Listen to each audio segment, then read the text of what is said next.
Preface. I used to feel angry with my mum because she didn't intervene in what was going on when I was a child. But I realised that she's got problems of her own, and I just feel sorry for her now. What made me look at things differently was becoming a mum myself. I try really hard to do what's best for my child. It's just a natural instinct. So I think my mum must have been trying hard too. I would have liked to have told my story without mentioning Mum at all, and especially without saying anything negative about her. But because most of it deals with abuse that occurred during my childhood, that would have made it seem as though she wasn't there while I was growing up. And that isn't true. So I'm just going to tell it the way it happened. There are lots of reasons why people fall victim to abusers. In my case, it was partly because I have a type of autism called Asperger syndrome, which means that I have significant difficulties in social interaction and non-verbal communication. In other words, if someone tells me they're my friend, for example, I believe them, even though the way they're treating me is anything but friendly.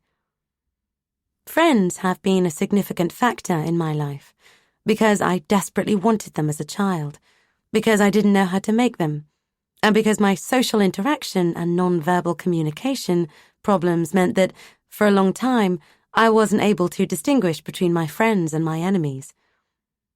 I can't change what happened to me from the age of 11. I know that some of it will continue to have an effect on me for the rest of my life. But I do try really hard to remember that I am not the bad person I believed I was when I was a little girl. What's crucially important when you have experienced abuse is to try not to define yourself in terms of bad things happened to me as a child because I was a bad child. That's why I want to tell my story, because I hope it will help other people to realize that what is done to you isn't what you are. Chapter 1. I was 2 years old when Mum and I moved into the flat that quickly became a doss house for an assortment of her weed-smoking friends. I didn't have a bedroom of my own in that flat. My bed was wherever I happened to fall asleep each night, which was usually on the sofa or floor in the living room. Fortunately, Mum's friends were nice to me, and there was always someone who was willing and able to feed me when I was hungry, or put me in the bath when I needed a wash. So I was perfectly happy, as far as I remember, until I started school. Because I had assumed, as children tend to do without even thinking about it, that what happened in my own home was normal, school came as a complete shock to me, for many reasons. As I hadn't really mixed with other kids before I started school, I didn't know how to make friends or even how to play with other children. And I wasn't used to being shouted at the way my teacher shouted at me on my very first day when I didn't do something she had told me to do. I wasn't being deliberately disobedient or naughty, I just didn't understand what she meant. I was used to being given simple directions by my mum and her friends. Stop it, eat it, go to sleep. And I was bewildered by the teacher's collective instructions to the class, which became even more incomprehensible to me when she said things like, "Unfortunately, we won't be able to go outside at playtime today, as it's still raining cats and dogs." It didn't matter how hard I tried to understand what I was supposed to be doing, I invariably seemed to get it wrong. So I was always either already in trouble or feeling sick with apprehension, which meant that school was pretty much ruined for me right from the start. Another thing I hated about school was that it meant being away from my mum, which was something I wasn't used to, although that was true for most of the other children too, I suppose. I don't have many specific memories of my mum when I was a young child, but I know she was almost always there, in body if not in spirit, and that I never spent a single night away from home when I was a little girl.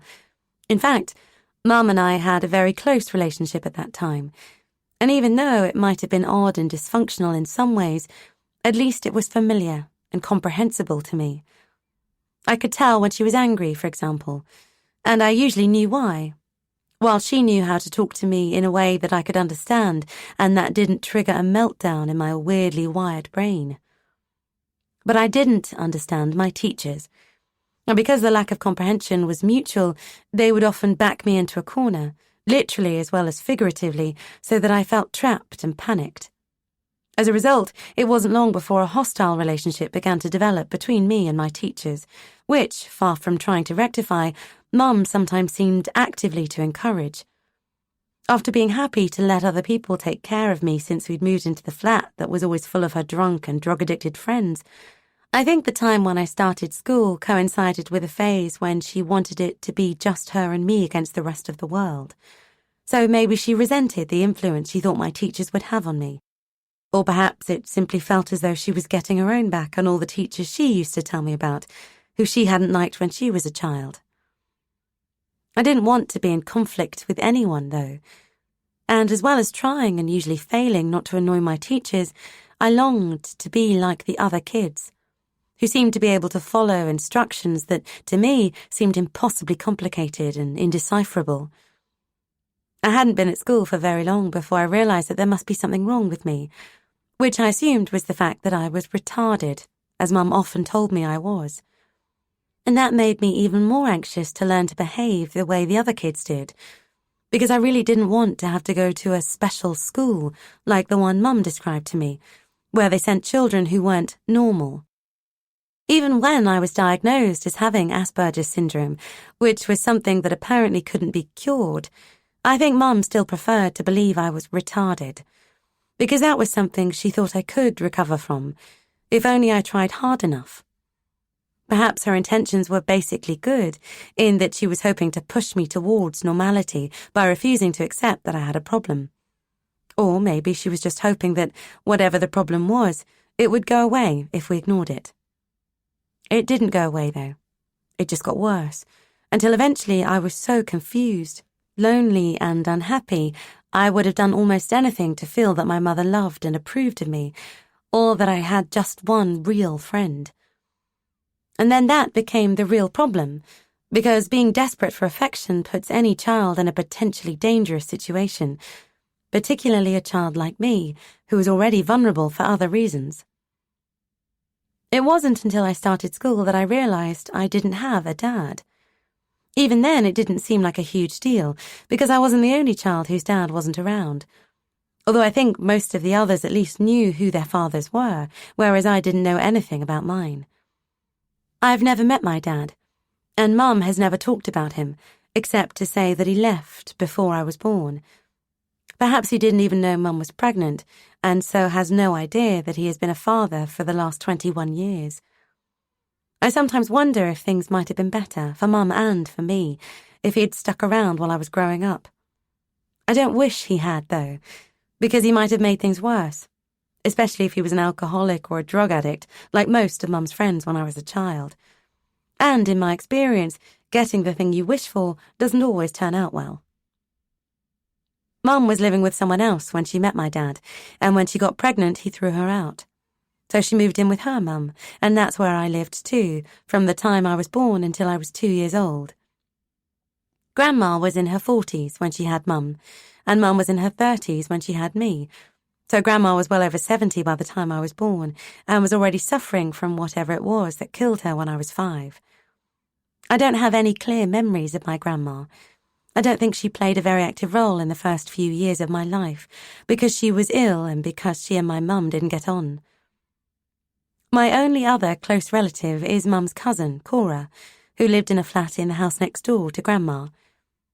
Cora suffers from depression and often finds life a bit of a struggle, but she has always worked hard and done quite well for herself, which was fortunate for Mum and me, because when Grandma threw Mum out, Cora let us live in another property she owned. I don't know where we would have gone if she hadn't helped us, because, unlike her cousin, Mum has never worked or owned anything. We are the sort of family that doesn't talk about anything important. So I don't know what caused Cora's mental health problems, or why Grandma and Mum didn't get on, or why Mum was only able to deal with life at all when she was separated from reality by a haze of cannabis smoke. I do know that I was very difficult as a child. At least that's what Mum always told me, and I have to assume it was true, because I was certainly difficult a few years later. Even so, maybe it's something no child needs to be told, and certainly not repeatedly.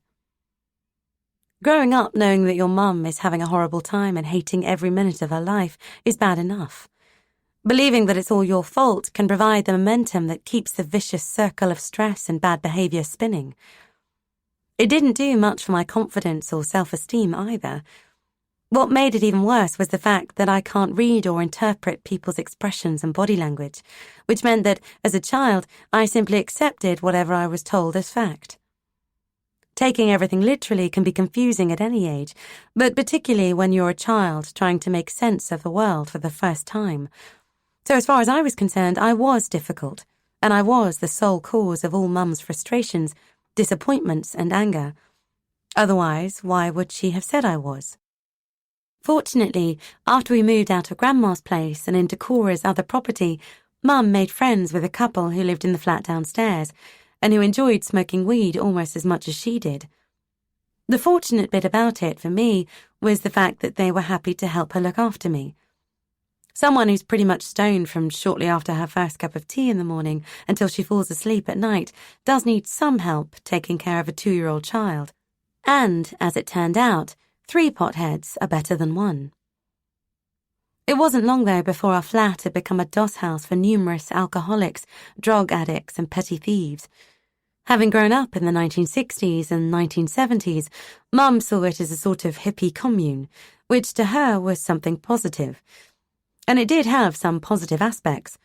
But even taking those into account, it wasn't a good environment for any child to grow up in, for lots of reasons. Despite all the pitfalls and potential dangers, however, everyone was very nice to me, and I was never abused or neglected while we lived there. Mum's friends might have been doing irrevocable damage to their own lives and mental health, but they were mostly more peace and love than intent on kicking anyone's head in.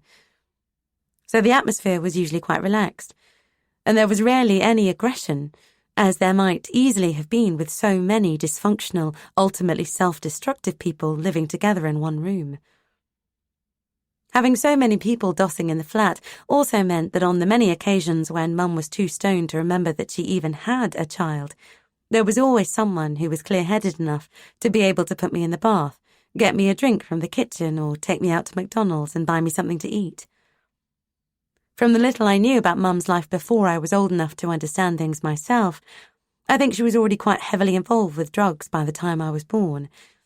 She told me once that she stopped taking speed and ecstasy when she was pregnant, but that she still smoked a lot of weed. I remembered that recently, when I read something about smoking weed in pregnancy possibly having a negative effect on the development of the baby's brain and behaviour. I wonder what my life would be like now if I hadn't grown up believing that all my behavioural problems and the frustration and distress they caused Mum were my fault. After we had been living at the flat for a while, some of Mum's friends started getting addicted to more serious drugs. I think it was because they were stealing to feed their habit and then got involved with petty criminals and drug dealers who had their own financial reasons for wanting to get them hooked on something harder than cannabis. I think that was why things began to take a darker turn at the flat. There was certainly a period Mum has never wanted to talk about. Although I was very young, I have a clear memory that must have been during that time of climbing up onto a man's knee and not being able to wake him up, then hearing Mum telling someone later that he had overdosed and was actually dead in the chair. I was too young to understand any of it, so I am not consciously aware of any bad memories associated with that time. Maybe I wasn't always happy there, though, because I tried to run away on at least one occasion. Apparently I managed to drag my bicycle down the steps at the front of the house and onto the pavement without anyone noticing. Then I cycled to the corner shop and sat with the shopkeeper for a whole hour before he realised no one was coming for me and took me home. The flat had 1 bedroom and a high-ceilinged living room that was always full of people sleeping, smoking and drinking. Everyone made a mess and no one ever cleaned it up, except to wash a plate or a cup on a strictly as-needed basis, or to scrape up the occasional congealed mess of vomit after someone had been sick in the corner of the room. I didn't have a bed of my own, so I slept in a drawer until I got too big for it, then in Mum's bed or on the sofa in the living room, or wherever else I happened to be when I fell asleep amongst all the prostrate bodies. I thought everyone lived like we did and just accepted it all as normal. I didn't know anything else, and as none of Mum's friends had children of their own, I didn't have any other child's life to compare with mine. In fact, I had just one friend at that time, a little girl called Judy, who lived a few doors away and was probably 11 years old when I was 4. But as her mum was a serious drug addict, my life seemed pretty good compared with hers.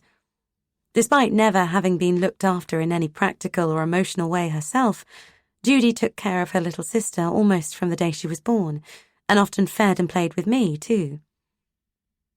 Eventually, when I was 5, Cora got fed up with her flat being used as a doss house and told Mum she would have to find somewhere else to live. And as Mum had recently started seeing a guy called Dan, we moved in with him.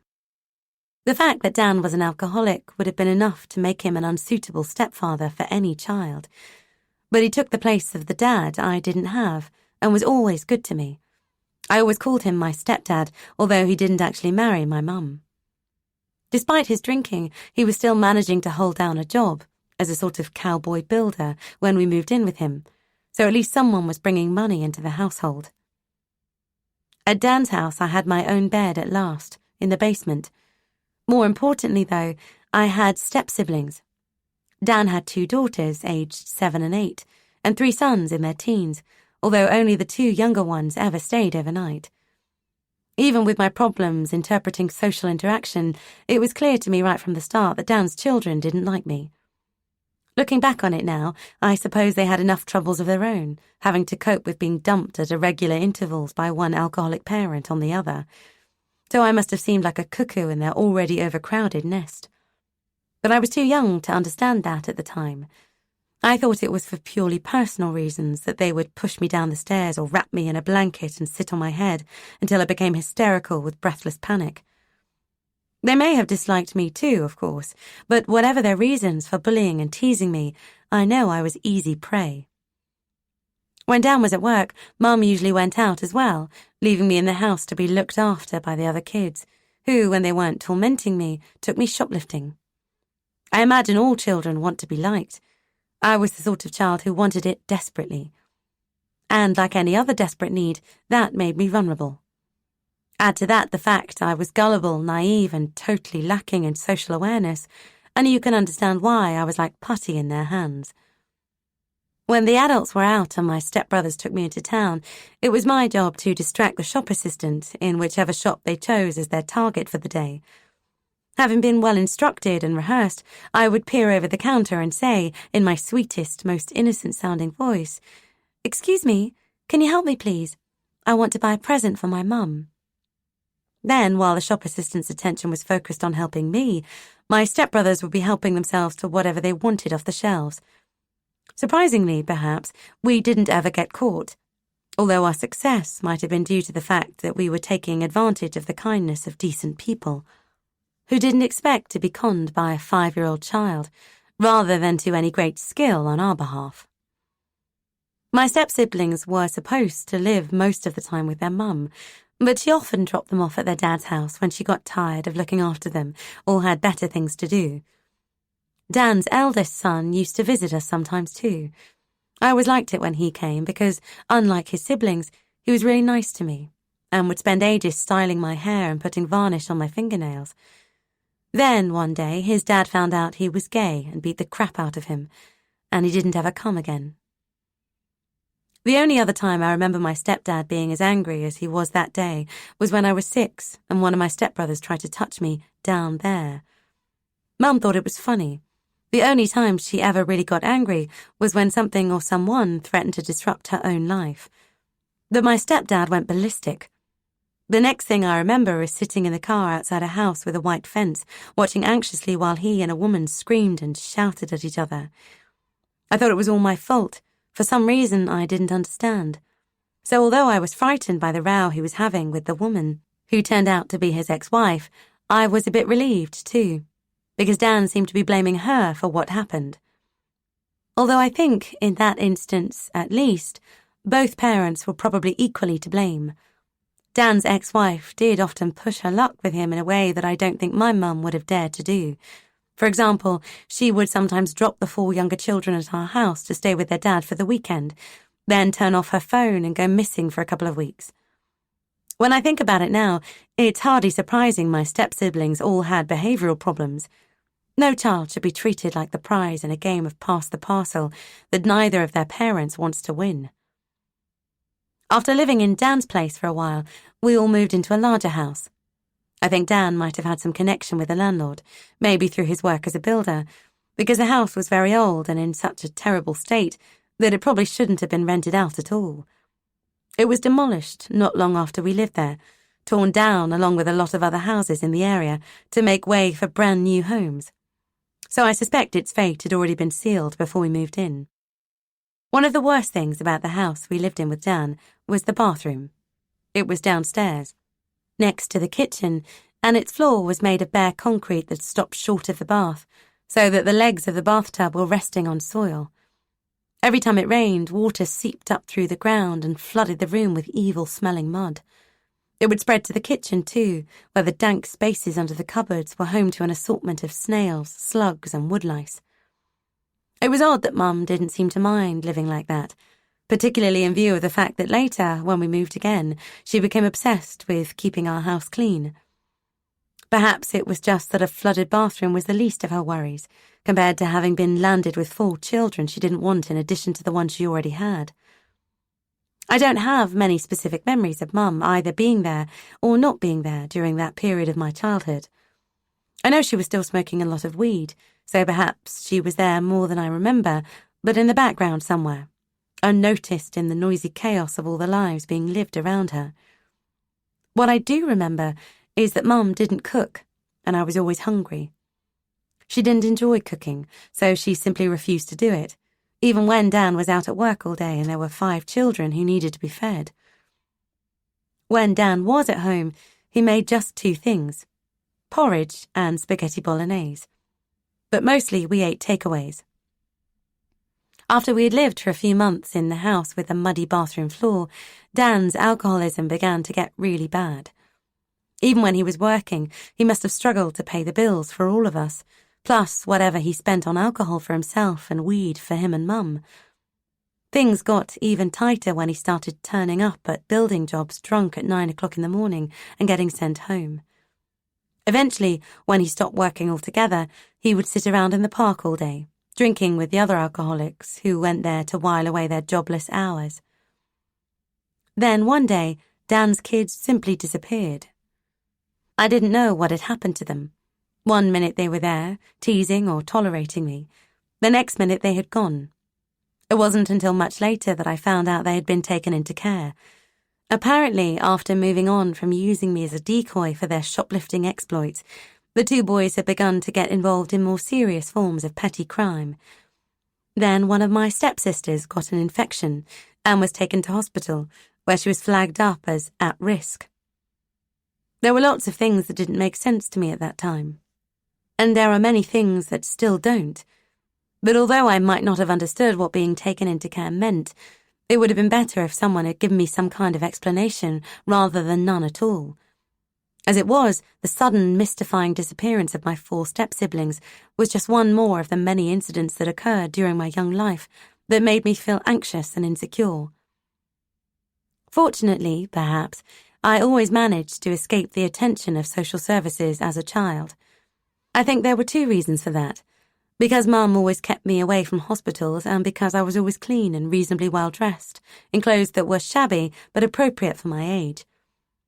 The reason for the first explanation was that Mum had been in care herself as a child and didn't want me to experience whatever it was that had happened to her. The reason for the second seems to have been that as long as I wasn't dirty, obviously malnourished or underweight, the social workers who never quite became involved in my childhood assumed I was being adequately looked after. You can't really blame the social workers for being fooled and for just scratching the surface. They must have seen lots of children who were more obviously at risk and more in need of their attention, and I think, particularly as I got older, they sympathised with Mum for having to cope with such an exhaustingly difficult child. Eventually and inevitably, the drink consumed Dan, and he and Mum split up. When he moved out of the house with the muddy bathroom floor, I moved into the small bedroom in the attic. Although, as it didn't have a bed, I actually slept with Mum in her room. Then, after a while, Mum rented out the 3rd bedroom to a series of lodgers, who seemed to come and go without incident, providing Mum with a small income for the minimum amount of hassle. It was the first time it had been just Mum and me, but she was often too busy doing whatever it was she did to have time to bother with me. And as I hated being on my own, I was more or less forced into trying to make friends with some of the local kids. The problem was, even though I had started school by that time, I had absolutely no idea how to go about it. The way I had been brought up until then was almost feral. As long as I didn't cause Mum any trouble, I was pretty much left to do whatever I wanted. Now, all I really wanted was to have a friend. But it's hard to make friends when you don't have a clue how to socialize. One of the things I found most difficult about any kind of interaction with other people was the fact that what they said often seemed to be completely contradicted by what they did. Because I couldn't interpret people's body language and took everything at face value, sarcasm was entirely lost on me. And because I didn't understand people's reactions, I didn't ever learn from them. So if kids were mean to me, I would be puzzled and hurt, and then go back the next day and make the same mistakes all over again. I did make one friend, after a few false starts. He was a boy who lived down the road from us, and although he teased and bullied me whenever he saw me, I kept going back and just following him around. Then, one day, he pushed me into some stinging nettles and I ran home, sobbing, with every exposed inch of my body covered in painful red rashes. I went back the next day, though, and this time he let me tag along. Maybe he thought I had guts and he decided to give me a chance. But it wasn't courage that sent me back there. The way he treated me was the way I had been treated by my stepbrothers, and therefore I didn't expect anything different. And for someone as desperate as I was to have a friend, someone who ignored me was better than no one at all. So being allowed to tag along was more than I could possibly have hoped for. For a while, I was more than happy to be someone's tag-along. It was certainly preferable to what was happening at school. Chapter 2. On one day that I still remember quite clearly, Mum came into the school to complain because I had been physically restrained and had gone home with my arms covered in bruises. When I got really upset about something and the teachers tried to control me using physical force, I would fight back and sometimes even scratch them. I wasn't being intentionally bad. Refusing to sit down or walking out of the classroom was an instinctive reaction to the sense of confusion I quickly learned would lead to a really frightening, overwhelming feeling of panic. I couldn't have described it like that at the time. All I knew was that if someone tried to force me to do something they had explained to me but that I hadn't understood, it would feel as though there was a ball of tangled, knotted wires moving around inside my head. I thought I was just difficult, as Mum always said I was, and I continued to believe that, even after I was diagnosed with autism during my first year at primary school. I actually have something called Asperger syndrome, which explains why I struggle to interact and communicate with other people, and why I was unable to crack the code that would have allowed me to socialize. People with Asperger syndrome find it difficult or impossible to tell other people how they feel and to interpret signs and signals like facial expressions, body language, and tone of voice, which reflect someone else's mood and indicate whether they are happy, sad, or angry. As a result, we don't respond appropriately, and, for me, realizing I've got things wrong or that I can't make sense of them at all makes me confused and hyper-anxious.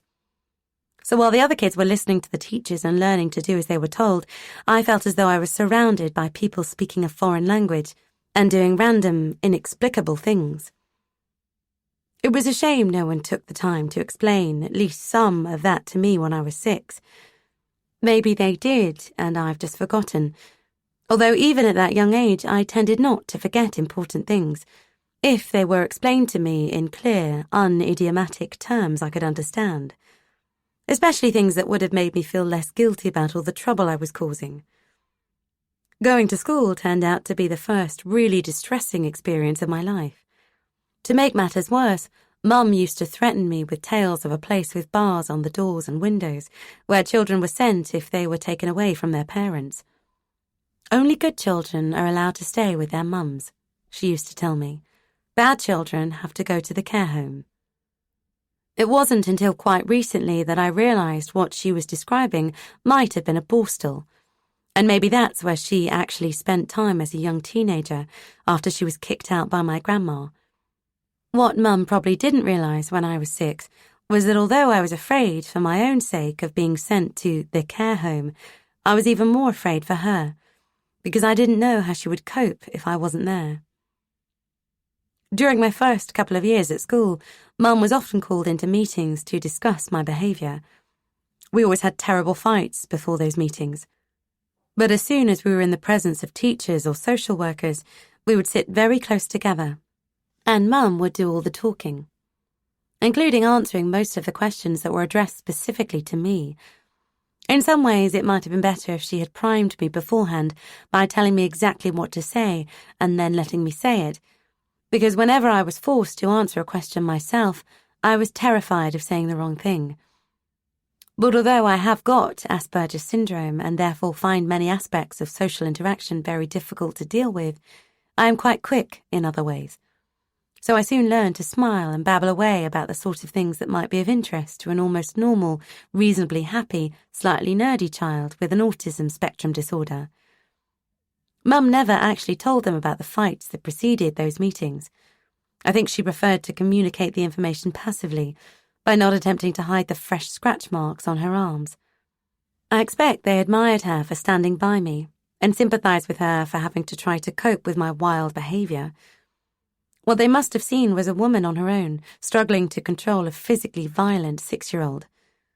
What they didn't see were the painful red patches on my scalp or the clumps of my hair that had come away in Mum's hands when she pulled it so hard it brought tears to my eyes. It seems that Mum was right about social workers, though. As long as I was clean, fed, and apparently not afraid to sit close to my mother during those meetings, they believed that everything must be all right.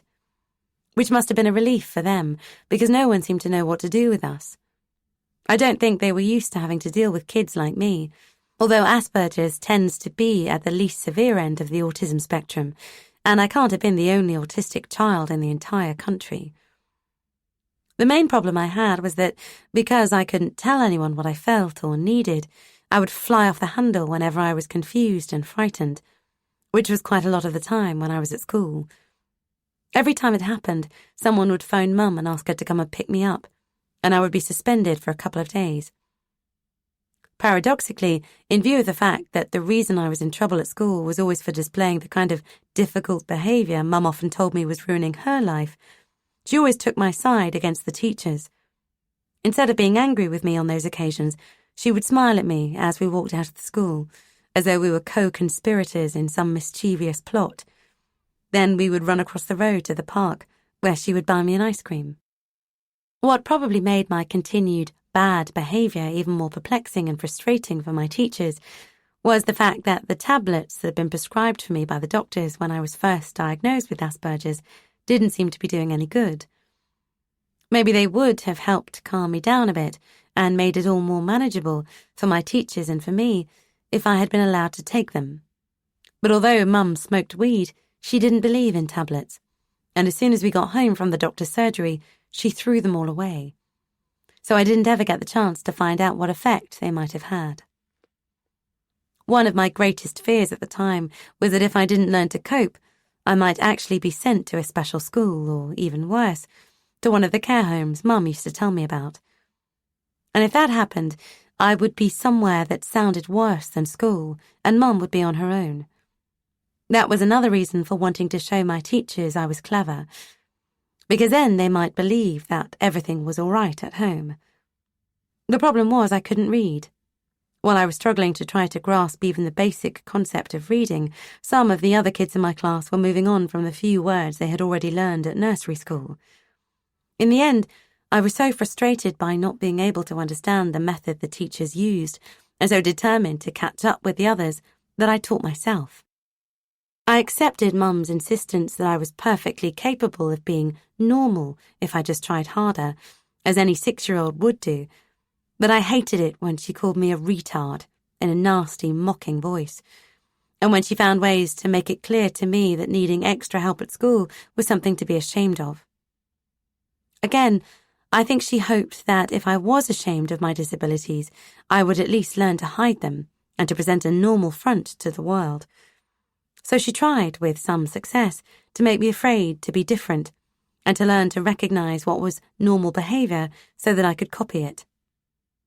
What she didn't realize was that I did know, from an early age, that I wasn't the same as everyone else. I might not have been able to work out for myself what people meant by the things they said and did, but I knew, very often, that what I said and did wasn't right. The trouble was, the more I tried to be normal, the more stressed I became, and the more stressed I became, the more difficult it was for me to act normally. Sometimes, when Mum and I were having an argument and I lost my temper, she would smirk, as though she had won, and then walk away. When I was older, I learned to dig my nails into the back of my hand and repeat silently in my head, "I have got to keep control of this." But for me, it wasn't winning or losing a fight that really mattered. What I needed was to be able to talk about whatever had happened. Instead, I bottled everything up inside me until all the suppressed frustrations and anger reached a critical point and exploded again. It was how I felt at school, too. My constant struggle to be normal wasn't helped by the fact that, for some of the most impressionable early years of my life, I had lived with adults who treated me as an equal and were quite happy for me to argue with them. So whereas a normal child confronted by an angry teacher might cry, apologize, and move on, I thought the rhetorical questions I was being asked required answers. By talking back, I quickly gained a reputation for having a serious attitude problem, which, while possibly true, was never intentional. After a while, whenever I was naughty, my teacher started sending me to the teacher who taught the 11-year-olds. He was a big man, tall and heavily built, who would tower above me with his hands behind his back, and then bend down so far that his face was just a few inches from mine, and I could feel the damp heat of his breath as he shouted at me. He was the only teacher who could get through to me, and the only one who could make me cry. I suppose it was because his anger was so obvious and unambiguous that even an autistic 6-year-old could recognize and understand it. I hated getting into trouble at school, but the fact that it somehow brought Mum and me closer together seemed like a good thing. She had been almost a stranger to me before Dan walked out. Now, though, with my step-siblings gone too, she was the only person I had left, and the only person who had any reason to be on my side. Dan still dropped by to see us from time to time, until he had an accident and died when I was 8. His death was upsetting, but not devastating, as it already felt as though Mum and I were on our own. I think Mum must have felt like that too, and that was why she started to become very possessive and controlling. I hadn't liked it when our lives had been a chaotic shambles, and Mum barely seemed to notice I was there. I didn't like it any better when it was just us and I became the sole focus of her attention. Although she wanted me to be normal, she seemed to hate me being at school, because the times she was nicest to me were when I got sent home. I know she was taken into care herself as a child, so maybe she had always felt as though she had been abandoned, and now I was the only person she might be able to hold on to. If that was true, it would also explain why she was so critical of anyone I did manage to make friends with, like the little girl who lived down the road and asked me to tea when I was 7. It isn't until children start going to school and to friends' houses that they become aware that there are other ways of being a family and other types of behaviour that might be encouraged or disapproved of. For me, that process of being exposed to alternatives began when I went to Kelly's house. One day, when I was playing with Kelly in her garden, her rabbit bit my finger. Kelly was really nice about it and put her arm around my shoulders as she led me into the house. Then her mum took me upstairs to the bathroom, where she put Germaline on the cut before covering it with a plaster. I remember being intrigued by what she was doing and by the kindly way she spoke to me, as if it hadn't even crossed her mind that what had happened might have been my fault. I wasn't used to being spoken to like that, or having my wounds dressed with ointments and plasters. If I ever cut myself when we lived with Dan, he would take a Rizzler out of the pack, spit on it, and lay it over the cut to stop the bleeding. Then, if it became infected by the bacteria already inside it, or by those introduced in Dan's spit, he would squeeze the edges of the cut together, scrape off the pus with a credit card, and then douse it with TCP. It may not have been as hygienic a process as the one used by Kelly's mum, but it was usually quite effective. Another thing that fascinated about Kelly's family was the fact that they were vegetarians, and her mum cooked proper meals. As a child who lived primarily on takeaways, I was intrigued and impressed by the vegetables I was given for my tea. I couldn't wait to tell Mum about what I had eaten, but she just laughed at me, and then took the mickey out of me about it for days afterwards. I didn't understand why at the time, although I realise now that praising someone else for doing something Mum didn't do probably felt to Mum as though I was criticising her. What I did understand, though, was that it would be better in future not to tell Mum about anything that happened at my friend's house. However, even Kelly's mum would have found it hard to compete when it came to cleaning the house. Mum may not have done any cooking, but once we had got away from the chaos of the doss house and then the mess created by 5 children in a house that had already been listed for demolition, she became almost obsessively house-proud. It was as if she had developed some sort of house-cleaning paranoia. Sometimes she would spend hours scrubbing and polishing until every germ had been massacred and every shabby, lacklustre surface gleamed. Then, a few minutes after she had finished, she would announce that we wouldn't be able to go out as we had planned because the house still wasn't clean enough, and it all had to be done again.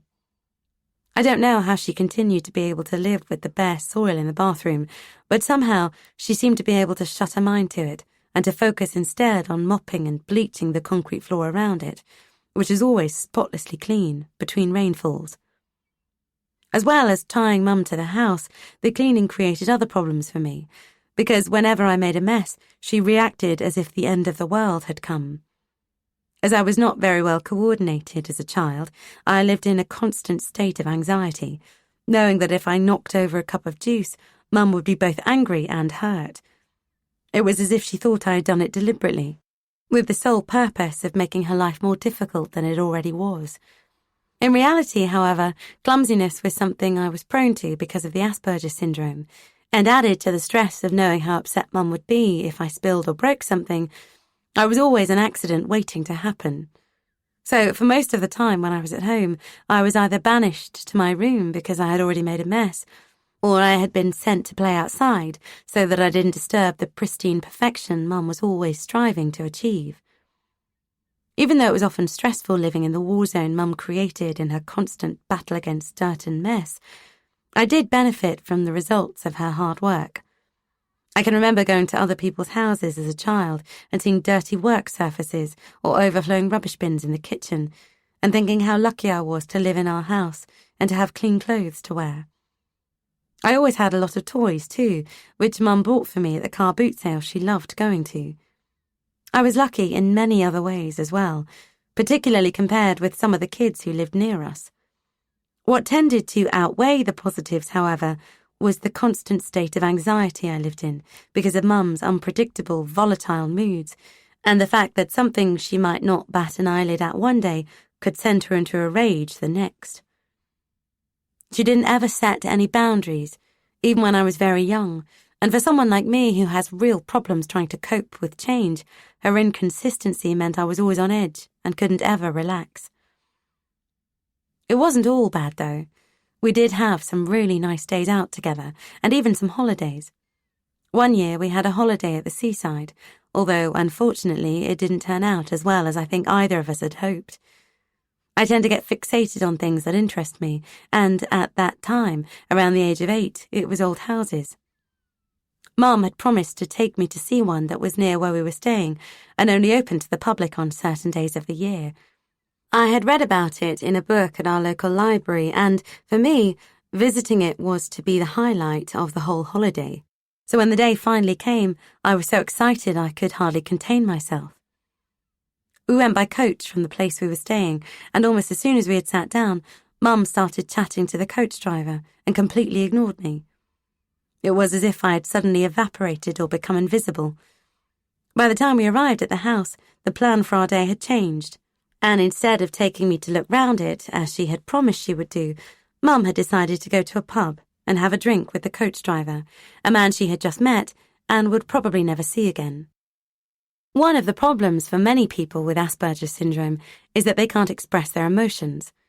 I have quite good language skills, which again is quite a common attribute of the condition, but I find it really difficult to identify or explain what I feel, although it's a bit easier now than it was when I was a child. So I started kicking off, and then I felt embarrassed because people were looking at me, but I couldn't stop myself. The disappointment and frustration were like a big ball of blackness expanding inside me, and I was angry too, because Mum knew how much I'd been looking forward to that day, and because she had promised. Although I wasn't tall for my age when I was a child, I was quite chubby, thanks to a diet that consisted almost exclusively of junk food, and Mum is petite and skinny, so when I lashed out at her, I probably hurt her. I know I scratched her arms, but she fought back, pushing and hitting me and shouting that I had wrecked her holiday. She said the same thing again many times afterwards, and told me how long it had taken her to save up the money to pay for it, how she had only gone on the holiday for my sake, because she knew it was something I had always wanted to do, and how I had ruined it all, just like I always ruin everything. I felt really bad about it for a long time, particularly because, even at the age of 8, I was aware that Mum couldn't really afford for us to have a holiday at all. So, in the end, it became just one more item to add to the ever-increasing list of things I felt guilty about when I was a child. Mum and I weren't the only ones who felt sorry for Mum. Everyone else in the family did too, because of the way I behaved. It wasn't until years later that I began to understand why I often reacted the way I did, and that it didn't help me to control myself when Mum fought back, pushing and scratching me and pulling my hair. She always said it was self-defense, which was an explanation I accepted, until I became aware that most parents don't allow situations to escalate to the point of getting involved in physical fights with their children. What I really needed when my frustration exploded into panic was someone to calm me down by making me believe that, although I didn't have any control over things, they did, and they were going to take care of everything, so that there was nothing for me to worry about. Instead, when I had a tantrum, Mum had one too. She used to call those occasions when I got upset and lashed out autie moments, short for autistic, I suppose. They happened when I felt more than usually confused or insecure, which was most of the time whenever we travelled anywhere, because Mum couldn't get off a bus or a train without instantly getting lost. She was always completely hopeless about finding the way. All children need to believe that their parents are in control in any situation. For a child with autism, the realization that isn't the case is a trigger for total panic. I remember one particular occasion when I was about 7, when we had spent the day at the beach and were walking along the sand trying to find the bus that would take us home. Mum had no idea which bus we needed to catch, let alone which bus stop it would stop at. But she just laughed about our predicament and made no attempt to hide it from me, even though she knew how distressing I found even the thought of being lost. Perhaps she would have had a better sense of direction and made better travel plans if she hadn't always smoked weed when we were on holiday. She said she needed it to cope with me because I was so difficult. If I didn't have weed, she told me, I wouldn't be able to take you on holiday at all. Maybe that was true, although it might have been better not to have added to my anxiety by telling me so. It was certainly true that I kicked off more often than usual when we were away from home, but only because I was unnerved by being somewhere I didn't know, where everything was new and unfamiliar. For me, almost any outing with Mum was like a nightmare and a vicious circle. She got us lost because she was stoned. I almost imploded with distress because she didn't know where we were. She smoked more weed because I was kicking off. She thought everything was funny when she was stoned, whereas in those situations I could never find anything to laugh about at all. In the end, I took on the responsibility of knowing everything that needed to be known to enable us to do the things other parents and children take for granted, like getting home at the end of a day out. So there was a positive outcome from that day at the beach, and from all the other days when Mum couldn't find the right bus, because I learned to plan our routes in advance and to work things out for myself. Taking on the role of route planner at the age of 8 was good for me in some ways, I suppose. But there are many decisions a child isn't mentally mature enough to make. That's why children are supposed to live with responsible adults until they become adults themselves. Because if there's no one watching out for them, preventing them from making mistakes because they can't yet see the bigger picture, they can become involved in things that may destroy their childhood and affect them adversely for the rest of their lives. Chapter 3. It was not understanding something that made me anxious. Sometimes, though, I didn't know that I didn't understand, so situations that might have been distressing for another child were simply a bit confusing for me, because I was used to people doing apparently inexplicable things. An example of what I mean occurred at school when I was 7. At the end of a corridor in the school building, there was a metal grill door with some stairs behind it that led up to a music studio. Some of the kids in my class had tried to open the grill, but it was too stiff and heavy for little hands. Then one day, I was in the corridor when a boy called Billy managed to slide it back just far enough for him to squeeze through. Billy was in the top class, so he must have been 10 or 11, and when he looked straight at me and said, "Come on," I just stood there for a moment, staring at him, unable to believe he had really chosen me. There was one large room at the top of the stairs, and a door that opened into a much smaller room with a row of wash basins along one wall. There must have been toilets too, but perhaps all the doors were closed, because I don't remember them now. Billy and I were standing beside the basins when he told me to do something I didn't understand. I was so proud of being in that forbidden place with someone who had actually asked me to go with them that I felt a rush of panic at the thought that I might be about to ruin everything by getting it wrong. No one had ever chosen me for anything before, and if I messed this up, maybe no one ever would again. Fortunately, Billy didn't seem to be as impatient as a lot of the other kids were, and after he had explained it to me again, he put his hand into the pocket of his trousers, pulled out a necklace, and said, "And then I'll give you this." All I remember after that is walking back down the stairs holding the necklace tightly in my hand. So I suppose I must have given him the blowjob that I only understood much later was what he described to me that day. I showed the necklace to my mum that evening and told her proudly that a boy in the top class had given it to me. As she was examining it, with a half smile, I suddenly remembered the huge row that had followed the incident with one of my stepbrothers when we lived with Dan. I still didn't know why Dan had been so angry, but some instinct told me that what had happened with Billy might be wrong in the same sort of way, and that if it was, it would be better not to tell Mum what I had done to deserve such a wonderful gift. Mum must have thought Billy had given me the necklace simply because he liked me, so it was unkind of her to remark, as she dropped it back into my hands, that it would have cost him £1 at most. She was probably right, though, because it broke a couple of days later when I was threading it through my fingers and admiring it for the 100th time. I can still remember how disappointed I was, and how foolish I felt for having been so proud of something that Mum had been able to identify immediately as just cheap tat. I wasn't ever abused or badly treated in any way by any of Mum's friends when we lived in Cora's flat. But I did see things that children shouldn't see. For example, I have a very clear memory of sitting on the floor in the living room with my legs crossed and my hands in my lap, watching a couple bouncing around on top of each other on the sofa. I must have been 3 years old, and it was just another of the many mystifying incidents I didn't even try to understand. For the people who were Mum's friends at that time, there weren't any boundaries between things that were sexual and non-sexual, which meant that when I went to school, I had to learn, incident by incident, what was okay and what wasn't. So I wasn't expecting my teacher's furious reaction when she found me sitting in the classroom one day with my hand inside the trousers of the little boy next to me. What might have passed as innocent exploration at the age of 3 or 4 was viewed as something entirely more sinister at 7. In reality, though, I was still very naive. Gavin was the youngest in a family of several neglected children, most of whom were aggressive and quarrelsome. But Gavin was different, and because he was always nice to me and always stood up for me when someone teased or bullied me, he became my boyfriend. After that day, however, the teacher made us sit on opposite sides of the classroom, and I learnt that, for some reason, putting your hand inside someone else's trousers was not acceptable behaviour. Most of my other memories I have of school are associated with feeling confused, overwhelmed, and quite lonely.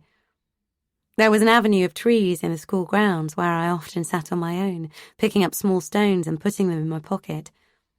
Mum used to say she could tell from how many I had collected what sort of day I had had. Just a couple of stones was a sign that I had played with Gavin and some of the other kids. A whole pocketful meant I had been alone during all the playground breaks. I sometimes felt as though I was the only person in the world. I did have a few friends by the time I was 7, but Mum didn't ever make friends with their parents. In fact, she didn't have any relationships with women while I was growing up, just with guys.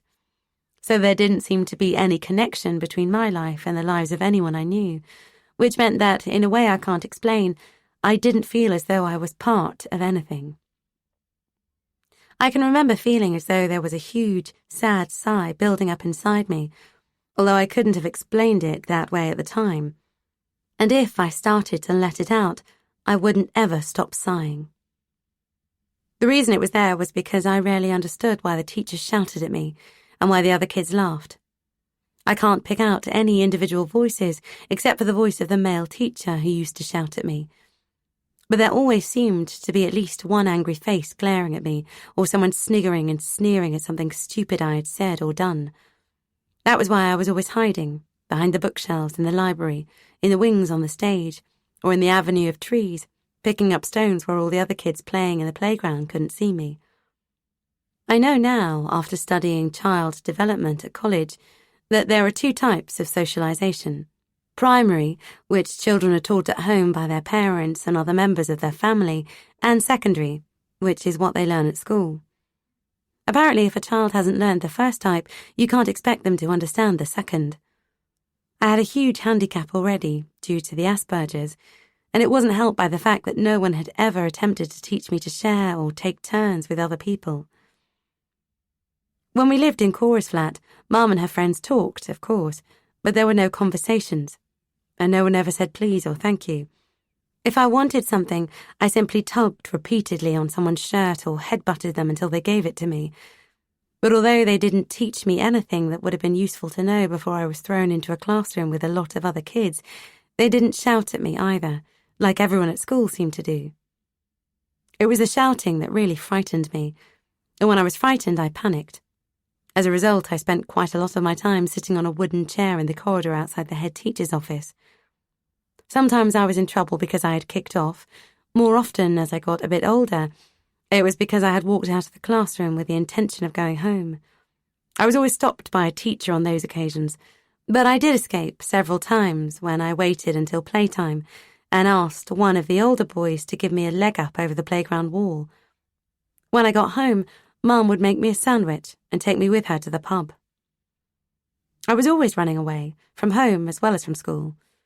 On one occasion when I was 7 and Gavin's family had moved to a house outside town, I cycled all the way there on my bike and told his parents that Mum had dropped me off at the corner of the street.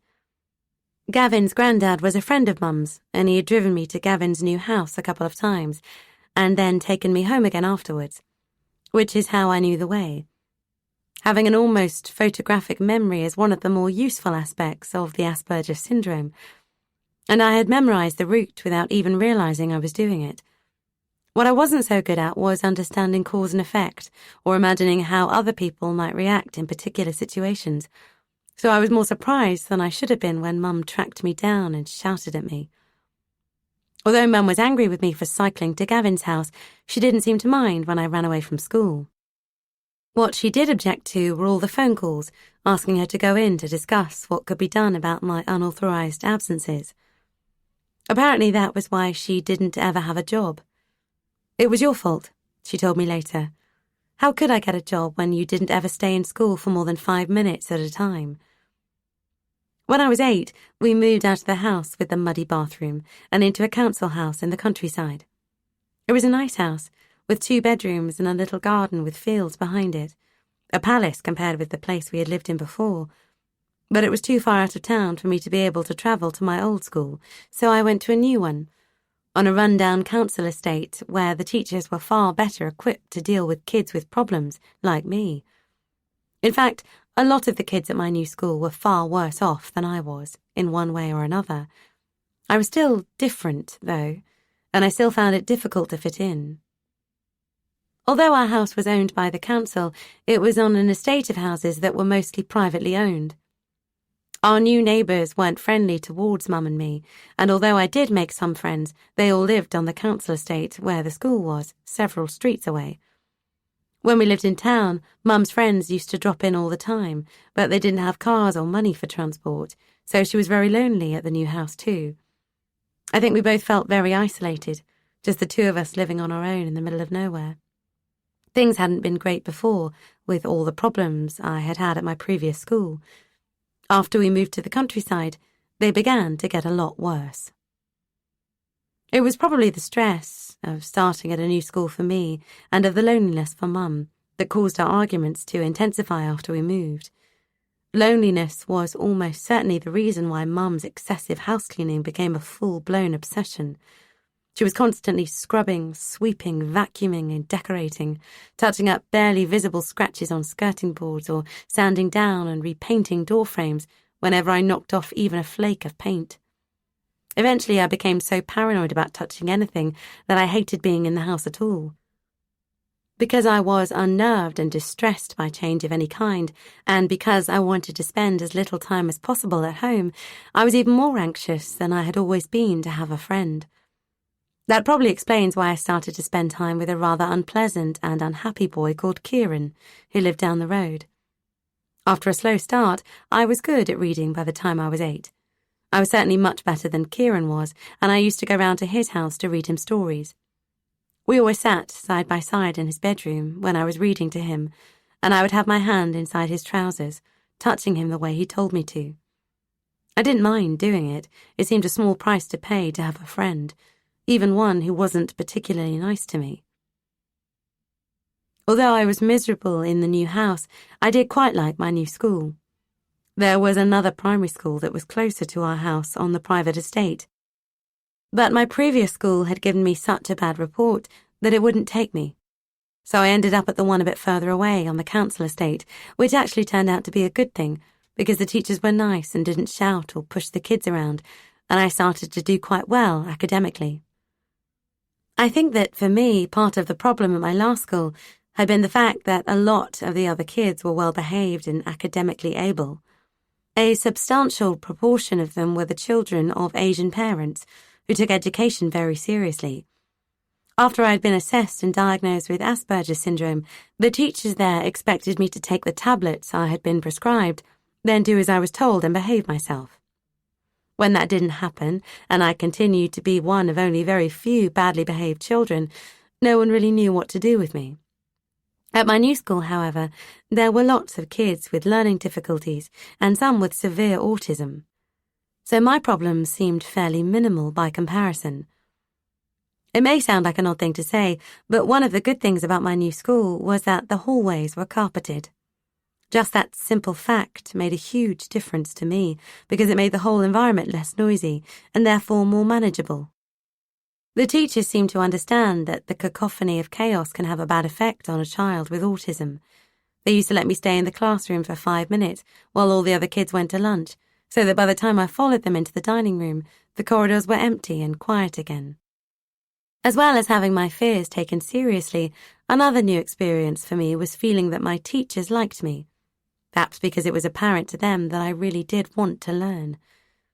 When they had worked out what teaching method suited me best, I began to flourish.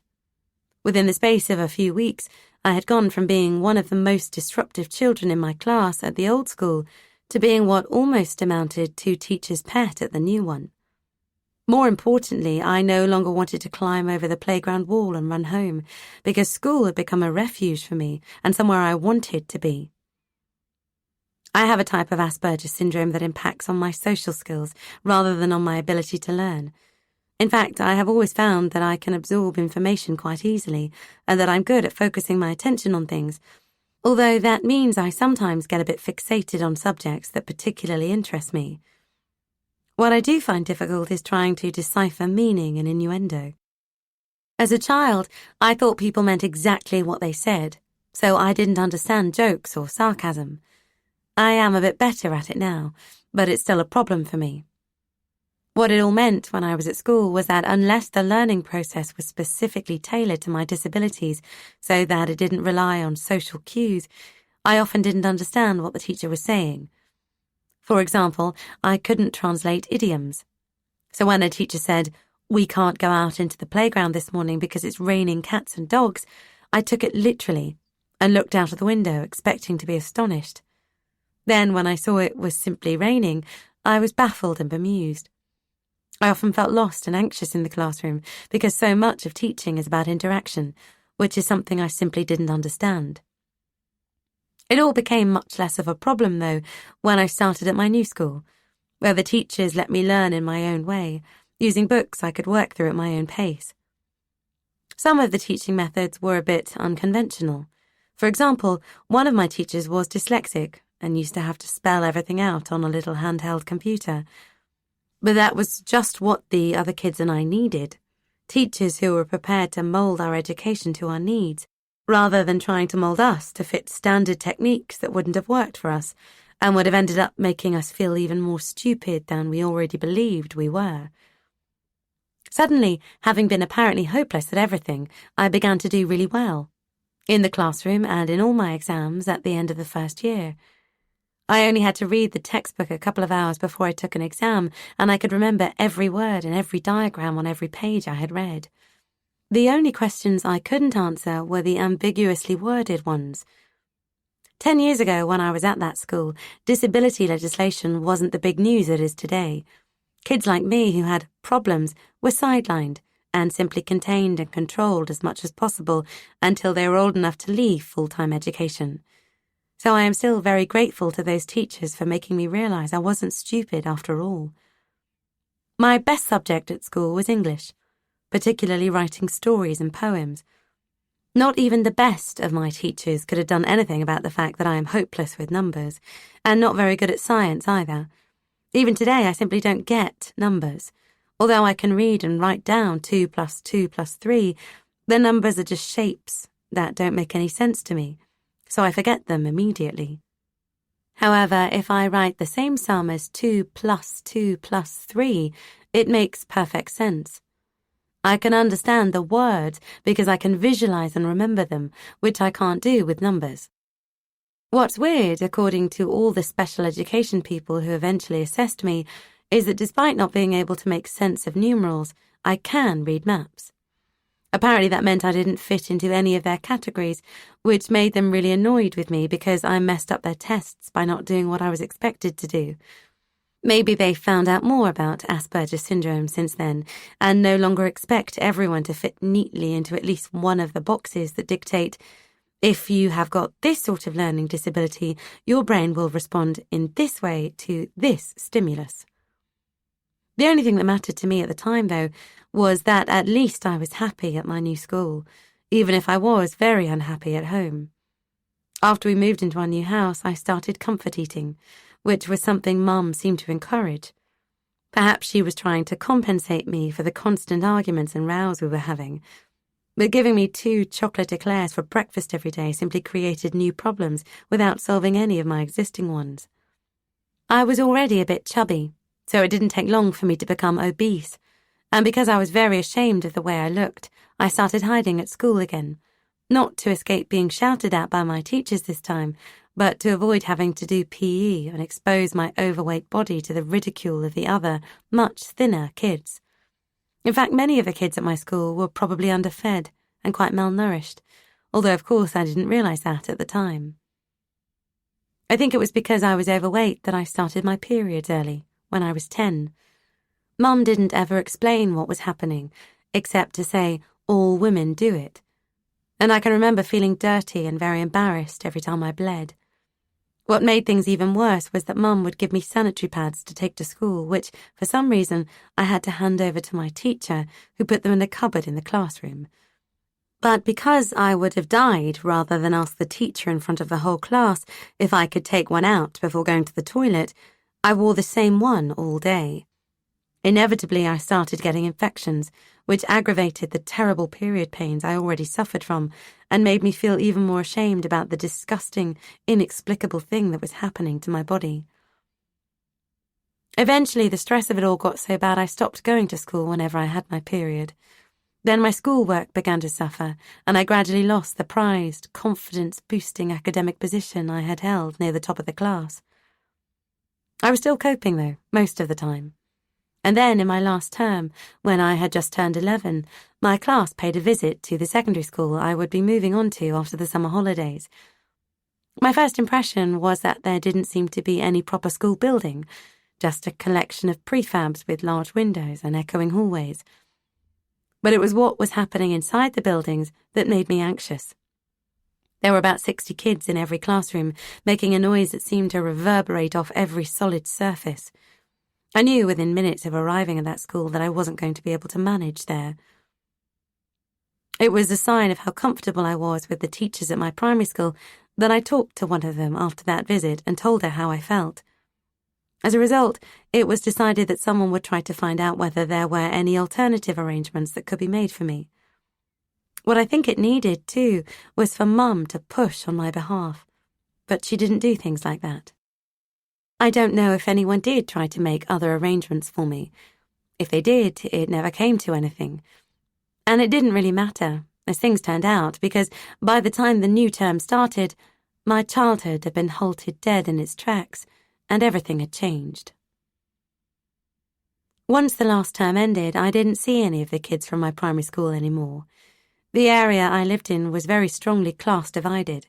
The private estate and council estate kids didn't go to the same schools and didn't mix outside school either.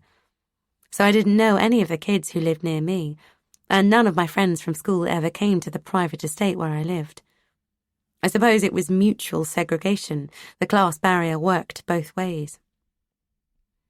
During term time, I used to go down to the council estate on my bike to see friends. But it wasn't an area most people would have chosen to walk through, because there was a lot of tension due to the gang culture that existed there. Although I was too young to attract much attention, I had begun to feel a bit uncomfortable as an outsider, even before the summer holiday started. None of us kids had mobile phones, so I couldn't simply phone a school friend and arrange to meet somewhere else. And as Mum hadn't made friends with any of the other mums, there was nothing to help keep those relationships alive. So at the end of the school year, I suddenly lost all my friends and had nothing to do except hang around at home, getting under Mum's feet. It was one thing not really wanting me to go to school in case she needed company during the day, which she did a lot after we moved to the new house and she lost her social network. It was quite another having me there all the time, whether she wanted company or not. And during that summer holiday, she seemed forever to be telling me to go away and leave her alone. I walked for miles that summer, on my own, through the tunnel that ran under a half-finished motorway and out across the field into open countryside. I did it just to get out of the house. Then one day I made a friend, and suddenly I no longer felt as though I was the only person in the world. Evie lived with her boyfriend and 2 children in a flat in one of the few other council-owned houses on the private estate, just a few doors away from us. She had been badly abused as a child and had learning difficulties, so although she was 18 when I met her, she seemed younger, and certainly wasn't capable of looking after her children on her own. Evie's little girl, Zoe, was 2 years old, and the baby just a few months. I wasn't very interested in the baby, although I did feel sorry for her having to lie for hours in a filthy nappy before Evie seemed to notice and bother to do anything about it. But I did love Zoe, and often when I took her home with me, I would take her little sister too. Surprisingly, Mum would sometimes help me bath them and then look after the baby while I played with Zoe, which was a relief because the baby cried a lot. I think it was the fact that the children were dirty that triggered her mothering instincts, because to her, keeping your children clean is a mother's primary, perhaps only, responsibility. What I really liked doing was taking just Zoe home with me. On the days that happened, I would ransack the house for coins and take her to the second-hand shop in town to buy some new clothes out of the 50p bucket. Then we would go to the public toilets, where I would change her into them before taking her to the park, all dressed up and looking nice. That was all I did for most of that summer, go on long walks on my own and babysit for Zoe. I continued to babysit for her when the new term started. I don't think anyone ever really believed I was going to go to the secondary school. I wasn't aware of anyone from social services coming to look for me. Although I suppose someone must have done. They must have contacted Mum too, but again, I don't remember her saying anything about it. She certainly never asked me why I wasn't going to school. So somehow I just slipped under the radar. For the next few months, Mum cleaned the house and did whatever else she was doing, and I spent most of my days with Evie or Zoe, out of Mum's hair and happy not to be on my own. In fact, I developed a crush on Evie. She was childlike in many ways, and I was very naive, so it wasn't until much later that I realised she was far more sexually aware than I understood at the time. We often used to play fight. I would chase her around the flat, and when I caught up with her, she would pretend to grope me. Her boyfriend, Tom, never said very much, but he would often watch us mucking about. It was for his sake she was doing it, of course, but I didn't know that, any more than Evie knew that what she was doing would turn out to be a big mistake for both of us. Chapter 4. Tom, Evie, and their kids would sometimes come round to our house, and Tom would offer to cook supper for us all. Mum has never been very articulate when it comes to saying what she wants, so when they turned up at the front door uninvited with Tom holding carrier bags full of ingredients for the meal he wanted to make, she just shrugged and let them in. I loved having people in the house again, instead of it being just Mum and me. Usually it was more like a shrine to cleaning products than a home, and I liked sitting at the kitchen table listening to everyone talking and laughing, even if it was for only a couple of hours. Despite her apparent indifference, I think Mum liked it too, because she was at least as lonely as I was. She probably would have preferred it if Evie and Tom had come without the kids, though, and if I hadn't been there either. "You know why he comes round here, don't you?" she would often say to me after they had gone. "He's sniffing round you. It's obvious what he's after." I had no clue what she meant. I was 11 years old, and no one had ever explained to me about the birds and the bees. Although I had seen people having sex when I was very young, I had only recently found out where babies came from, by reading an article in one of Evie's magazines, which actually left me more bemused than informed. And anyway, although I quite liked Tom, it was Evie I was infatuated with. Tom was obviously crazy about her too. What he didn't know, however, was that while he was at work, Evie often saw other men. Living in that town, it was a secret she wasn't going to be able to keep forever, and eventually people began to gossip. But it was Zoe who gave it away in the end. If I wasn't available to babysit, Evie had to take the children with her when she went to meet whatever guy she was currently seeing behind Tom's back. When Tom got home from work one evening and asked Zoe what she had been doing all day, she told him, and then added, "And Mummy was kissing a man at the bus stop." After things began to go wrong between them, Tom started coming round to our house on his own. He would cry as he talked about their relationship and how he really wanted to work things out with Evie, and I would do my best to comfort him. Then I would tell him about the latest row I had had with Mum, and he would sympathise with me and tell me that whatever had happened wasn't my fault. Gradually, as we became closer, I started to believe that he was the only person who really understood me. Until then, it had always been Mum and me against the rest of the world. Now it was Tom who was my only real friend and ally. Sometimes he came round to our house just after I had a screaming argument with Mum and had retreated to my bedroom, slamming the door and turning my music up as loud as it would go. Tom would have a cup of tea with Mum and then come upstairs and sit with me on the bed, listening while I told him what had happened, then smoothing my damp hair and telling me everything was going to be okay. Mum isn't the sort of person who gives comfort or cuddles or even brief hugs. When I was angry or upset, her reaction was to shout even more loudly than I was doing, and I always ended up feeling worse than I had done to begin with. So it was a new and very pleasant experience to be listened to and sympathised with. I don't really know what sort of relationship there was between Tom and Mum, or if there was any particular reason why she would storm out of the house if he came up to my room without first stopping to have a cup of tea with her. She didn't like anyone giving me attention that could have been paid to her, so it may simply have been jealousy and there may have been nothing between them at all. Perhaps her reaction was just another facet of the many tensions that existed at the time as a result of the complicated cross-relationships between Evie, Tom, Mum and me. I still wasn't going to school. I spent most days with Zoe, waiting for Tom to finish work so that we could go on a bike ride or hang out together. Despite the fact that there was an age difference of more than 10 years between us, Tom was the best friend I had ever had. But then something happened that changed our relationship, and made everything even more complex and confusing than it already was. It was an evening in December and I was in my bedroom wrapping Mum's Christmas present when Tom knocked on the door and came in. I was already in my nightie, and when he touched the bow on the front of it, his hand rested on my boob just long enough for me to notice, but without it seeming weird. Then he started talking about Christmas, and I probably wouldn't have remembered what he had done if it had remained an isolated incident. In fact, things escalated so slowly after that night I hardly noticed what was happening. At first, it was just rough and tumble, the sort of games a brother and sister or any other kids might play. Then one day he kissed me. On another day he lifted up my top to look at my boobs, and before long I believed that we were in a relationship. He never put pressure on me to do anything I didn't want to do. If I tried to turn away while he was kissing me, for example, he always stopped immediately. He did everything in a way that made me believe, at 11 years old, that it was what I wanted.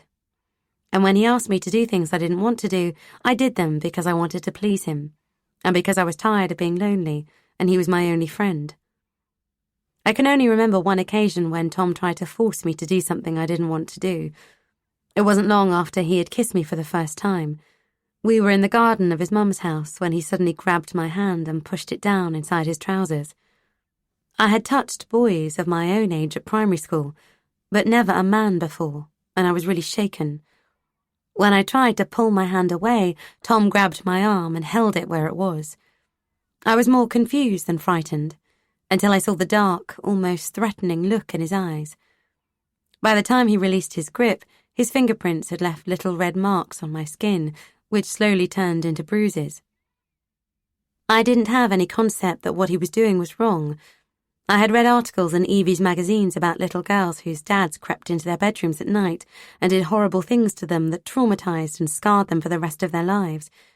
And I had read about women who were raped, usually by men they didn't know, who were very frightened and struggled to try to get away. But what Tom was doing to me wasn't anything like what had happened to the little girls and women in those magazine stories. Tom didn't ever hurt me, and I wasn't afraid of him. I often felt embarrassed by what he did to me, but only because I didn't have real breasts like Evie did, and I thought he must be comparing me to her, and would soon realize I wasn't really worthy of his attention. I read a lot as a child. It seems odd when I think about it now, but I was probably reading Harry Potter during the time when I was becoming involved in a relationship with Tom. Reading was a form of escapism for me. I loved the Harry Potter books, but there weren't any books or even television programs that involved an 11-year-old girl having a relationship with an adult man. At least there weren't any that I saw or was aware of at the time. So I decided that what Tom was doing was something private, something lots of people do, but don't talk about. I think I knew that wasn't true, although I certainly had no idea that it was abuse. But when you've spent your life not understanding a lot of the things people do, it's sometimes easier to tell yourself a lie rather than become fixated on trying to work it out. Eventually, when I did begin to suspect that it might be wrong in some way, I started researching rape on the computer. But I still didn't make the connection with what Tom was doing to me. In fact, it wasn't until a couple of years later that I finally understood. When I was 13, there was a storyline on EastEnders based on Bianca's boyfriend's abuse of her teenage stepdaughter, Whitney. Although Whitney didn't want to have sex with Tony, he didn't actually rape her. He groomed her by being nice to her and making her feel special when she did the things he wanted her to do. So when Bianca found out what was happening, Whitney was really upset because she didn't want to lose him. I was glued to the TV as the storyline developed, and I can remember feeling an almost physical sense of shock when I realized that what was happening between Tony and Whitney was what had happened between Tom and me. It was the first time I had ever seen or heard anything to suggest that there was a type of rape that wasn't forceful. But as I didn't have the mental capacity at 13 to think it all through, and there was no one I could have talked to about it, I eventually just put it to the back of my mind and tried to forget about it. It's normal, apparently, in situations like Whitney's and mine, to put a positive spin on something negative or something that doesn't seem to make any sense. For example, instead of thinking, I am being abused/raped, you turn it around and tell yourself, this is happening because I am special. He's doing this because he loves me and can't wait. It was a delusion Tom reinforced every time he told me, I know I should wait until you're 16 and we can get a place together, but I can't help myself. It's because I care so much about you. Even when Mum threatened to tell someone about what was happening, I kept reassuring myself. It's okay because he really loves me. It wouldn't be fair to grass him up. It's my fault for leading him astray when he's trying to do the right thing and wait. That I was to blame for it was an explanation that came easily to me because I believed almost everything was my fault.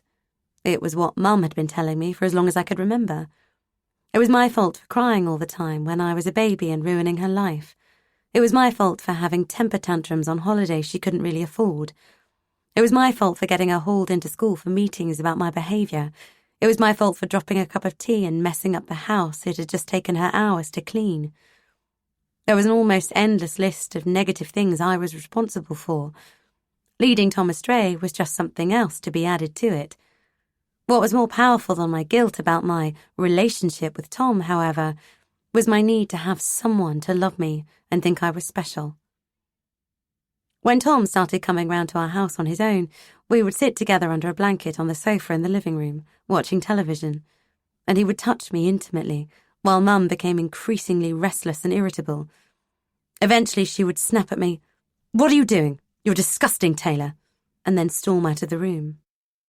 The fact that she didn't ever ask Tom what he was doing or tell him to stop what she knew was going on simply reinforced my belief that basically it was okay, and she was just angry with me because she was jealous that I was getting all Tom's attention. As the weeks went by, I became trapped in a situation I didn't really like, but that I didn't see any way out of.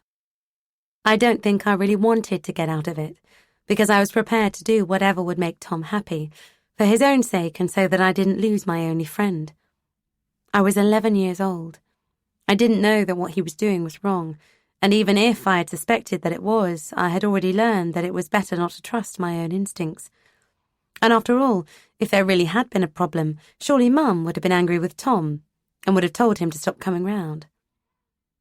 It's difficult to explain to someone who gets irony and can interpret social interactions what it's like to grow up in a state of permanent bewilderment and confusion. I was bright in an academic way. I was interested in facts and could read and absorb quite complex information from a young age, as long as it didn't involve numerals. But I had no idea at all about what made other people tick, or why one thing was right and something else was wrong. If you're lucky, those are the sort of things you learn from your parents. But, as well as having all the handicaps associated with Asperger's syndrome, I didn't have anyone I could rely on for moral guidance, or for any other kind of behavioural regulation. Perhaps Mum didn't know what was right and what was wrong any more than I did. Maybe that's why she just laughed when Tom teased me and did things like pulling my trousers down in front of her.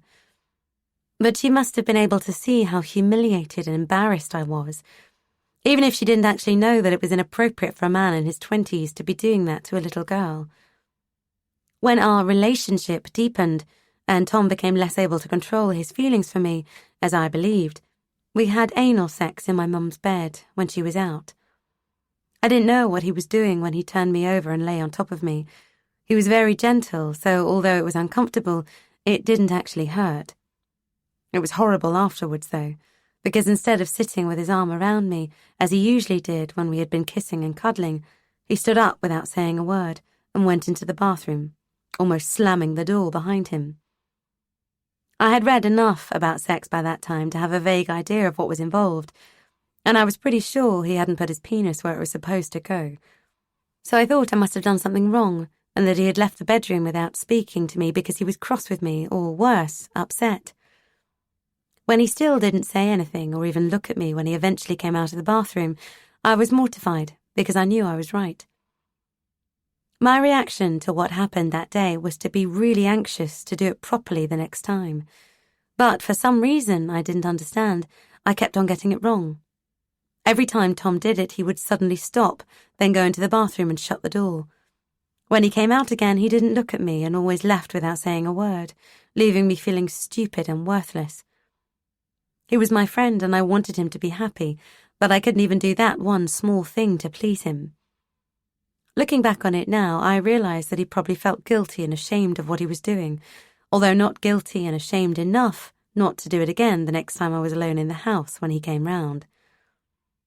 Even at school, I had always wanted to do the right thing, but I never seemed to be able to work out what it was. So I was used to people being annoyed with me or winding me up by saying things they knew I wouldn't understand, because I didn't know the difference between the truth, a lie, and a joke. "Look," someone might say to me, pointing to the sky. "It's a pink aeroplane." And while I ran to the window to search the clouds for a flash of pink, they all laughed at me for being so stupid. I suppose it was a combination of my extreme naivety and eagerness to please, plus the fact that my mum didn't protect me, that made me an ideal victim, first for Tom and then for all the men who came after him. I did try to talk to Mum eventually about what was happening with Tom, but I couldn't get the words out, and I burst into tears before I had really told her anything. I think she must already have had some idea of what was going on, though, because all she said, calmly and quite firmly, was, "It's okay. I'll make sure he stays away from you." The next time I saw Tom was in town. Mum and I had gone in together to do some shopping, and when he came over to talk to us, she just glared at him and didn't answer. But that didn't help at all, because then I felt guilty about upsetting him and anxious in case he guessed that I had said something to her. To try to cover up my confusion and embarrassment, I agreed when he suggested that, if Mum had done all the shopping she wanted to do, I might like to go with him while he did his. Mum just turned around and walked away without saying anything, but I could tell she was angry. She was still angry when I got home. "Okay," she told me. "You've made your decision. I offered to help you, but you obviously don't want my help, so that's it. You're on your own now." Then she stormed out of the room, leaving me feeling very guilty and unhappy because apparently I had had a choice between Mum and Tom, and I seemed to have chosen Tom. I found anything emotional completely exhausting. I felt sorry for Tom because Mum was angry with him.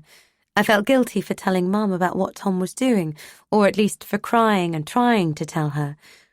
And I felt guilty because Mum thought I had chosen Tom instead of her. All that guilt and emotion, when all I really wanted was for Tom to stop doing what he was doing to me, and, even more than that, not to be on my own. Tom's relationship with Evie had pretty much fallen apart by that time. I suppose it was because Mum had given up on me that she didn't seem to be bothered when he started staying round at our house most nights. She knew we were sleeping together, on the floor of the living room. In fact, she brought us cups of tea every morning, although she did plonk them down on the floor beside us without speaking, but she just let us get on with it. It was someone else who eventually phoned the police to raise concerns about our relationship. I didn't ever find out who it was, but I suspect it was a neighbour, or possibly even Evie, rather than someone in the family. It certainly wasn't Mum. She would never willingly have got the police involved in anything, particularly in something that could lead to all sorts of hassle for her, with social services and the education authority asking questions about why I hadn't spent a single day at secondary school. The first Mum or I knew about it was when 2 police officers turned up at the house one day. They asked Mum some questions about me and, I think, about Tom, and although she didn't give much away, I could see that she was rattled. Then one of the police officers turned to me and asked, "Is there anything you want to tell me?" There wasn't any reason for her to have known that I have Asperger's syndrome, or to have understood what it meant specifically. So even if she had known, she would probably have asked me the same question, without realizing it wouldn't elicit much information from someone like me. In my mind, a question phrased like that required a simple yes or no answer. There were plenty of things I could have told her, and plenty that it would have been a good idea to tell her, from a child protection point of view. But I didn't actually want to tell her anything, for several reasons, because I didn't know her, and therefore had no reason to believe I could trust her, because I didn't want to get Tom into trouble, and because I thought I might be to blame for it all anyway. And it didn't seem like a good idea to tell a police officer about something that might be your fault. If she had asked me a specific question about what was happening, I think I would have answered it, because I do tend to be truthful. Also, I was very unhappy by that time. although perhaps not for the reason one might expect. I must have been almost 12 and starting to grow up a bit, and I was tired of always having to be kept hidden, like some secret Tom was ashamed of. I wanted to be like the couples I saw on television and walking hand in hand in real life. We could be a couple at home or when we went out together on bike rides in the countryside, but everywhere else we had to walk slightly apart, sometimes completely separately, so that no one who saw us would suspect that we were together. Although I was convinced that we were in a relationship, it sometimes made me anxious when some bit of information or something I had read seemed to contradict the reality I had created in my mind. The conflict was confusing, and it was unnerving to have to defend my truth, if only to myself, and reshape it constantly as I became aware of new facts about the real world. I believed, too, that Tom really did love me and that we were going to be together, openly and permanently, as he always promised, as soon as I was 16. The visit from the police threatened those beliefs and made me anxious. Fortunately, though, or so I thought at the time, when I answered the police officer's question by saying that there was nothing I wanted to tell her, she simply accepted what I had said, and they left without asking me anything further. Maybe it was Evie who made the phone call that prompted that visit from the police. It could have been sour grapes because she was jealous that Tom was seeing someone else, even if that someone else was just a child who used to be her friend. But maybe she was actually concerned for my welfare. That's what I would like to believe, although in reality, with the best will in the world, I don't think Evie had the mental or moral capacity to make a judgment like that. Whoever it was, and whatever their intentions for doing it, the only result it had, as far as I was concerned, was to make me even more paranoid in my belief that everyone was trying to steal Tom away from me. Mum, maybe Evie, the police, our neighbours. Well, they weren't going to succeed. I wasn't going to allow other people to put their own narrow-minded interpretation on my relationship with Tom. Whatever the rights or wrongs of it, he was kinder to me than anyone had ever been before.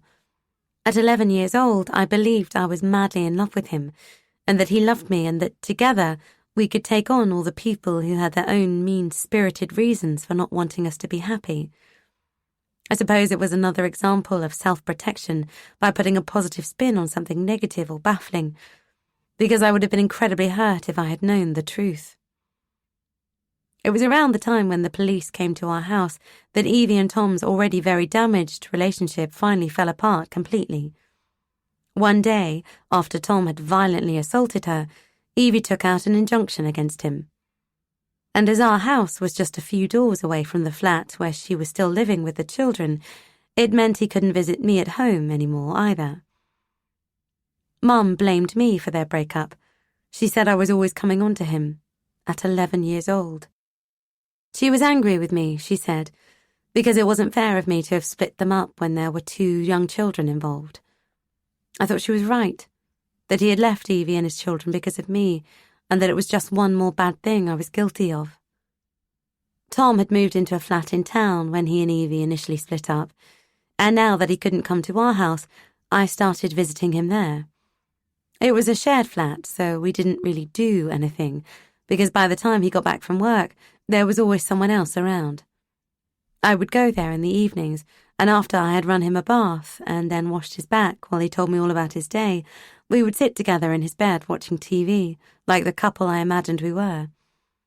Although I liked spending time with Tom, I didn't really like going to that flat.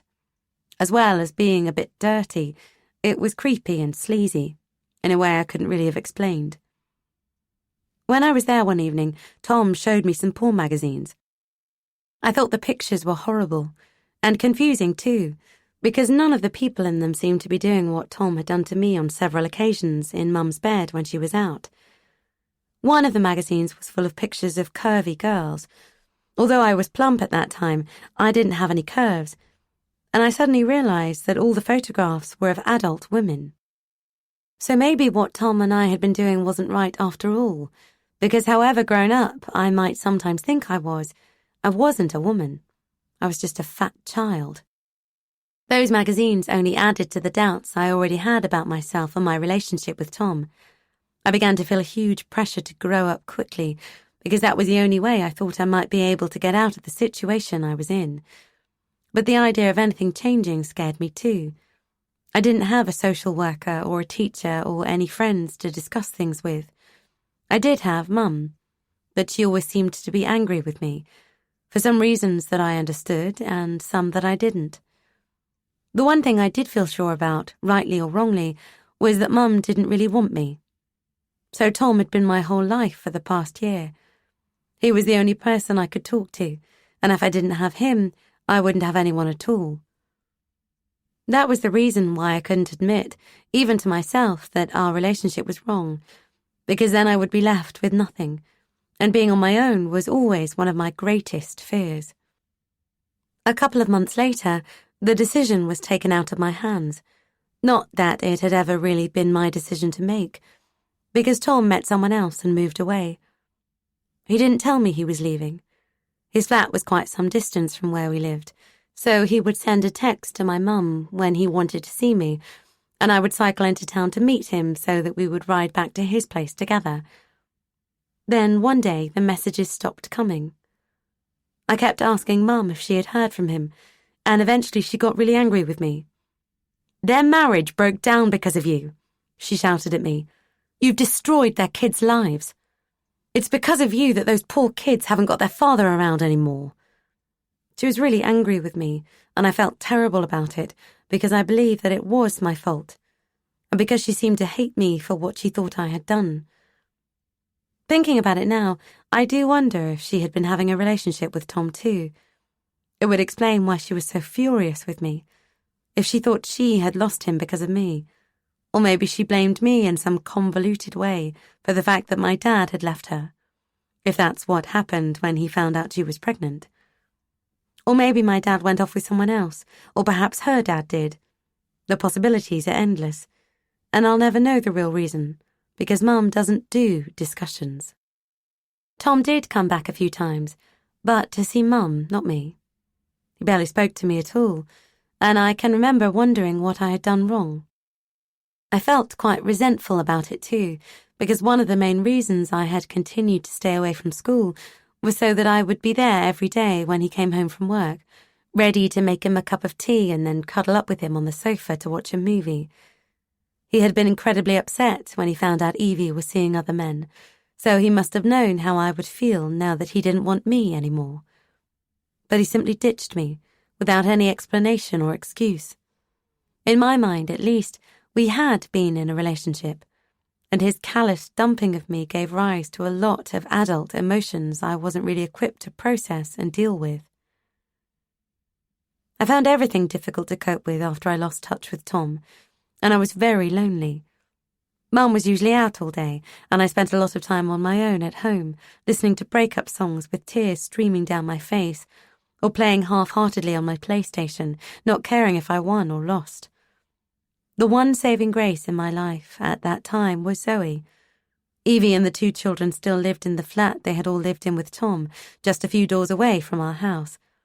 And although she and I weren't friends anymore, she was still happy to hand Zoe over to me whenever she had better things to do than look after her, which seemed to be quite a lot of the time. I was happy to have the little girl's company. I used to put her in a buggy, walk the 3 miles into town, and then wander around the park with her, trying not to think about the fact that I had been the cause of her losing her father, because I hadn't been good enough for Tom. It was comforting to be where there were other people, though, and it was while I was at the park with Zoe one day that I met Rajan. Chapter 5. Rajan was Kurdish. He had only been in England for about 6 months, and although he didn't speak much English, we managed to communicate quite well. I still felt as though I was going through the breakup of my relationship with Tom, and when Rajan tried to kiss me in the park one day, I felt really uncomfortable. I was shocked, too, not because I realized that there was anything wrong with a 27-year-old man trying to kiss a 12-year-old girl, but because it didn't seem right for him to be doing it in front of little Zoe. Despite having only a very hazy idea of what was okay and what wasn't in terms of my relationships with other people, I was adamant that I didn't want to play around while she was with me. In fact, although it was nice to have someone to talk to, I went to the park to play with Zoe, and that was all I really wanted to do while I was there. After that first attempt to kiss me, Rajan kept asking me to go to the park on my own, and when I eventually agreed and went there alone one afternoon, he kissed me and touched me. I didn't like what he was doing. It made me feel embarrassed and uneasy. Although I didn't really know anything about Rajan, and I didn't usually pick up on things that lay below the surface with people, I had a sense that he was like a tightly wound coil and might explode into anger if I said the wrong thing. I don't suppose I would have noticed it at all if it hadn't been for the fact that he was a bit like my mum in that respect. He had the same sort of tension inside him, and his eyes didn't always smile when his mouth did. But my experiences at primary school had taught me to be wary of upsetting people in case they shouted at me, and I was quite scared of him, which is why I didn't have the courage to tell him to stop. In fact, I didn't really like Rajan. I certainly didn't feel the same way about him as I had done about Tom. I know it sounds odd to say this, considering the circumstances of my relationship with Tom, but I always felt safe when I was with him. Whereas Rajan had a slightly predatory boy-approaching girl attitude towards me that I didn't like at all. I looked as young as I was, or even younger, but when I told him the first time we met that I was 12 years old, he said that was a good thing, because it meant that I was a virgin. I didn't really know why that would matter to him, until I eventually gave in to his constant pressure and thinly veiled bullying, and went back to his flat one day. I had only ever had anal sex with Tom, so it really was the first time for me. But for some reason, I didn't bleed. Rajan was angry with me afterwards, shouting at me and calling me dirty. Suddenly he didn't look handsome at all, with his lips pulled into a thin line of disgust, and he yelled at me, "You are not a virgin. Why do you lie to me? How many men did you sleep with?" I was frightened by his reaction and by his obvious revulsion. He was the second man I had been intimate with and the second man who had been angry with me afterwards. Once again, I thought I had done something wrong, and felt as ashamed as if I really had had sex with countless other men, as Rajan seemed to be so convinced I had. Unfortunately, I was very unworldly, even for a 12-year-old, and easily intimidated, so I didn't have the confidence to walk away. Instead, I went back into his flat the next time he asked me, which he did a couple of days later, despite his apparent disgust, and on many occasions after that. I didn't agree to go because having sex with Rajan was a pleasant experience. It never was. In fact, I didn't ever feel anything, except for a strange sensation that I can only describe as like watching from outside my own body. Perhaps it was an early sign of the dissociation I began to experience much later as a reaction to extreme stress. It's an odd feeling being with someone who wants to have sex with you but doesn't seem to like you. Obviously, I've only experienced life from my own perspective as someone with Asperger's, so I don't know how someone else would feel in that situation, or if anyone else would keep going back the way I did. Because Rajan wasn't kind to me in any way. He always insisted that I had to have a shower at his flat before we had sex, and as the water was always cold and he wouldn't allow me to touch his towels, I had to stand, naked and shivering, afterwards until my body had dripped dry. I wasn't permitted to eat in his flat either. I assumed for the same reason, because he thought I was dirty and didn't want me soiling his plates and cutlery. Looking back on it now, I think it wasn't only me that disgusted him. I think he was disgusted by himself, too. That would explain why he was always angry with me after we had had sex, and why he sometimes pushed me around aggressively and said nasty, hurtful things. It's unnerving not being able to understand other people's reactions. There are lots of things very young children can't make any sense of, but because they don't yet have any conscious concept of cause and effect, or of being able to work things out for themselves, they don't even try. For someone with autism, however, knowing that you need to be able to read and interpret people's reactions, but not being able to do so is frustrating, and often very disheartening. So I was confused by the contradictory way Rajan treated me. On one hand, he often said unkind things to me. On the other, I knew that he must care about me, otherwise he wouldn't want to have sex with me. Ultimately, though, because I believed he was my boyfriend, I simply accepted it all and told myself it was stupid to allow any of it to upset me. But even if you manage not to be actively upset by something like that, you can't do anything about the fact that it creates a little empty hole in your soul. It was because I believed Rajan and I were in a relationship that I pushed Tom away when he came round to our house one day and tried to kiss me. It wouldn't be right, I told him, probably echoing something I had heard someone say on the TV. I'm going out with someone else now. That's how grown up I thought I was. I had learned what I knew about love and relationships from the TV and magazines, and at the age of 12, I was worried about cheating on one abuser by kissing another. I don't know how Rajan justified our relationship to himself. Perhaps he didn't even bother trying. I do know that his friends objected to it. Although they always spoke their own language in front of me, they gesticulated a lot when they were talking, and I could tell the first time they met me that they disapproved and were arguing with him. But Rajan just shrugged his shoulders and said something that made some of them laugh. I often caught his friends looking at me after that, usually with expressions of contempt, and they used to send him texts telling him to meet them in the park, but always on his own. I know they wanted him to stop seeing me, and I resented them and felt hurt at the time. Looking back on it now, though, I realized that his friends had a morality Rajan didn't share. One day, he told me that he was going to take me to a nightclub. I was incredibly excited. Somehow I managed to persuade Mum that I needed some new clothes, and her friend Sid offered to take me shopping in town. Sid was quite a bit older than Mum, and a genuinely nice man who was always very good to me. I think I told him I had been invited to a party with some friends who were a couple of years older, and that I wanted to impress them. He was obviously a bit worried about it, and when he quizzed me, quite gently, I admitted that they could be as old as 15 or even 16, which didn't sound great when I was just 12. That was considerably better than the truth. I don't think Sid approved, but he still took me shopping. I really enjoyed spending that day with him. It was just the two of us, and after he had bought me some cropped cargo pants and makeup, he took me out for lunch. We didn't ever do it again, though, because when we got home, Mum accused Sid of sniffing around me, and they had a huge row. "Why on earth is he spending money on you? What does he really want from you?" she shouted at me afterwards, as if it had all been my idea for Sid to take me shopping, when in fact she was the one who had set it up, so that she didn't have to be bothered with it herself. Her reaction was ironic, too, when you think that she didn't ever ask me where I had been or who I had been with when I was having sex with Rajan at his flat.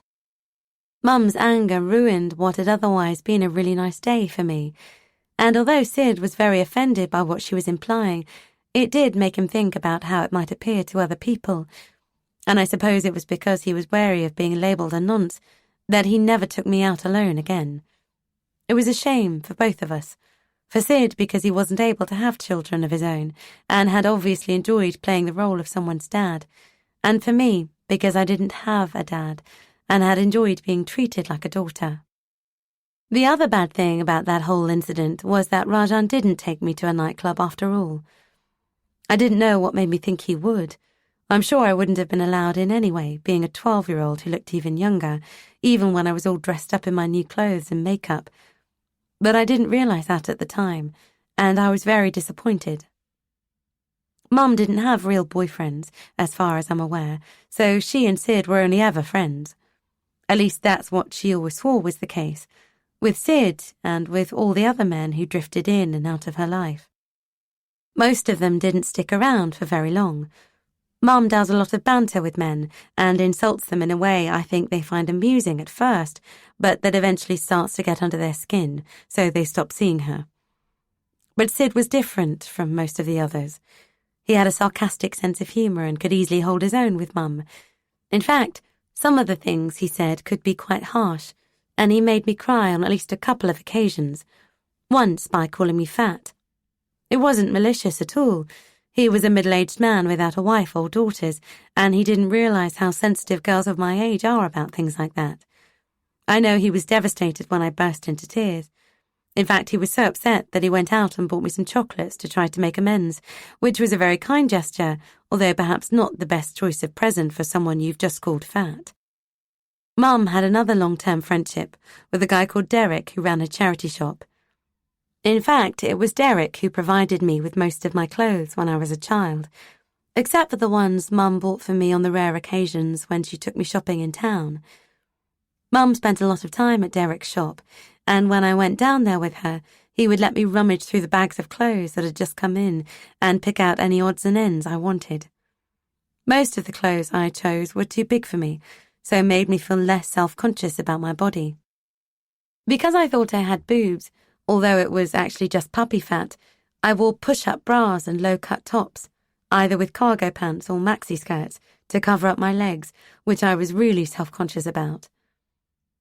I had only been seeing Rajan for a few weeks when social services began to take an interest in me. I think Mum got a letter asking why I wasn't attending school. There were periods during my childhood when I don't remember Mum being there at all.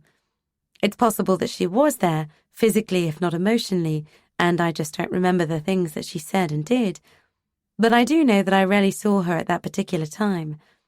I used to go out, to the park or to Rajan's flat, as soon as I woke up in the mornings and come home on the last bus at night, so I don't know if she actually had a visit from social services. All I do know is that she told me one day that a taxi would be coming to the house the following morning to pick me up and take me to school. I can't remember whether she actually threatened me with the care home on that occasion, as she still often did when I refused to do something she had told me to do. But I do remember realizing that it wasn't something that was open for discussion, and that, this time, I didn't have any choice. I hated that school. It was a special school for children with a whole range of learning difficulties and physical disabilities.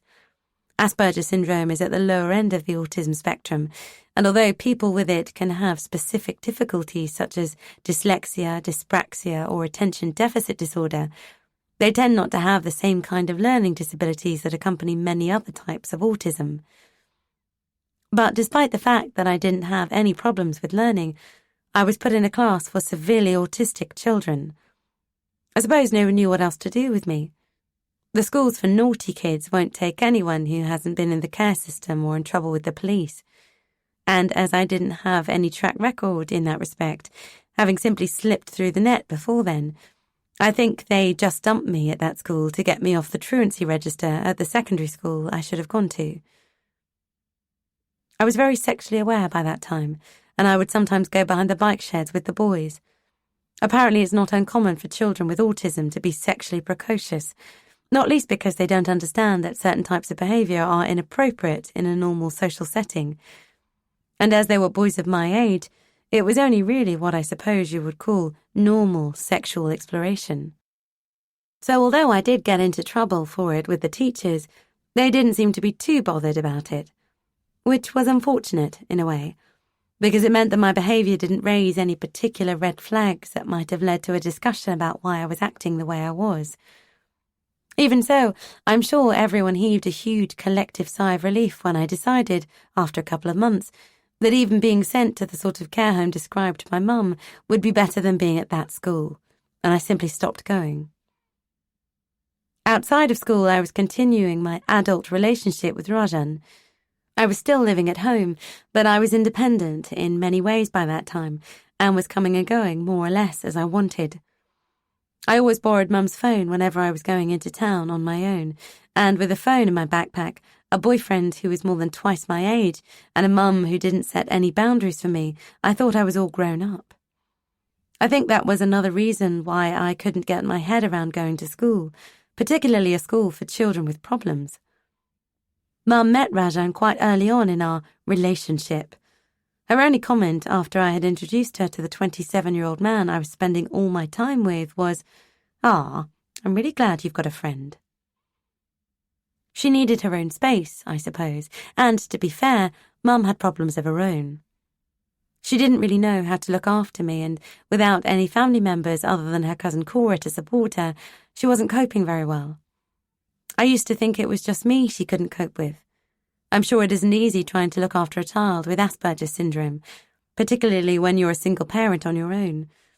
But I realized when I was older that there were many other aspects of life she struggled to deal with. So I can understand how she might have welcomed the opportunity to get a break from me. Perhaps, though, being relieved that her 12-year-old daughter had an adult boyfriend was a step too far, even if that daughter hadn't had the communication and interaction disabilities that handicapped me. I know Mum felt very guilty about it all. She had always been quick to criticize anyone with children who goes away, even for a weekend, without them. So she did try to be present in body, if not in spirit. I think she consoled herself, too, with the thought that although I was difficult to deal with, she was doing her job as a mother by not asking anyone else for help. In retrospect, it might have been better if she had. Mum always told people, including me, on many occasions, that she really was doing her best for me, and that I had always sabotaged her relationships with my difficult behaviour. I think it was her use of the word sabotage that particularly upset me, because of its implication of deliberate acts on my behalf. She was certainly very convincing, though. I know Cora had looked up Asperger's syndrome when I was first diagnosed with it, and that she understood the effects it had on me. But even Cora believed that her first loyalty should be to Mum, and she did try to support her in any way she could, despite her own mental health issues. The result of it all was that by the time I was 12, I had accepted that I was a badly behaved, inconsiderate, and very difficult child who fully deserved to be branded the black sheep of the family. As I got older, I realized that Mum wasn't really to blame for her rapid mood swings, which I found incredibly stressful, or for any of the other manifestations of the bad experiences she must have had when she was a child. When Mum was about the same age I was when I started seeing Rajan, she was taken into care when her mother got a new partner. She must have felt as though she had been abandoned by the one person in the world who should have put her needs above those of anyone else. It probably also explained what made her think she was doing her best for me, because whatever else Mum did or didn't get right, she didn't ever abandon me, which, in her eyes, was the single worst thing that could possibly happen to a child. Obviously, because of what had been going on with Tom, I did need the intervention of social services, and Mum needed help too. But to Mum, asking anyone for help would have meant she had failed, and she couldn't have coped with that. So we stumbled on with our lives, making a terrible mess of it all in our own individual ways. Even after I stopped going to school, I wasn't happy. I decided it must be because I was in the wrong relationship, so I decided to drop Rajan and go out with another guy called Nazir. I think Rajan was relieved when I told him I didn't want to be with him anymore. I'd begun to sense that he was getting tired of me, which is what gave me the confidence to start chatting to Nazir and then to break things off with Rajan. I'm pretty sure he would have ditched me before too long, so I saved him the trouble and, coincidentally, made his disapproving friends happy too. Nazir worked in a local kebab shop. He was a bit closer to my age, at 18, good-looking, much taller than most of the other Afghan boys, and quite fair-skinned. He had come to England from a refugee camp in Afghanistan as an unaccompanied 14-year-old asylum seeker, hidden in the back of a lorry on a long, arduous and very frightening journey through Iran and Turkey into Europe. When he finally reached the UK, he was looked after for the next 4 years by a foster family. As a result of coming over at such a relatively young age and going to school here, he spoke good English and had more of an English sense of humour than many of his friends. I was impressed by the stories he told me about his adventures and by the fact that he had his own car. We went for a drive on our first date. It was my time of the month and I was wearing a sanitary towel, so I refused to have sex with him in the car as he wanted me to do, although I didn't tell him why. The embarrassment I had felt about having my periods at primary school had left its mark, and I would have found it very uncomfortable trying to explain it to him. It didn't require me to have fully functioning emotional radar to be able to pick up on the fact that he was annoyed about it. Afterwards, he told his friends and everyone at the park that I wasn't a girl at all, and for a while they all called me boy and made fun of me. Nazir's friends often went with him in his car when he did deliveries for the kebab shop, and after a while I started to go too. The first time I slid onto the front seat beside him, one of the other men asked me coldly, "Who do you think you are?" Where are you getting these ideas from? Move. Apparently, I had failed to pick up on the unspoken rule that only girls who were the established girlfriends of specific men were allowed to sit in the front of the car. The girls at the bottom of the pecking order, the younger ones of 15 and 16, who were passed around amongst Nazir's friends, always sat in the back. I was somewhere between the two, but still definitely a backseat girl. Most of the other girls who hung out with Nazir and his friends had grown up on council estates in the area, and although I had a regional accent that wasn't very different from theirs, it was different enough for them to notice, which meant that, as usual, I didn't fit into any category. To the front seat girls, I was beneath their contempt, and they completely ignored me. To the back seat girls, I was a snob. I was a bit more popular with the boys, however. I think because I was younger than all the others, I was cute. One evening, a couple of weeks after our first date, we were all crammed into Nazir's car while he was making his deliveries, when he suddenly called over his shoulder to me. "We're going to stop off at my flat. I want to fuck you." I was very embarrassed because he had said it so openly, but I was used to being humiliated. So when he pulled up outside his flat, we left the others in the car, smoking weed and listening to music while we went upstairs. Nazir was quite gentle and didn't hurt me when we had sex. As soon as he had zipped up his trousers, however, he became irritable and impatient. "I have deliveries to make," he snapped at me when I told him I was going to have a quick wash. "There isn't time for you to wash, or do that." He scowled at me as I sat on the edge of his bed, trying to rethread the shoelace that had come loose from one of the Doc Martens I always wore. "It's okay," I told him quickly. "I'll take them off. I'll just walk down the stairs in my bare feet." "No, keep them on." He sounded really angry. "There isn't time for this." I am not the most coordinated of people at the best of times, and I'm even worse when I'm under pressure.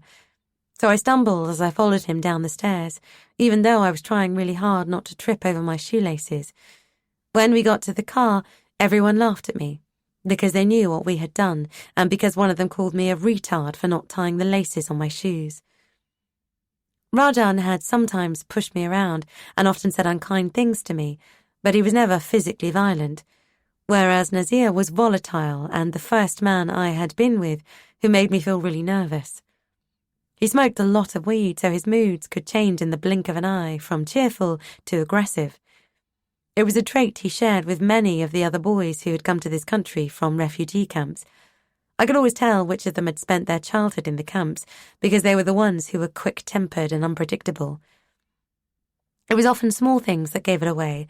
For example, if there was ever a sudden loud noise, there would be a split second where you could see the paralyzing fear in their eyes, and then they would go ballistic. They all had different triggers. For some, it was a door slamming or a pan being dropped on the floor. The earliest childhood memories for many of them were the sound of bombs exploding and of waiting to see where the next one would fall. So it wasn't surprising they reacted the way they did to anything unexpected. They might learn to live with the horrific memories of those childhood experiences, but they wouldn't ever recover completely from the psychological damage that living in the refugee camps had caused. Most of Nazir's friends could be aggressive, and they were all paranoid about people making fun of them. Several of them were dealing in drugs, mostly weed and sometimes a bit of coke, so they were also paranoid about being caught. So much so, in fact, that they seemed to believe there were coppers watching them on every street corner. I was with Nazir and his friends on more than one occasion when someone came to do a deal with them, and they noticed a stranger glance in their direction as he walked past and beat the crap out of their would-be customer.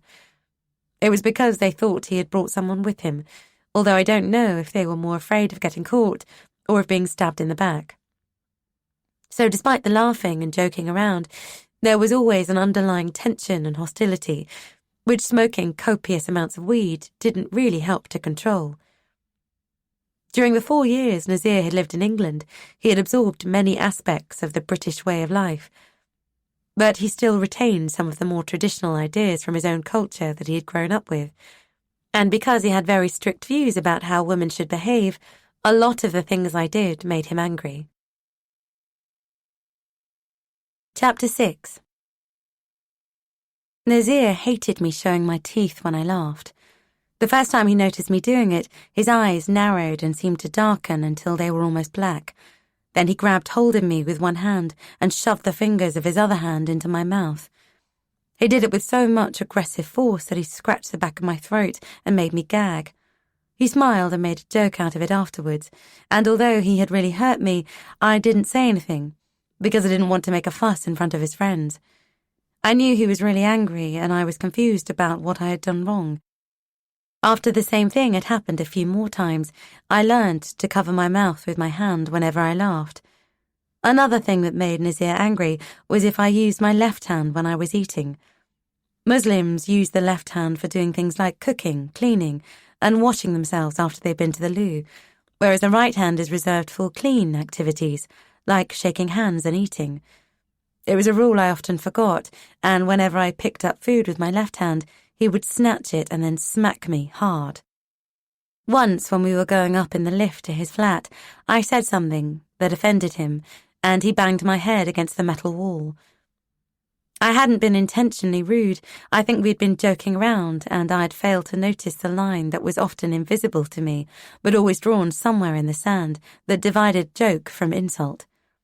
His sudden attack took me completely by surprise, and I didn't even have time to raise my hands to try to protect my head, which was probably just as well, because he smashed my hand so hard against the wall of the lift that my fingers might have been crushed if they had been in the way.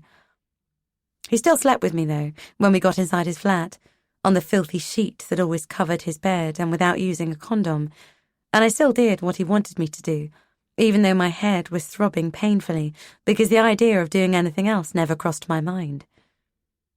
Although Nazir's friends didn't speak much English, I knew when they were making jokes at my expense.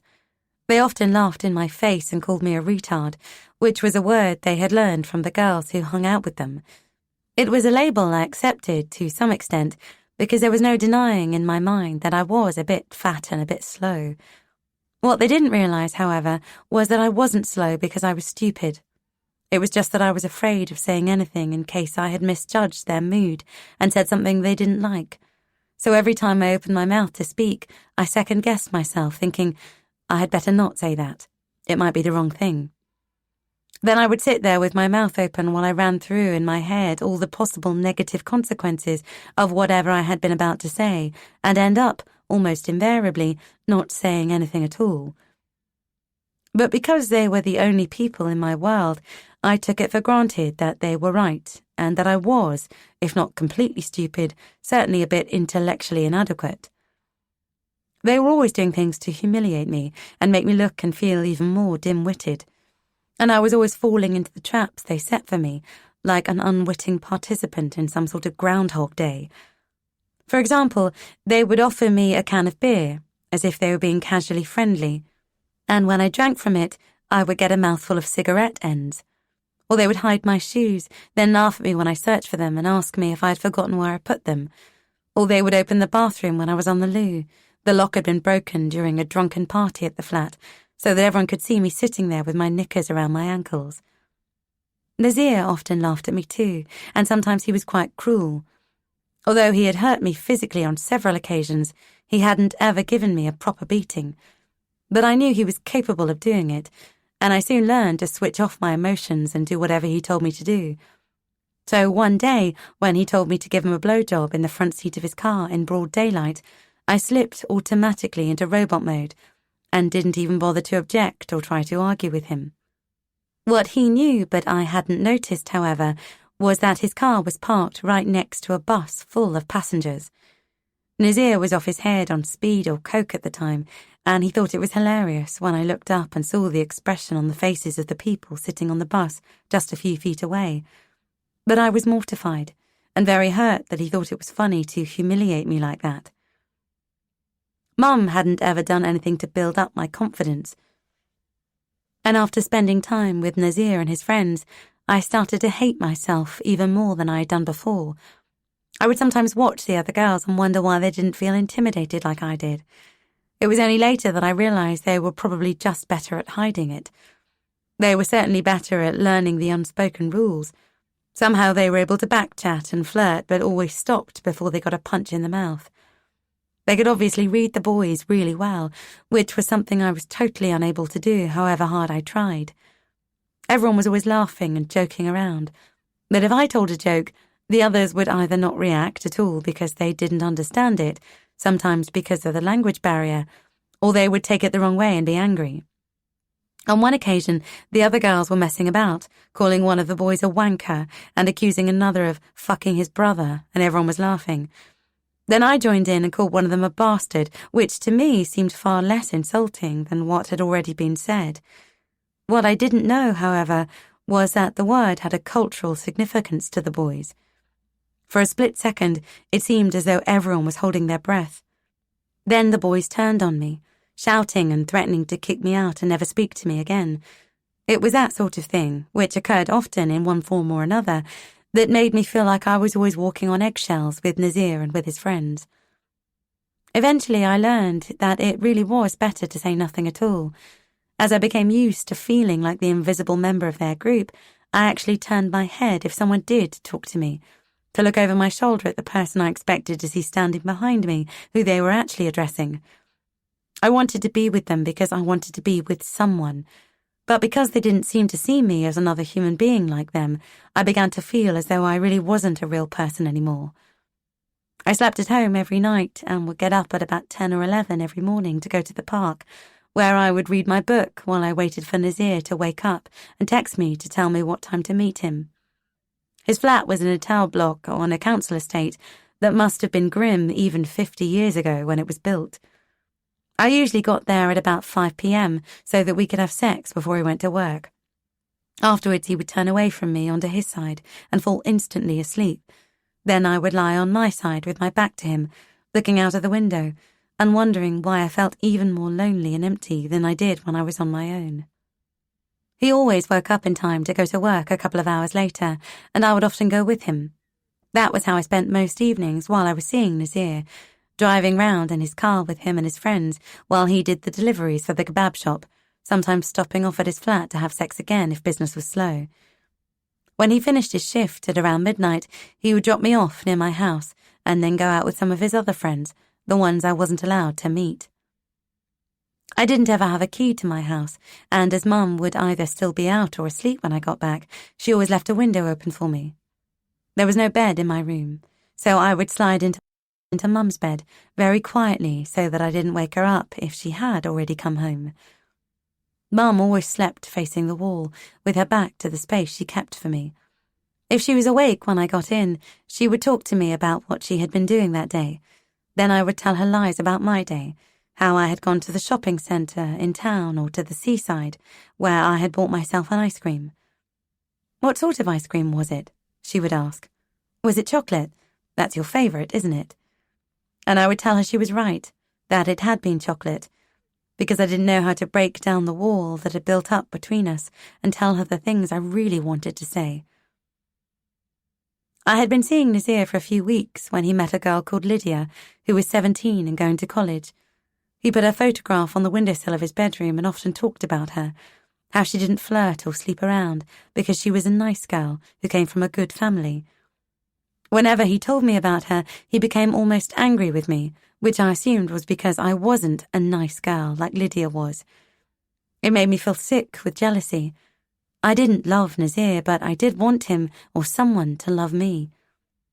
I was confused too because I didn't know how he did want me to behave.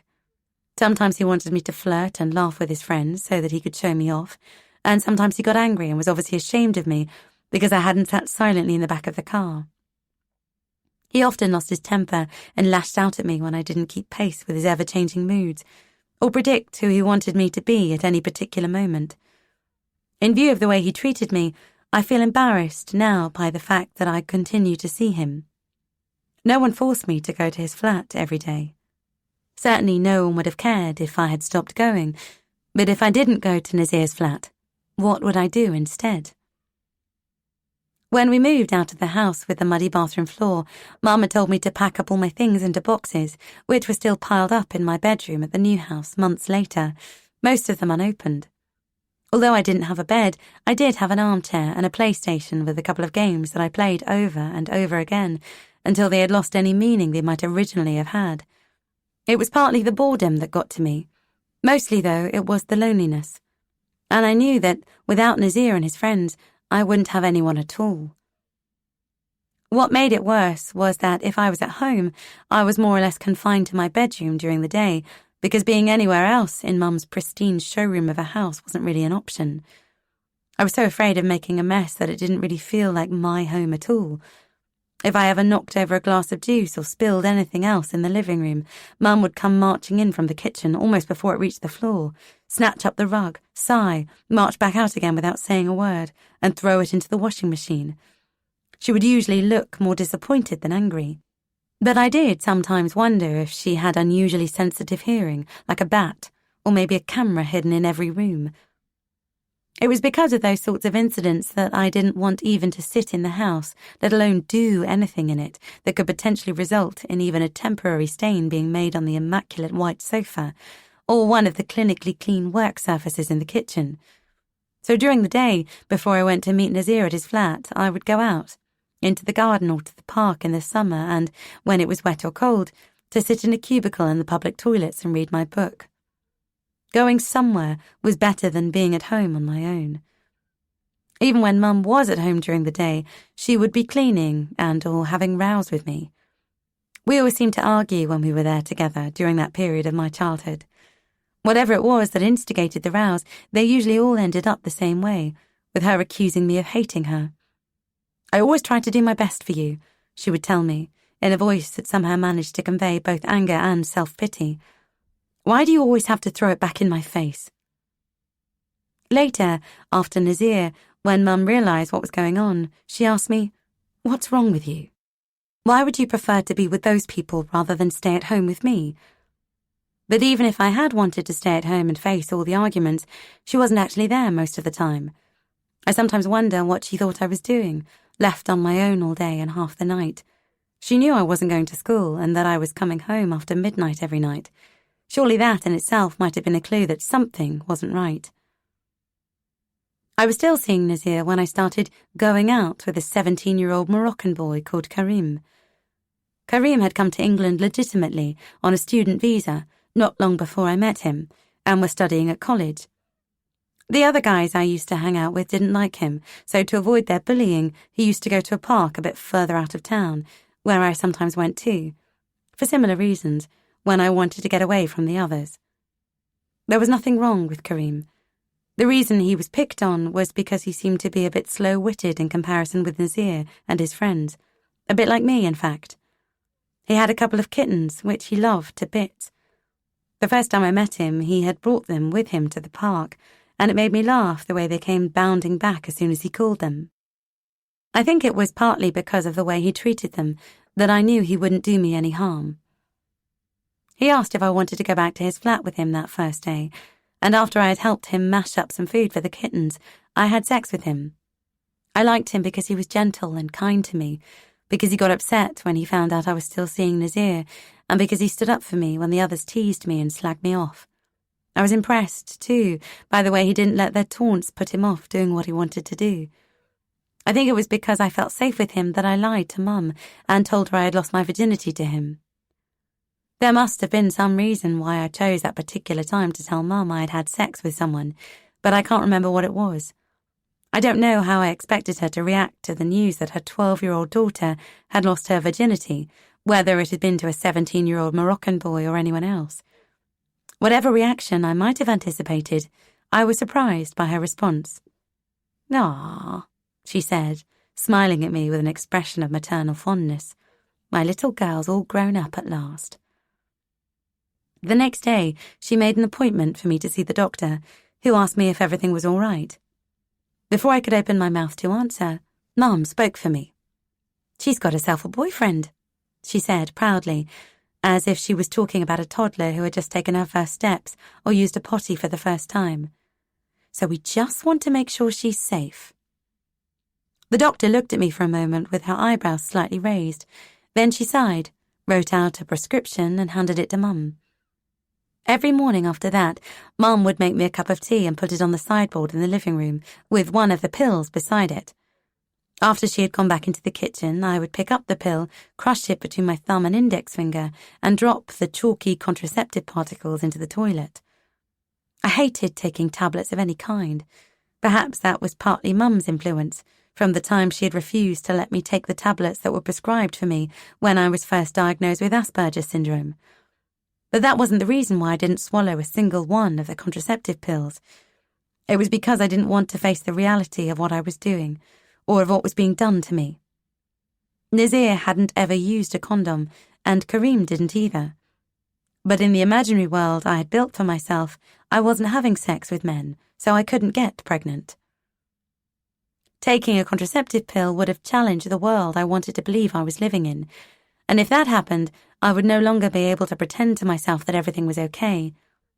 It seems extraordinary now to think that I projected all the things that worried and distressed me onto that one small tablet, which Mum had been so proud to obtain for me and which, to me, represented a terrible truth I wasn't equipped to face.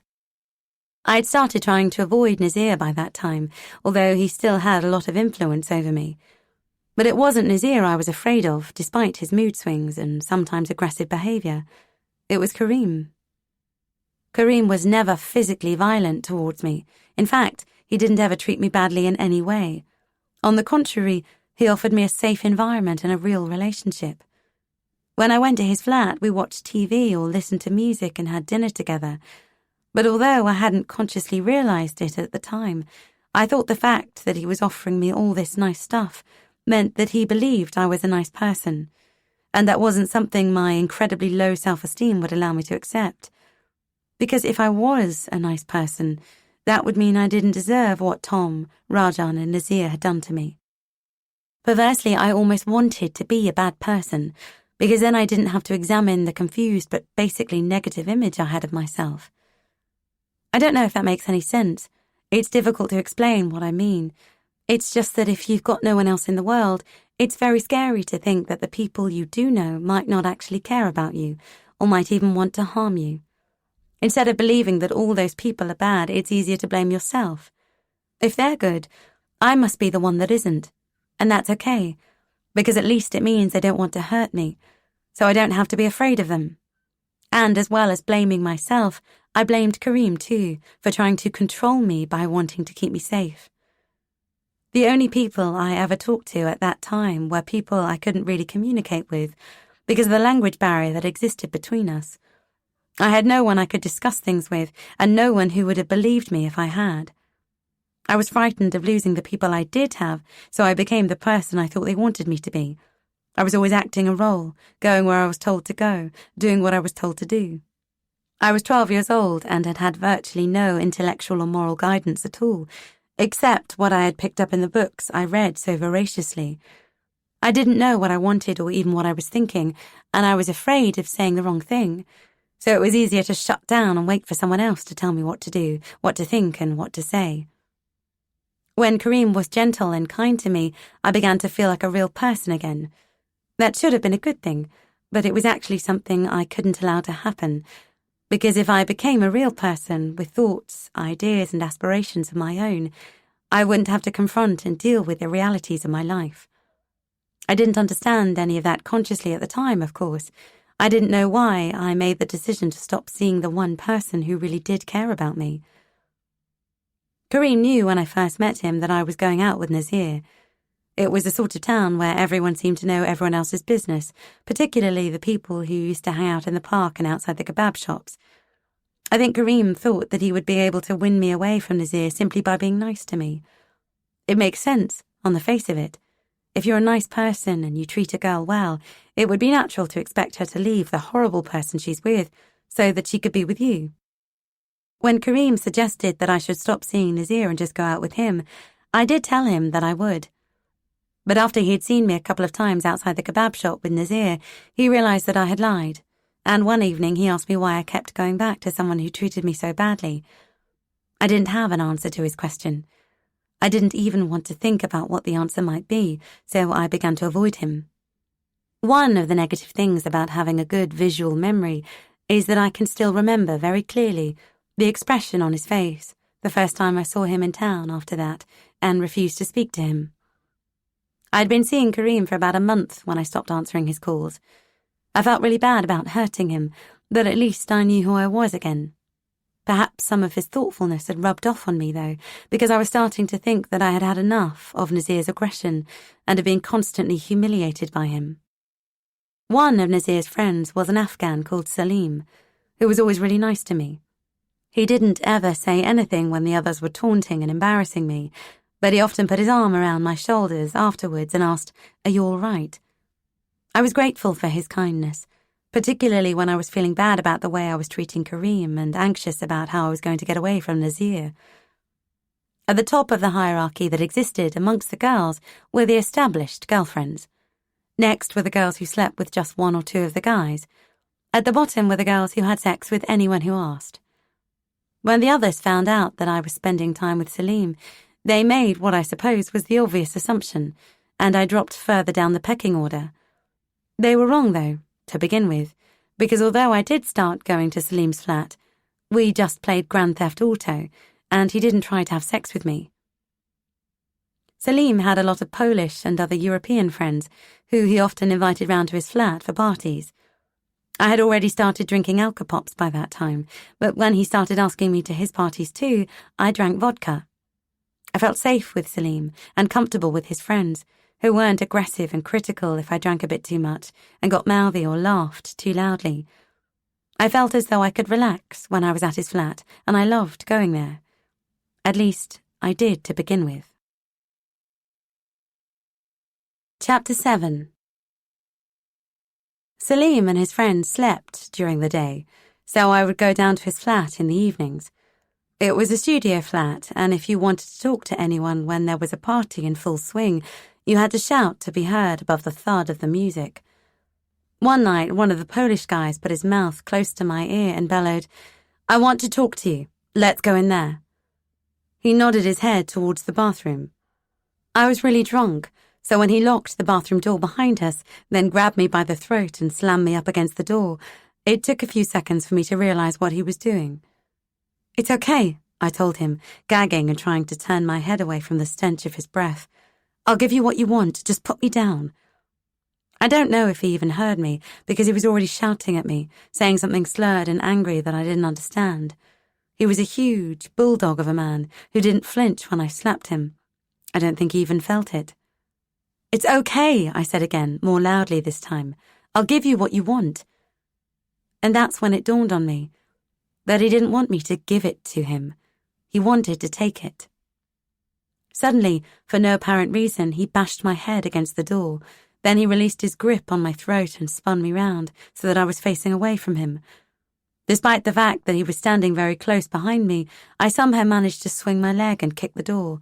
I kept on kicking it and screaming so loudly I could probably be heard at the end of the street. But instead of anyone coming to help me, someone in the other room turned up the music, and I knew I was screwed. Until that moment, I had always believed that ultimately I was the one who was in control of the things that happened to me. Salim particularly made me feel that way, because he made me feel safe. So I thought I had been making my own choices. Admittedly, many of them weren't good ones, and I often did things, or allowed them to be done to me, because I didn't know how to say no. But I had never really felt coerced into doing anything I didn't want to do.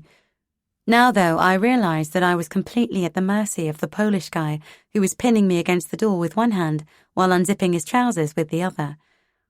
I knew there was no point in trying to fight him. He was more than twice my size in every dimension, and at least 4 times stronger. If I did try to resist, there was a very distinct possibility that I would simply end up with broken bones, maybe even a shattered nose, and he would take what he wanted anyway. I had stopped struggling, was trying to detach my mind from what was about to happen to me, when there was an almighty bang on the door. The wall on either side of it seemed to vibrate, and I could hear someone shouting. In fact, it was more like a roar than a shout, and I couldn't make out what he was saying. Then the bathroom door splintered, and I fell back against the basin, just as the man burst into the room. While the others had turned up the volume of the music to drown out my cries for help, just one man had come to my rescue and prevented me from being raped. Eddie was a 6-foot-tall, disabled, speech-impaired Eastern European guy who wore a large, old-fashioned hearing aid and who Salim and his friends treated like a sort of mascot. Even the drunken Polish guy could see that he was in the kind of rage that would have made it extremely inadvisable to try to argue or reason with him. So he snatched up his phone from where it had dropped onto the floor and fled without a word. A few minutes later, when things had calmed down a bit and I was sitting in the living room, still in a state of shock, I realized that it wasn't his phone the Polish guy had taken. It was mine. Someone had turned off the music by that time, and they had all stopped drinking. And when I told Salim what had happened with my phone, I noticed several of the other men glance at him anxiously. "We have to get it back," Salim told me. "Come on, you must come with me." The last thing I wanted to do was to see my attacker again, but Salim sounded impatient, almost angry, and I knew his invitation wasn't optional. A couple of the other guys came with us too, but no one spoke as we ran down the stairs of the house and out into the street. We caught up with the Polish guy a short distance down the road. He spun round when Salim called out his name and, for a moment, looked quite scared. When Salim told him why we had followed him, he barely glanced at my phone before handing it over.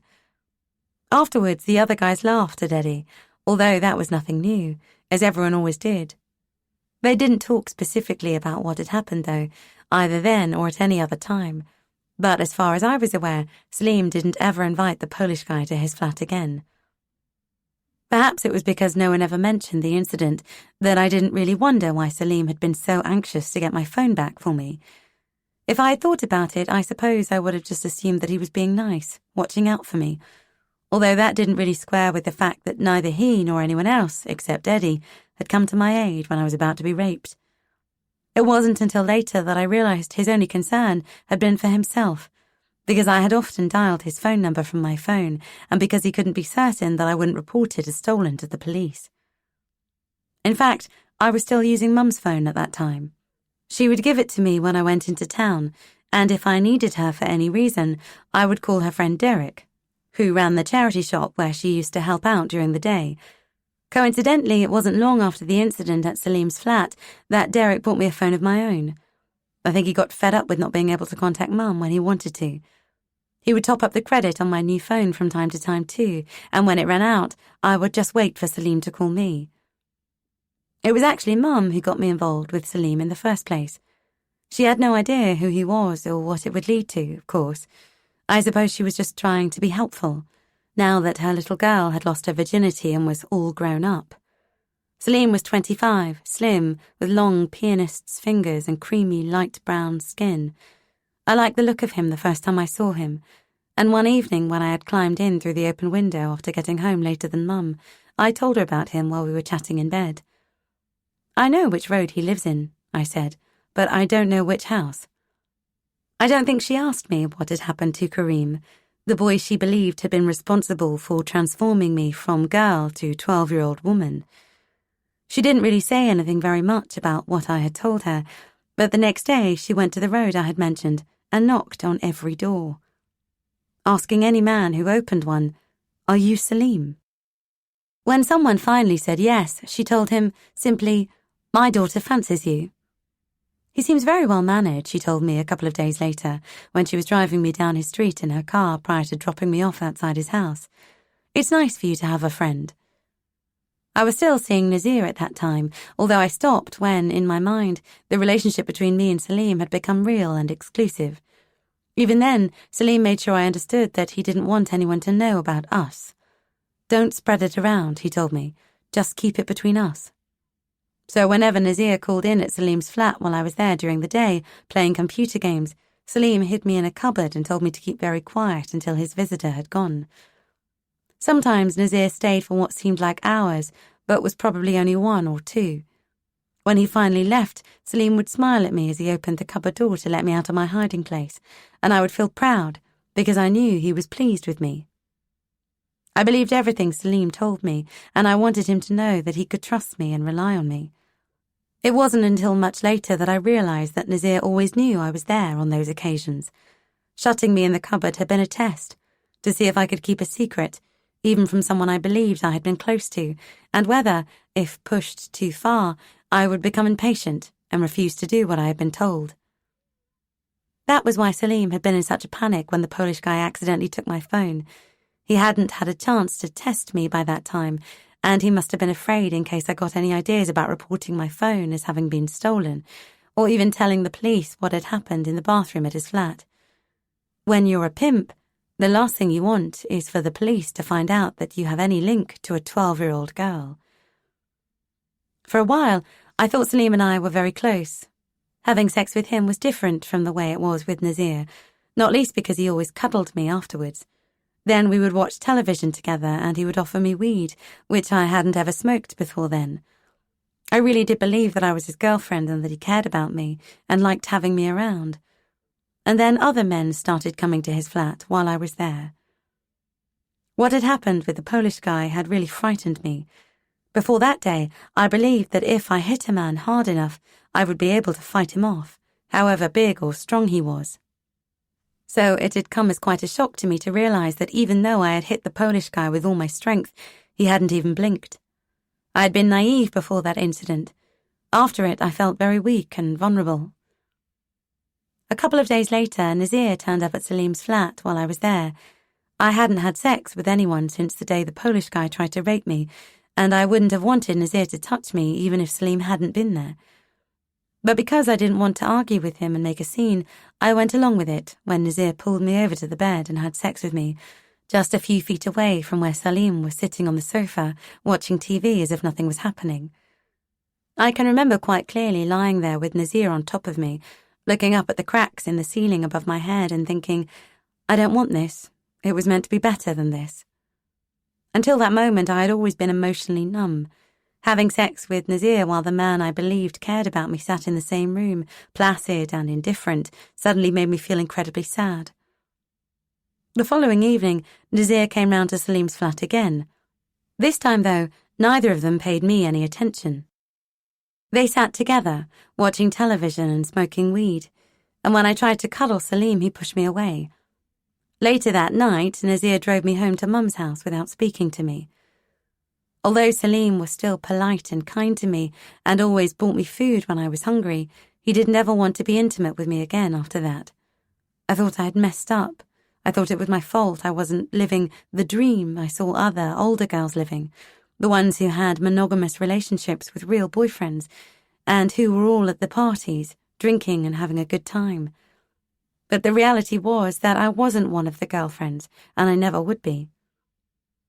When I went back to Salim's flat the next night, like a lamb to the slaughter, Nazir was there again, this time with a guy whose face I recognized, but who I hadn't ever spoken to. The three men talked and smoked weed while I sat on the bed.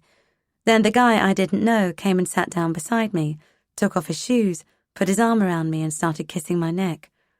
Salim and Nazir were watching us, and although my whole body had tensed, I didn't try to push him away or resist when he thrust me down on the bed, pulled off his trousers and had sex with me.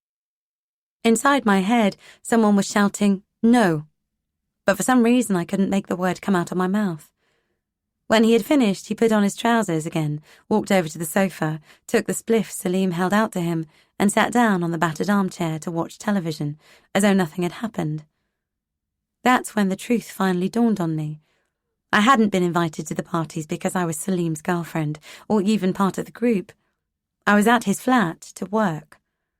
The 15-year-olds and 16-year-olds had been used and abused so many times that they had begun to lose their appeal. So I was the new attraction, a younger girl for Salim's friends and acquaintances to have sex with.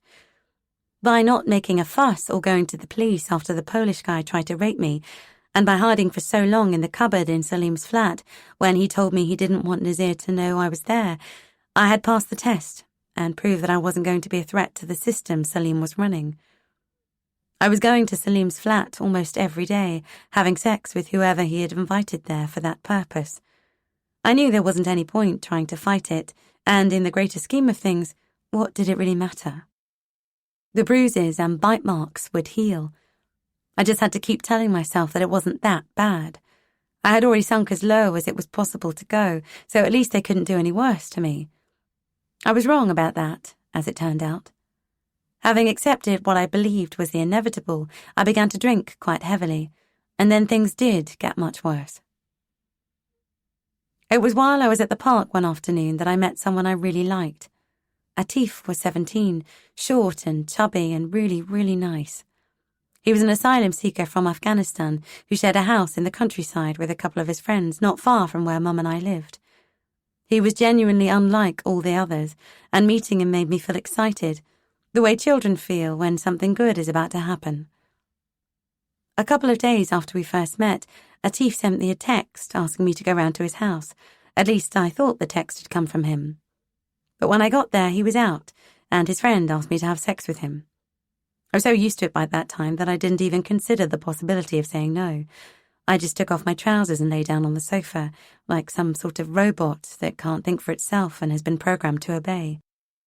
Later that evening, when Atif came home, he cooked dinner for me. Then we sat together on the sofa with our arms around each other and watched TV. He knew I had slept with his friend, and later that I did so again on several other occasions, and I knew he hated it. But he didn't know what to do about it any more than I did. Atif worked very long hours in a kebab shop, a different one from the one Nazir did deliveries for, so I didn't see him as much as I would have liked to. Whenever we did see each other, he was always gentle and nice to me. Eventually I began to tell him a bit about some of the things that were happening to me at Salim's flat, where I was still having sex with Nazir and a number of his friends. I didn't tell Atif that I was being raped, but I did confide in him that I was scared of Salim and his friends, and that the only reason I went back there every day was because I didn't know how to get out of it. I could see that he was upset, even by the small amount I told him. "I will protect you," he used to say, even though he probably knew as well as I did that he couldn't. "I want to be with you," he told me. "I want us to have a baby." When I did fall pregnant, for the first time, amazingly, considering that very few of the men I slept with used condoms, Atif insisted that we must keep the baby when it was born and make a life for ourselves together as a family. He knew how old I was, but it's normal for girls in Afghanistan to have babies at a much younger age than would be considered acceptable here. The problem was, I couldn't be certain that this baby was Atif's. I didn't tell anyone else that I was pregnant, not least because I wasn't even certain that I was, particularly as I was finding it increasingly difficult to know what was real and what was only happening inside my head. In fact, I tried to avoid thinking about it at all, because doing so just raised questions I couldn't answer. Questions like, were Atif and I really going to live together and bring up our child in a house in the country? Or was that just a fantasy born of a desperate wish for it to be true? When I started being sick and couldn't bear the thought of eating anything, Salim knew immediately what was wrong. Perhaps it's the sort of thing you need to know when you're a pimp. And perhaps it was the reason why he got me so drunk on vodka one night that I blacked out.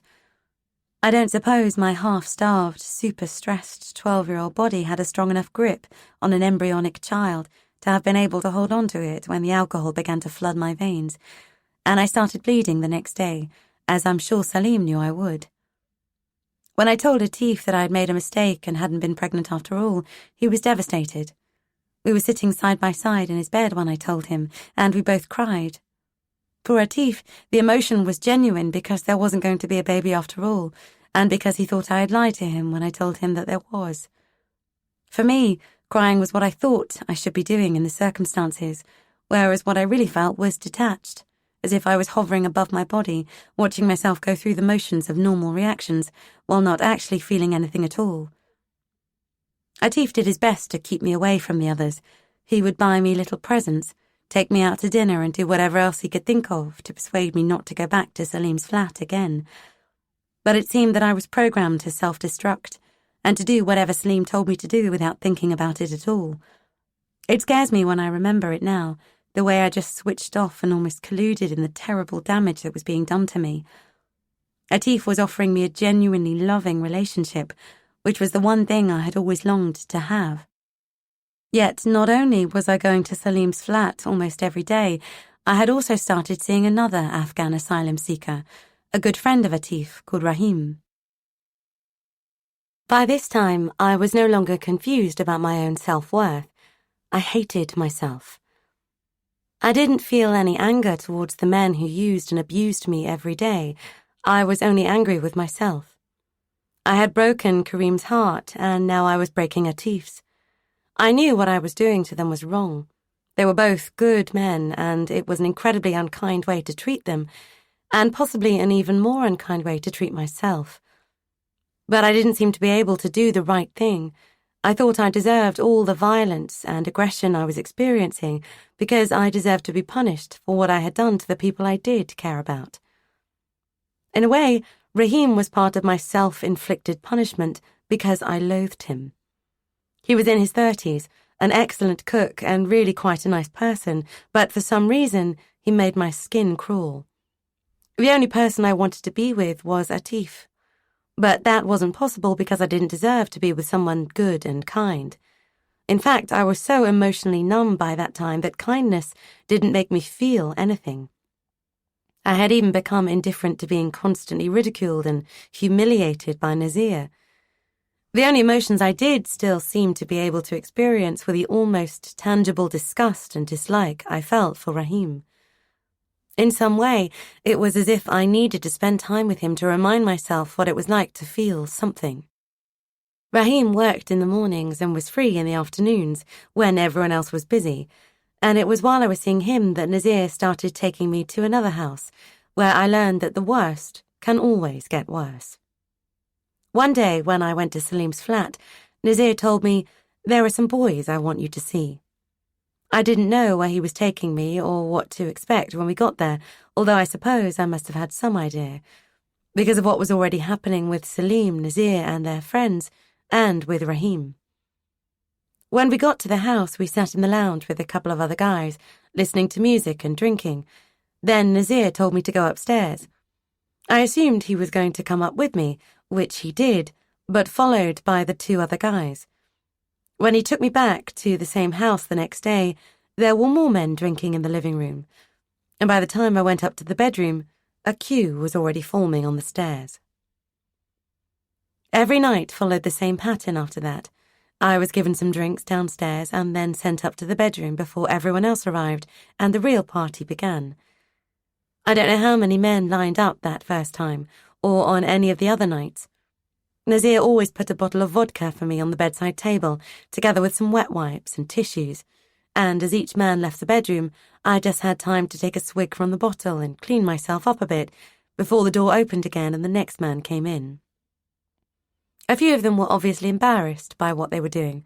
Some even apologized or ruffled my hair and kissed my forehead afterwards. They were the ones I remembered, the ones whose faces I might have been able to pick out from a crowd. But most of them didn't speak to me at all, and I barely noticed what they looked like, or how many of them came into the bedroom each night, although I think it was always between 5 and 12. The next time I missed a period, I knew I was pregnant. At almost 13, there would have been no other reason why my boobs suddenly got bigger and heavier, or why a small but pronounced bump began to develop in my belly. A few of the guys who lined up on the stairs each night used condoms, but many of them didn't. It was their choice. So sooner or later, it was bound to happen. I was still seeing Atif at the time, and Rahim too, but I didn't tell anyone. I was too frightened to go to the doctor because I thought that, because of my age, I would be forced to have an abortion, and then social services would get involved. After what Mum had told me about her own experiences as a child in care, I was even more afraid of social services than I was of doctors. So I decided that if I held out for long enough, until it was too late to have an abortion, perhaps they would have to allow me to keep the baby. I knew a couple of young mums who were older than me, but can't have been more than 16, who were in a mother and baby unit that sounded like a relatively nice place to be. If I could hide my condition for long enough, perhaps I could go to one too, and then I would be safe. I suppose I saw having a baby as a way out. If I was in a unit like the one the other girls described, Salim and Nazir couldn't get at me. And if I got the help I needed, I might be able to make a new start. It wasn't just self-interest that prompted my actions. I wanted to have the baby for its own sake, too, because I wanted to look after it, to make sure it had a happy childhood and knew it was loved. Giving my child the childhood I wish I had had would seem like another way of starting again. One day when I went to Atif's house, only Rahim was there. He assumed we were going to have sex, and when I answered him back and refused to sleep with him, he pushed me down the stairs. It happened without any warning, and I was so taken by surprise I couldn't do anything to save myself from tumbling all the way to the bottom. I lay there for a few seconds, too stunned to feel much pain. Then I stood up, and as I did so, I could feel blood pouring down my legs. I don't know whether Rahim realised what had happened. He probably just thought I was having a massive nosebleed, but he wasn't concerned for me at all. He was just angry because I'd bled all over the carpet in what was a rented flat. At least he let me use the shower, though. After that, he had made me scrub the stain with bleach. I knew then that I could forget about any idea I had had of using the baby as a means of escape and erasing the past. As I stood watching the pale remnants of what might have been disappear into the drains, a voice in my head kept repeating, "There is no way out for you now." Chapter 8. I had had 2 miscarriages before I turned 13.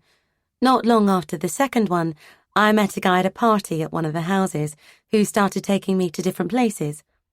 I didn't know the word pimp then, but I knew what he was. You could always tell. The pimps were the ones who brought you food and alcohol and were really nice to you. Not because they liked you, as you wanted to believe, but because they saw you as potential profit and were trying to make sure you stuck around. I had accepted that that was my life by that point. For a very brief period, I even started to enjoy it. That isn't the right word. What I was doing wasn't something anyone could ever enjoy, but I don't know how else to describe the positive feeling I had of being accepted at last. I would go to the parties and tell myself, this is where I want to be. And for a child who had never been able to make friends or socialize, I was more than willing to fool myself into believing that I had friends now. I was going to a lot of parties and drinking very heavily. Sometimes whole days would pass without my being able to remember anything about them. I still don't know what I did during those lost days. Fortunately, though, I always woke up at home the next morning, so someone must have put me in a car every night and driven me there. And however drunk I was, I seemed to have managed to climb in through the window Mum still left open for me. There was no hot water at most of the houses I went to. I would try to boil a kettle to have a wash, but they used to make green tea in their kettles, and it was almost impossible to get them clean. Even when I managed to rinse one out so that the water I poured into the basin wasn't cloudy and discoloured, I had no soap or flannel to wash with. Being clean really mattered to me. In fact, it was the only reason I went home at all a lot of the time. Otherwise, I would probably just have slept on a couch somewhere. Sometimes, by the time I woke up in the morning, Mum would already have put my dirty clothes through the washing machine and hung them on the line to dry, but mostly I did it. If I was really drunk, I would wait until the next morning to have a bath, although sometimes I misjudged it and woke up lying in freezing cold water with my head only just above the surface. There was rarely much food at home at that time. I think Mum's attitude was that if I wasn't going to act like a daughter and spend time with her, she wasn't going to act like a mother and provide me with food. She only ate once a day anyway, usually a sandwich made for her by Sid or Derek, and she didn't ever cook for herself. So as I began to stay away from the house more, longer periods at a time, she gradually bought less and less food, until there was normally nothing for me to eat at all except the remains of a loaf of bread in the fridge. By the time I woke up in the mornings, Mum had usually already cleaned the house, got dressed and gone out, either to help at the charity shop or to see friends. Our pristine house wasn't for living in, even by Mum, except briefly on the odd occasions when Sid dropped by and she made him a cup of tea. But not wanting to mess up the house wasn't the only reason she didn't stay at home. Mum hated being on her own. She used to say that it was my fault she was forced out, because I was never there, although I realise now that she wouldn't have stayed in just for me anyway. By the time I was 12, we were already leading very separate lives, and there was little common ground between us. I had always appreciated anything Mum did do for me, because I had known from a young age that I was incredibly difficult to deal with and take care of. So I considered myself very lucky when she still took me out for the day sometimes, before things got really bad for me. We would go to the seaside or to Derek's charity shop to help out there and have lunch with him, but that all stopped when I started drinking heavily, not least because I didn't want to go anywhere I couldn't get drunk. After that, Mum did her thing, I did mine, and our paths only ever crossed at all because home was the one place I had access to a constant supply of hot water and electricity. It was more than an hour's walk from town to where we lived, and as most of it was through the countryside where there weren't any streetlights, it wasn't an easy journey at night. When I was sober enough, I caught the bus to the nearest bus stop and then walked from there to our house, about 5 minutes away along a dark lane. But the last bus left town before midnight, and when I missed it, as I quite often did, I phoned Mum's friend Sid. I don't know what would have happened to me if it hadn't been for Sid. His number was the most dialed number on my phone, even when I was so drunk that I had no memory of walking to the bus stop in town from wherever the party had been that night. I somehow always managed to call Sid. It was often at 1 or 2 o'clock in the morning, and usually at weekends, which is when there were more people at the parties and no one wanted to be bothered with taking me home. I would slur something incoherent down the phone and Sid would say, "Just stay where you are. I'm coming to pick you up." His house was about an hour's drive on the other side of town from where I hung out, so I would sit in the darkness at the bus stop, slipping in and out of consciousness until he arrived to take me home. I was usually too drunk to be aware of the risk I was taking, sitting alone in the middle of town in the early hours of the morning in an alcohol-fueled stupor. In fact, I think I was too indifferent to my own well-being by that stage to have been worried if I had realised how foolish it was. Fortunately, Sid was more conscious of the risks and more concerned for my safety. He was a lot older than Mum, in his 60s at least, and although he was always nice to me, he would be really angry with her on the nights when he took me home, laying into her for not knowing where I had been to or who I had been with. Mum would just sigh and respond in the way she always did when anyone even hinted at the possibility that she might be underplaying her role as mother by saying words to the effect of, "You have no idea what a heavy burden I have to carry." It was because of the furious row Sid had with Mum that I always used to walk to the bus stop in town before I phoned him, rather than calling him from whichever house the party had been held at that night. If he was as angry as that with Mum, I certainly didn't want to risk him going back to the party house later and kicking someone's head in. After a while, he started inviting me and Mum to his house for lunch, and then taking us to the seaside for the afternoon. I think he did it to include me in something a family might do, and because he didn't know how else to deal with the situation. I don't suppose he could have imagined what the true situation really was. He just knew that someone must be paying for me to get drunk, and that, as I was only 12 or 13 years old, it wasn't someone of my own age. I suppose he knew, too, that some form of payback was likely to be expected. Sid had seen the bruises that always covered my body. Sometimes they were accidental, caused, for example, when I was being taken from one party to another and was too drunk to notice that I had cracked my head as I was being pushed into a car. More often, they were inflicted on me deliberately by violent men during sex. Sid's instinct was to try to protect me and keep me safe, but I don't think he had any idea how bad things really were. There were a couple of much older girls, in their 20s, who were around at that time and who were both serious heroin addicts. The bruises on their arms were the visible signs that they had sunk as low as it's possible to go. And although I wasn't using heroin, I was down there with them, at the bottom of the pile. I was as faceless to the men who had sex with me as most of them were to me. Despite everything, however, I still told myself I was having a good time, that it was fun to go to parties at different houses and to be in the company of other people, even if none of them ever spoke directly to me. Somewhere along the way, Atif had simply melted into the background. He hadn't been able to protect me or keep me away from other men, so I didn't blame him for giving up on me. There was a house about a 20-minute walk from ours that I started going to on my own after one of the pimps had taken me there on the first occasion. It was one of a couple of houses I went to by myself, because it was so close to home and because the 3 guys who lived there were nice to me, although what being nice to me meant by that stage was giving me a cuddle and some vodka after they had all had sex with me together. It's sad to think that's all it took to comfort me, a few kind words and as much alcohol as I could drink.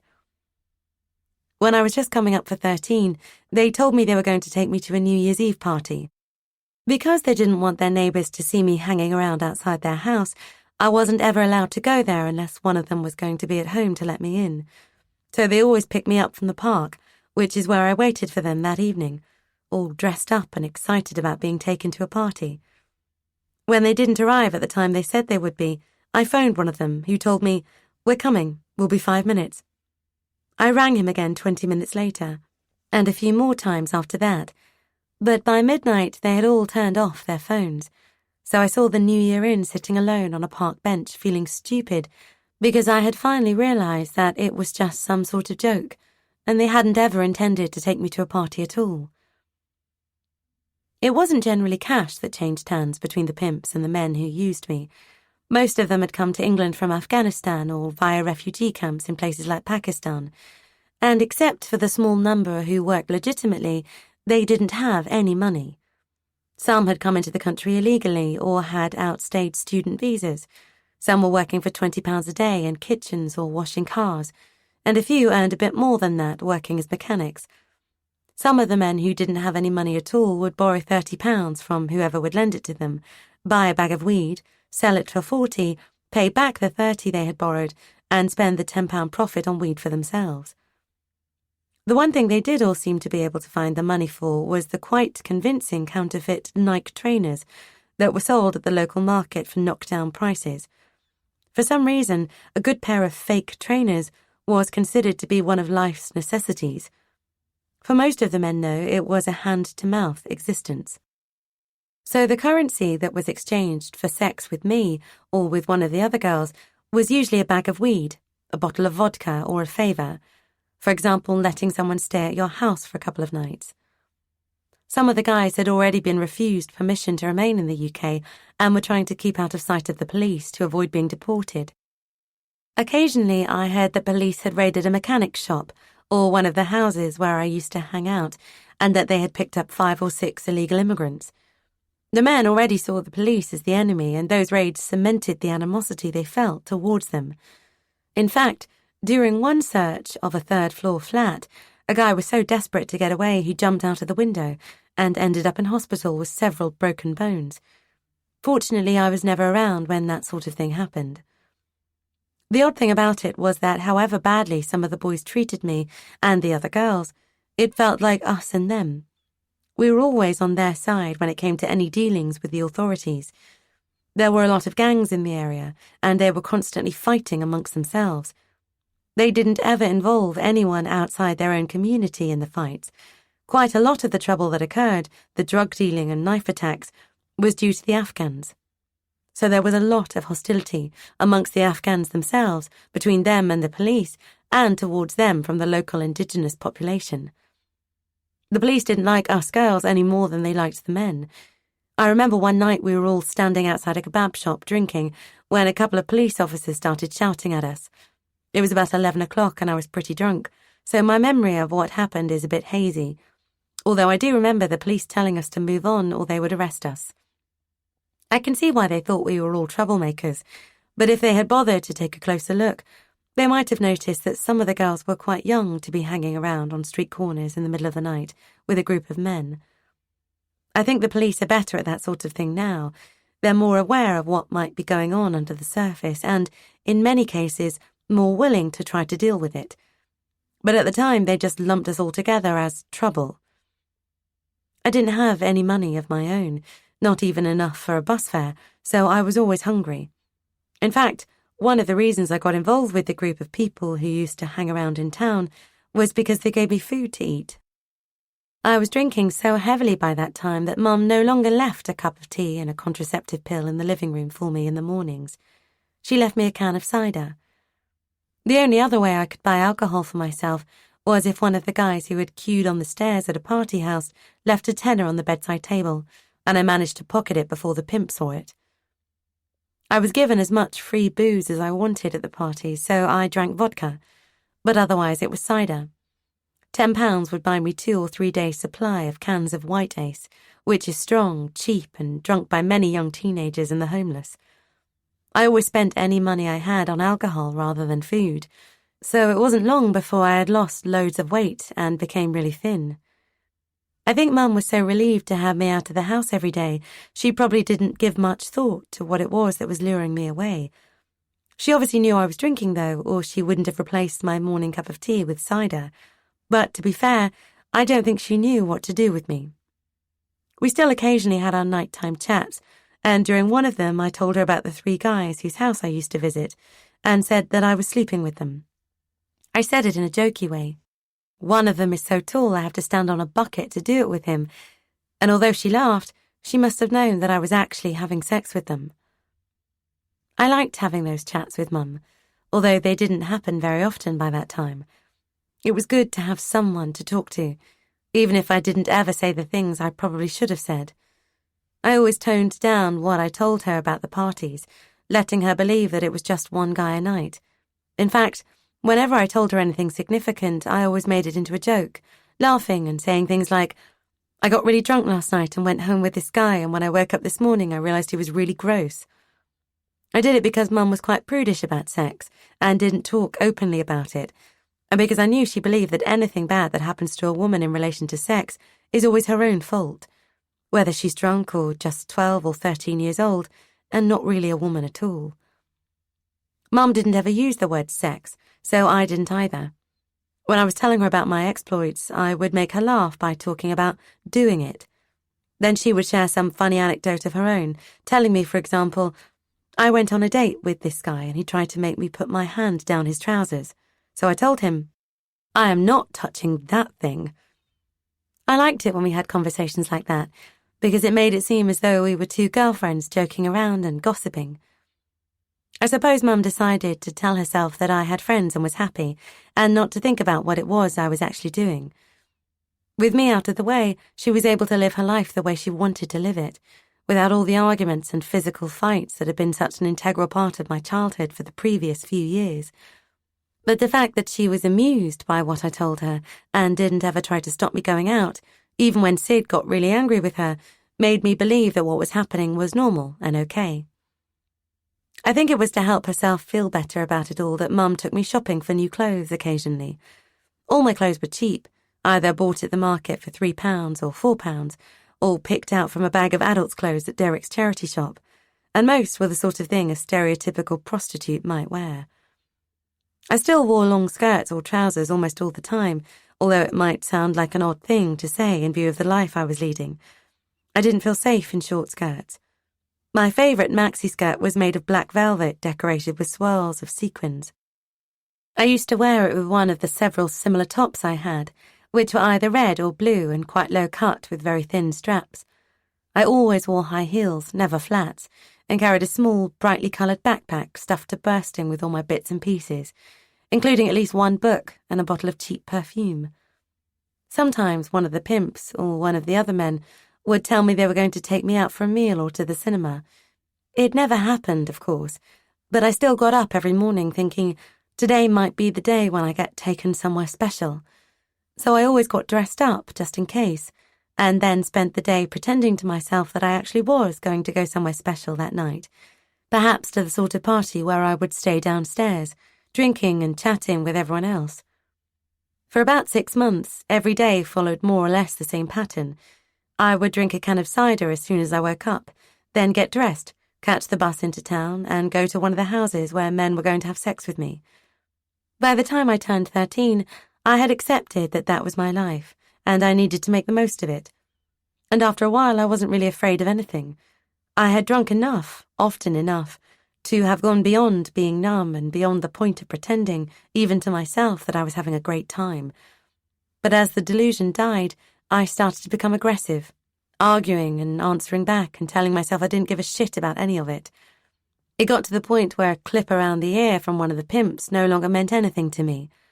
In fact, violence had become such a constant part of my life that I was no longer really aware of it. I was playing a potentially dangerous game, however, because I knew what happened to girls who made trouble or didn't do what they were told. For example, one girl I knew had to have stitches after she was attacked with a glass during an argument. Another, who was one of the girlfriends, tried to leave the guy she was with, and when someone put a petrol bomb through her front door, she was quite badly burned and had to jump out of an upstairs window to escape the flames. Fortunately, she survived, and so did her kids, who were in the house with her at the same time. I was lucky, though, because I never got really badly beaten up, like some of the other girls did. I think that was partly because of Mum. Not because she did anything to keep me safe, but because the fact that they knew I had a mum at home made them more wary about using physical violence to keep me in line. Some of the men had seen me with Sid, too. But even the ones who recognised me and smiled at me soon melted away when Sid gave them a look. I suppose they thought he was my granddad, and they weren't going to risk further complicating their already complex lives by messing with him.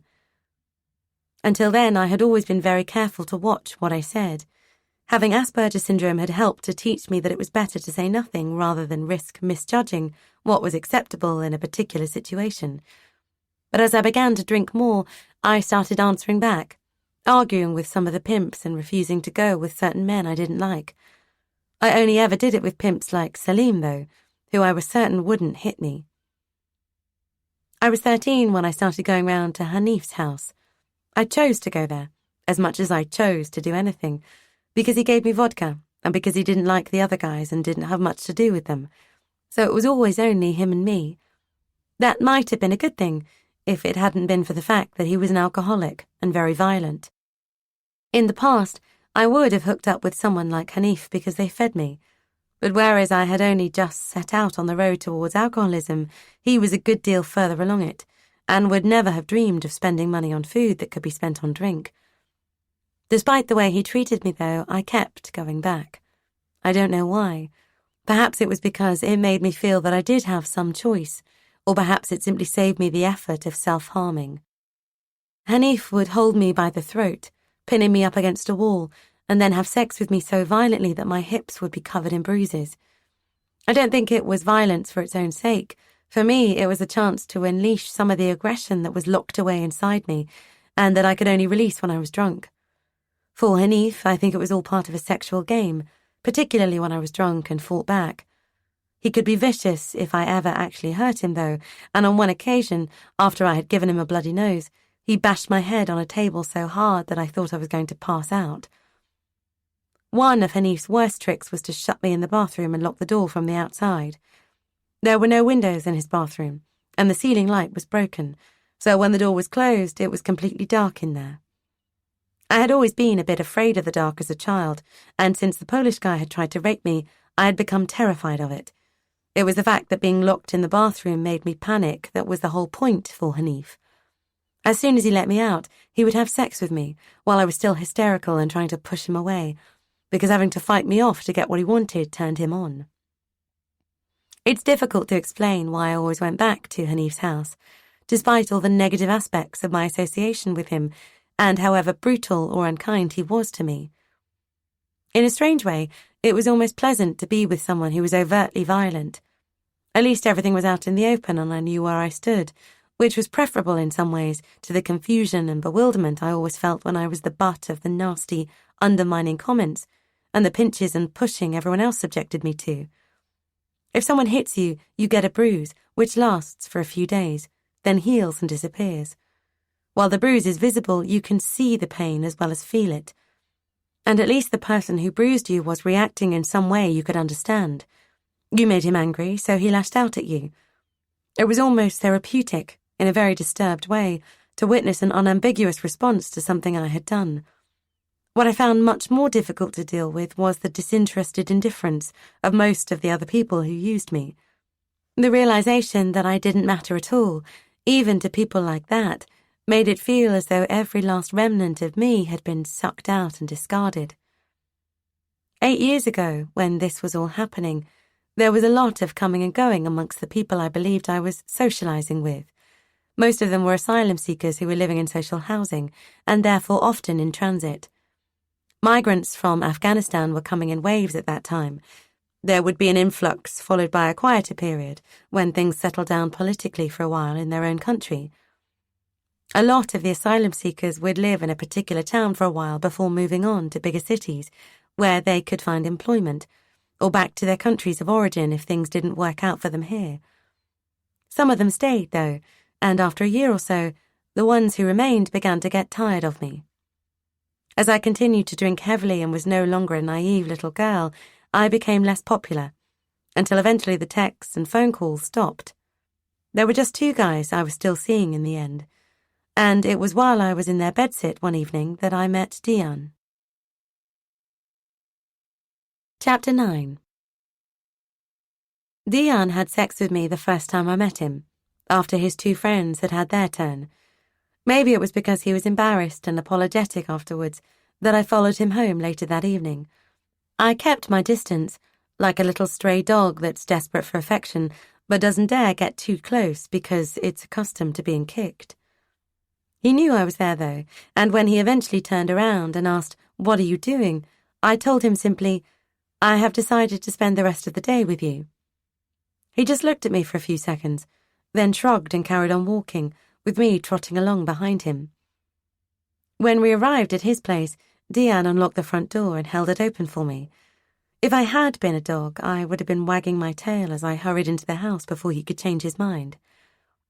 We listened to music while Deanne cooked a meal, then watched telly and ate our dinner sitting side by side on the couch.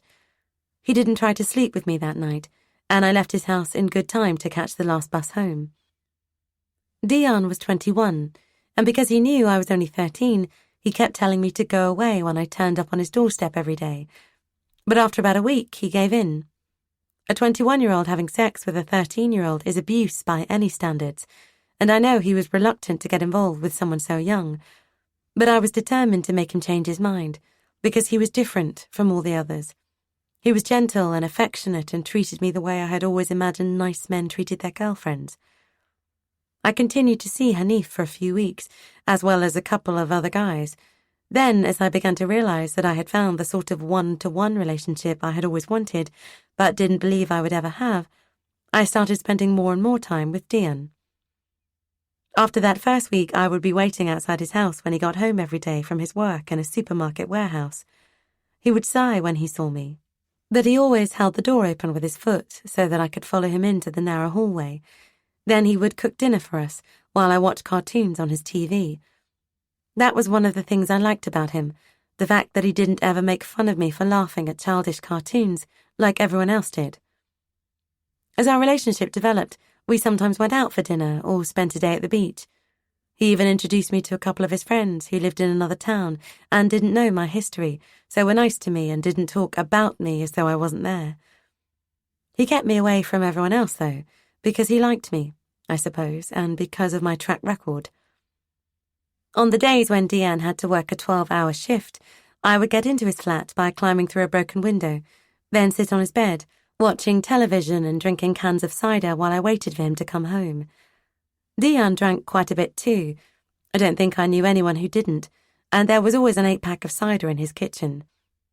Salim had a flat in the same house, and sometimes, after I'd had a couple of cans, I would get bored of waiting for Deanne to come home from work and go and see Salim. I slept with him on a couple of occasions, and when Deanne found out, he was really hurt. But he didn't know what to do about it. He knew that Salim and the others had exploited me, although he didn't know any of the details of what had been going on. He did try to talk to me about it and ask me, "What is it you're not getting from me that makes you want to go back to them? What power have they got over you?" The problem was, neither of us really had the language to discuss it properly, and I knew I wouldn't be able to make him understand. I suppose the truth was that I didn't understand it either. So in the end, he just accepted the fact that there must be some reason why I would go back there other than simply to cheat on him. After a while, I think my immaturity began to frustrate him, and when he found out I had slept with someone else too, he got really angry with me. "Just grow up and stop going to them," he snapped at me. "Why would you go back there when they've treated you so badly?" That's when it dawned on me that I was going to lose him if I carried on doing what I was doing. So I cut out everyone else, except for one guy called Dev, who was a homeless alcoholic I had met in the park, but didn't ever sleep with. One evening, Dev and I had been drinking together, and I was walking back to Deanne's flat when I accidentally bumped into a police officer.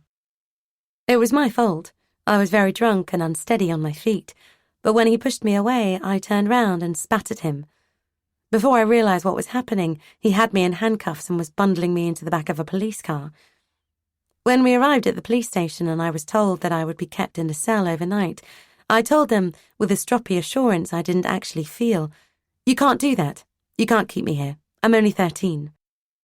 Understandably, in view of the fact that some drunken girl had just gobbed at him, the police officer was unsympathetic and sounded even more hostile than I was when he said, "Don't try to bullshit me. You're not 13. But they did try to phone my mum, and when I refused to give them her number, they brought in a youth advocate to talk to me. They tracked Mum down eventually, though, but it was another 4 or 5 hours before she came to the police station, during which time I was locked in a cell on my own. Mum doesn't drive, so she came with her cousin Cora.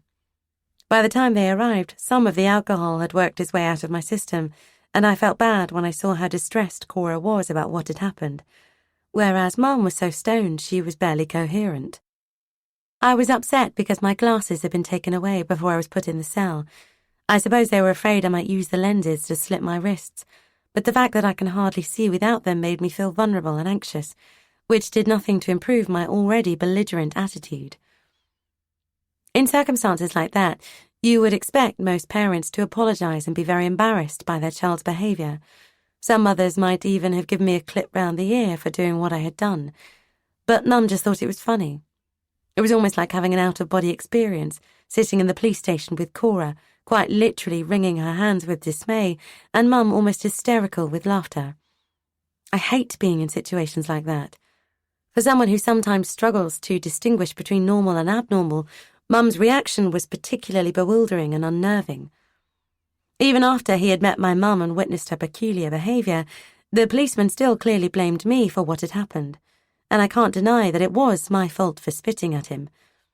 When he discovered that I had been telling the truth and really was only 13, he told Mum, "She's got a real attitude problem, your kid. She's going to get herself into serious trouble before she's much older." What he didn't realise was that it was all an act. The alcohol gave me a confidence I never had when I was sober. I suppose that was one of the things I liked about being drunk. Before I got to the point of having drunk so much that I did stupid things like spit at policemen, alcohol enabled me to talk to people and join in conversations with a false assurance I didn't otherwise have. The problem is you don't engage your brain when you're drunk. Any information that comes in through your eyes or ears bypasses it completely, and your limbs move automatically, without the benefit of moderating thought. In the end, the policeman let me go and Cora drove us back to Mum's house.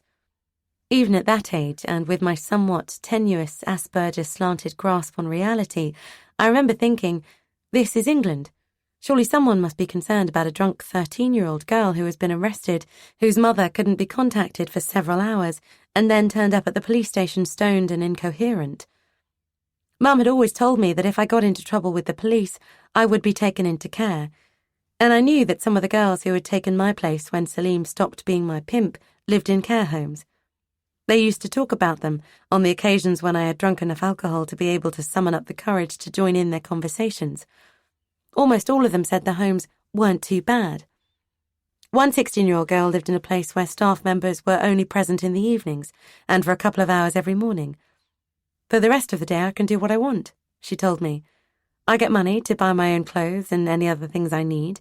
I cook my own food, and I come and go without anyone asking me stupid questions. It sounded quite good to me, so I actually hadn't been dreading the fuss I thought would result from my brush with the police.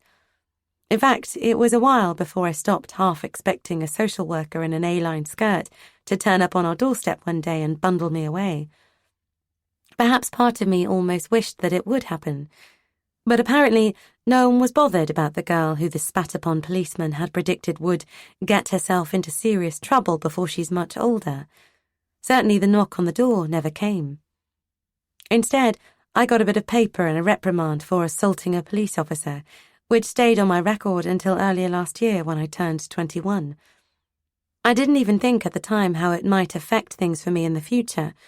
Even if I had had any thoughts of having a career, I couldn't have anticipated the questions that would require careful answers when I subsequently applied for a job. I was just lucky that 6 years later, my potential employer was prepared to take into account the fact that it had happened when I was so young.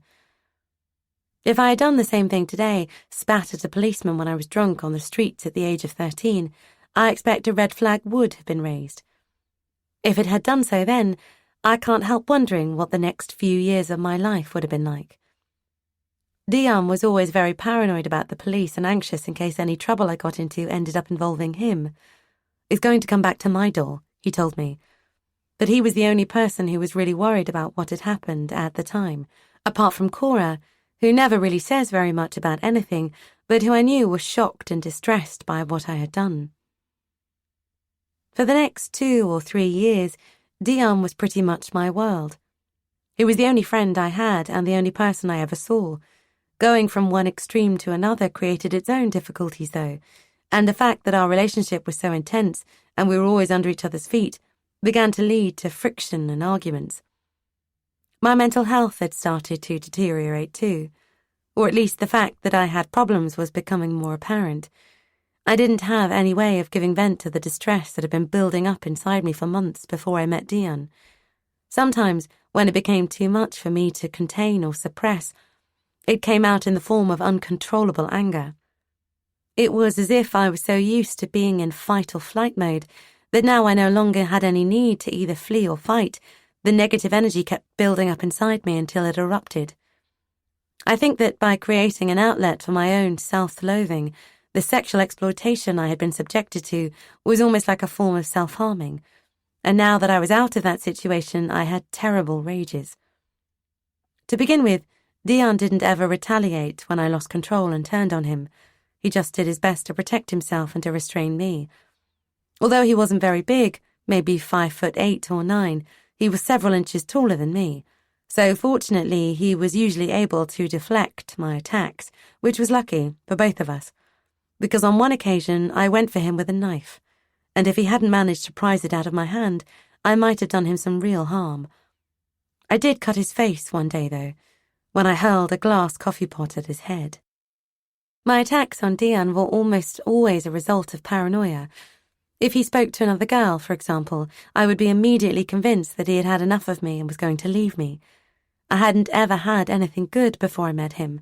He was the first person who had wanted to talk to me and to have a normal relationship with me, or as normal as a relationship can be that involves an adult and a 13-year-old child.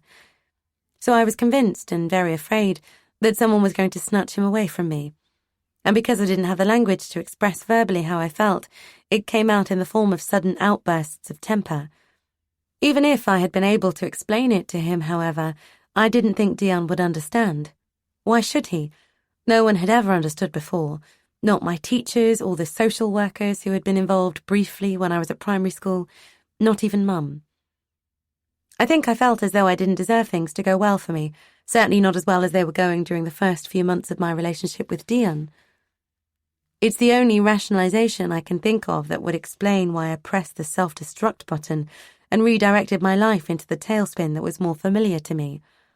Eventually, when I did try to halt the process of destruction of the one good thing I had ever had, everything I did simply made it worse.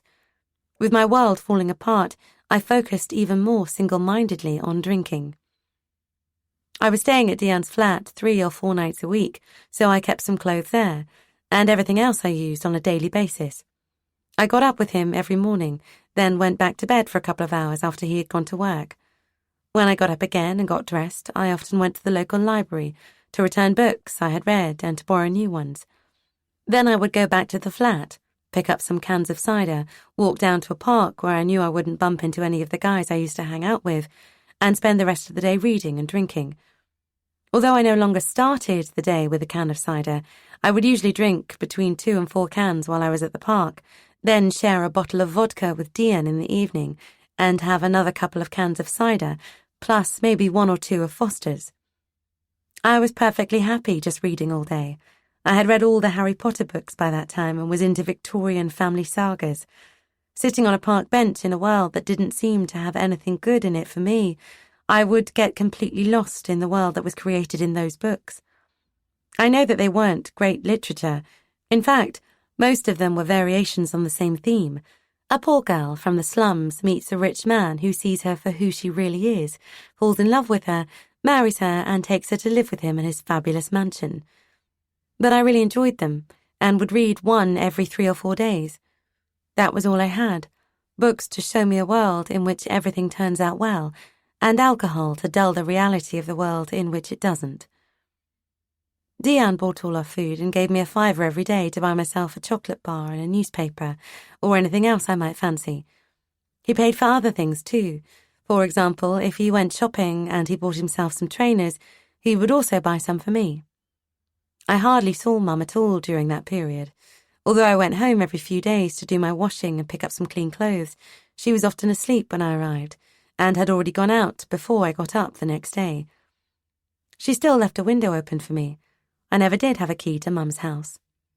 But I had a bed in my room by that time, and if she put her head round my bedroom door in the morning and found me there, asleep, she would leave a cup of tea for me on the sideboard in the living room. Dian used to drop me off at the house whenever I went home, and one day he came in when Mum was there, so I introduced them. Mum seemed fine about it at the time, but later, after she had met him on a few more occasions, she started going on about him whenever she saw me, saying that he shouldn't be sleeping with someone underage, and that she was going to get the police involved. I think that's what people call shutting the stable door after the horse has bolted. She knew I had slept with other men before Dian, so I didn't understand what her objection was to him specifically. Maybe she just took a dislike to him for some reason, or maybe she was jealous because she could see that we were close, and because I wasn't going home every night like I used to do before I started seeing him. One evening when Dian drove me home and came into the house, Mum and I got into an argument.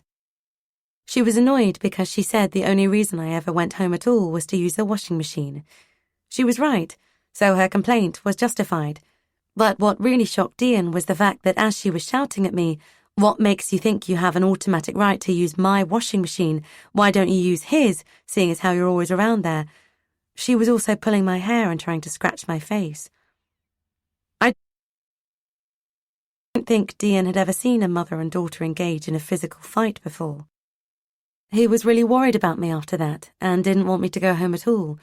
For me, though, those fights were losing their impact. I had always found them incredibly unnerving and upsetting, even the ones that occurred when I was very young, many of which I probably instigated when something had frightened or frustrated me. But I was already getting to the point when I began to realize that I was physically stronger than my mum and that I didn't need to be scared of her anymore. I had stopped attacking her some time before the incident that was witnessed by Dian, and would only restrain her when she attacked me. It would be a few more years before I reached the conclusion that I should feel sorry for her rather than afraid of her, but the seed of that idea had already planted itself in my mind. If Mum had been hoping to drive a wedge between me and Dian so that she would see more of me, the row we had that day had quite the opposite effect. I still went home every 3 or 4 days, though. If I didn't, Mum would text me saying she was going to contact the police.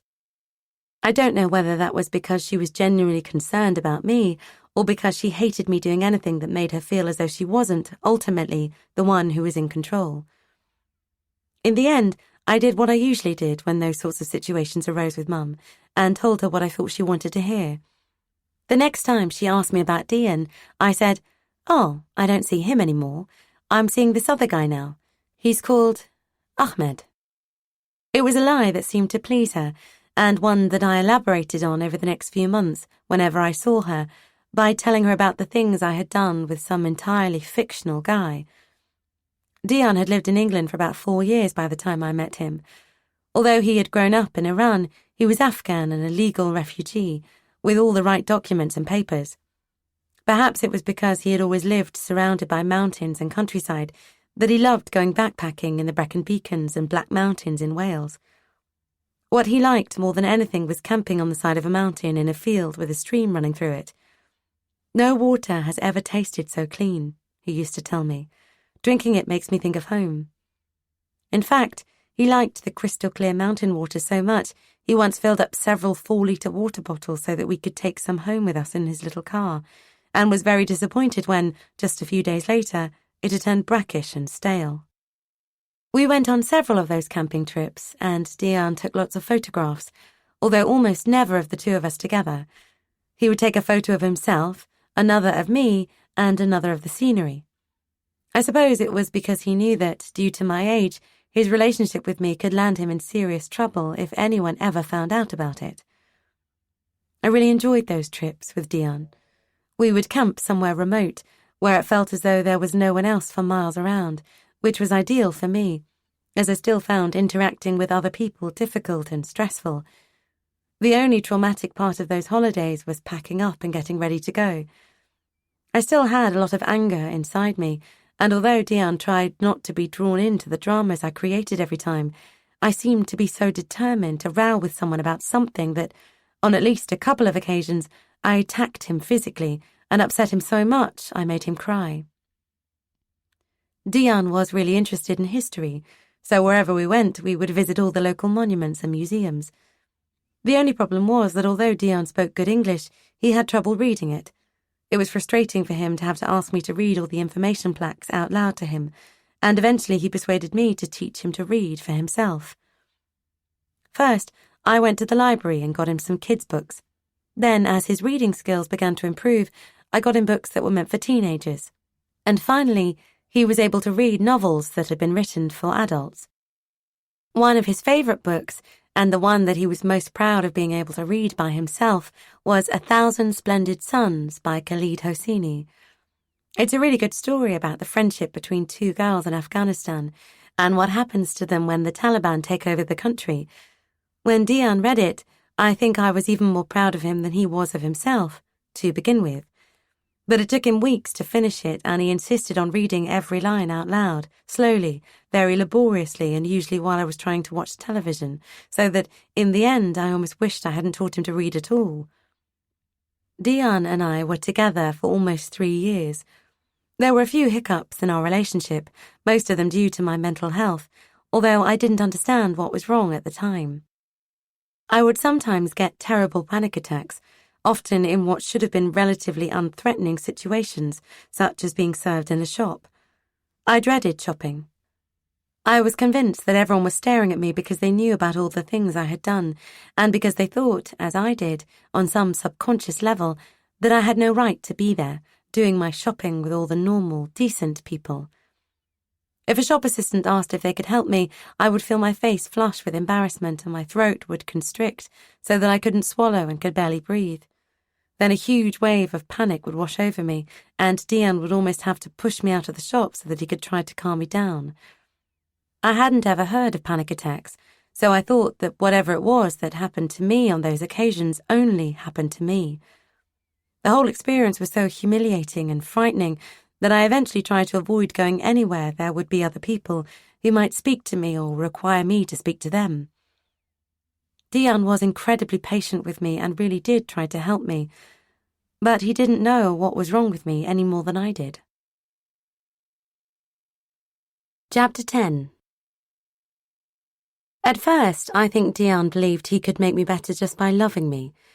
But when he had given me as much love as he possibly could, and I was still having apparently random fits of temper and panic attacks, he began to get frustrated with me, and would sometimes ask me irritably why I didn't just deal with it.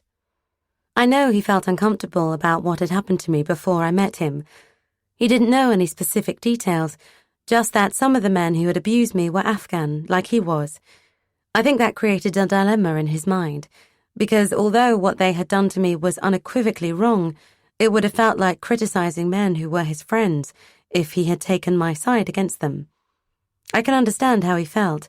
The thought that someone you've grown up with would rape and abuse a child is a thought no one would want to examine too closely, particularly if they didn't know how they would deal with any of the issues it might give rise to.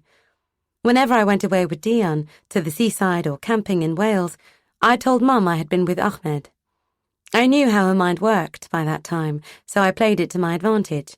And just to make sure she got the message that Dian wasn't of any consequence to me, I sometimes mentioned other names too and said things like, "Did I tell you I've been seeing Mohammed?" or "When I was out with Lamar the other night." Strange as it may sound, Mum seemed to be more comfortable with the idea that I was seeing lots of different men than she had been with the thought that I was seeing just one. I had been with Dian for almost 2 years, so was 14 when he did something for me that was probably the single most important thing anyone has ever done for me before or since. He persuaded me to go back to school. His maths was brilliant, and while I was teaching him to read and write in English, he was teaching me to understand the numerals that had always been as indecipherable to me as the hieroglyphics of some ancient language. We did a lot of work together, but because I had struggled to cope with the confusion of the classroom and had ultimately stopped going to school at a young age, I had never really done any writing.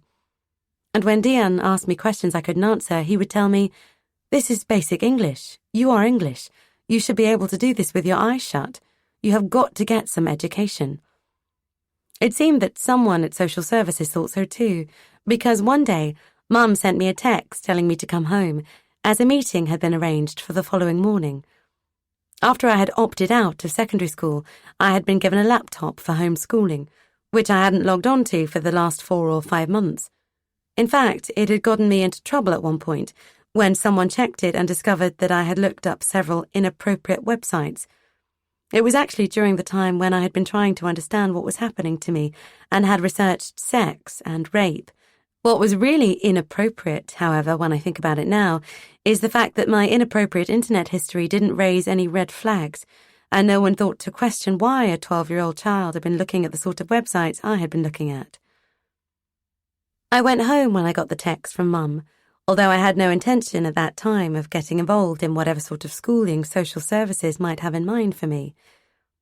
"We've got this brand new idea," the social worker told me when she came to the house the next day. "It's called a pupil referral unit.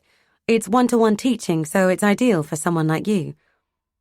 I wasn't sure what aspect of someone like me she thought it would be ideal for, but she was so upbeat and enthusiastic about it all that I couldn't help feeling a bit mean when I shrugged my shoulders and said, "Nah." Later that day, when I went back to Dion's flat and told him what the social worker had said, he was almost as excited about it as she was. "It's brilliant," he told me. "You can't cope with other people, so surely one-to-one teaching is exactly what you need. Why don't you give it a go?" I gave him the same monosyllabic answer I had given the social worker, but Dion wasn't as easily dissuaded as she had been. "You've got to," he insisted. "Come on, Taylor. The only reason you haven't got any education is because you couldn't cope with all the other kids and the noise in the classroom. It isn't because you aren't able to learn. You're not stupid. But you might as well be if you can't ever get a decent job because you haven't been to school." Fortunately for me, Dion was easily the most mature and persistent person I had ever known, and eventually I agreed, if only to shut him up. In fact, the social worker had been quite nice, and her enthusiasm turned out to be genuine. She was just out of university, in her early 20s, and still idealistic enough to want to engage with young people like me on her own wavelength. Even though I had turned down her suggestion with enough conviction to have persuaded her that I really wasn't interested in attending the pupil referral unit, she had given me her phone number. A couple of days later, I sent her a text telling her I'd changed my mind and had decided to give it a go. After I had enrolled, I began to spend more time at home, because that was where the taxi picked me up in the mornings on the 3 days a week that I attended classes. I have lots of reasons to be grateful to Dion. Perhaps the most important one of all is because he was the person who pushed me into going back to school. I really loved it there. So much so, in fact, that I ended up staying for 2 years, which enabled me to go on to college and gave me an opportunity to do something with my life that otherwise I would almost certainly never have had. In the second year, when I went up to the next class, I started working with some of the other students. But for the first year, it was just me and my teachers. Although I had been able to read for as long as I could remember, when I started at the unit, I was barely able to write a coherent sentence or add 2 + 2, despite Dion's best attempts to teach me some maths. My main teacher, Dawn, helped me with English and maths, and also got me interested in poetry. Another teacher, Kathy, did art and fashion design. They were both really nice. What was even more important, however, was that they didn't think I was weird or stupid for not knowing even the basics. As the pupil referral unit had a very low budget, the teacher's petrol allowance didn't stretch to driving pupils to visit museums and art galleries, so Kathy and I would scour all the charity shops for clothes and shoes that I would then adapt and redesign to create my own works of art. It wasn't like being at school at all. I didn't get confused or frustrated, and no one ever laughed at me because I didn't understand something. Later, when a building was allocated to the pupil referral unit, we had our classes there. Until then, we worked in the local library or a coffee shop, or in the park if it was a nice day. When we did move into the building, I added cookery to my developing skills. In fact, it became one of my favourite classes. I've got this weird thing about trying to do anything new. I still struggle with it today. I suppose it comes from so often feeling humiliated and embarrassed. If I am forced to do something I don't really know how to do, I become almost hysterical. That's why I hated it when Dion tried to teach me to cook. It wasn't that I couldn't do it, I just couldn't cope with the thought that I was going to make a mistake. But Dawn and Kathy were so patient with me and so completely non-judgmental that when I did things with them, I didn't mind if I got something wrong. It took me a while to accept the fact that nobody was going to laugh at me or call me an idiot if I burned the potatoes. Then I stopped being anxious and started to enjoy myself, and ended up being able to cook a pretty good 3-course meal. Later, in the second year, when the pupil-teacher ratio changed from 1-to-1 to 3-to-1, I did construction too. I worked on a farm with some of the other kids, demolishing an old prefab building with sledgehammers and learning bricklaying skills so that we could build new walls. None of the teachers had ever taught in conventional schools, and the guy who did construction with us swore like a trooper, but was really good at managing kids who objected to following rules. It was a brilliant way of giving disaffected young people like me the chance to learn without feeling pressured and inadequate.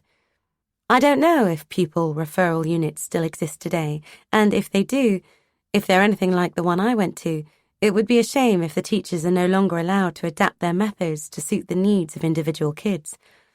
But I suspect I was just lucky to be involved at the outset, when they were able to be flexible and to make their own decisions about the best way to encourage and engage kids who had been alienated from education for whatever reason in more traditional school environments.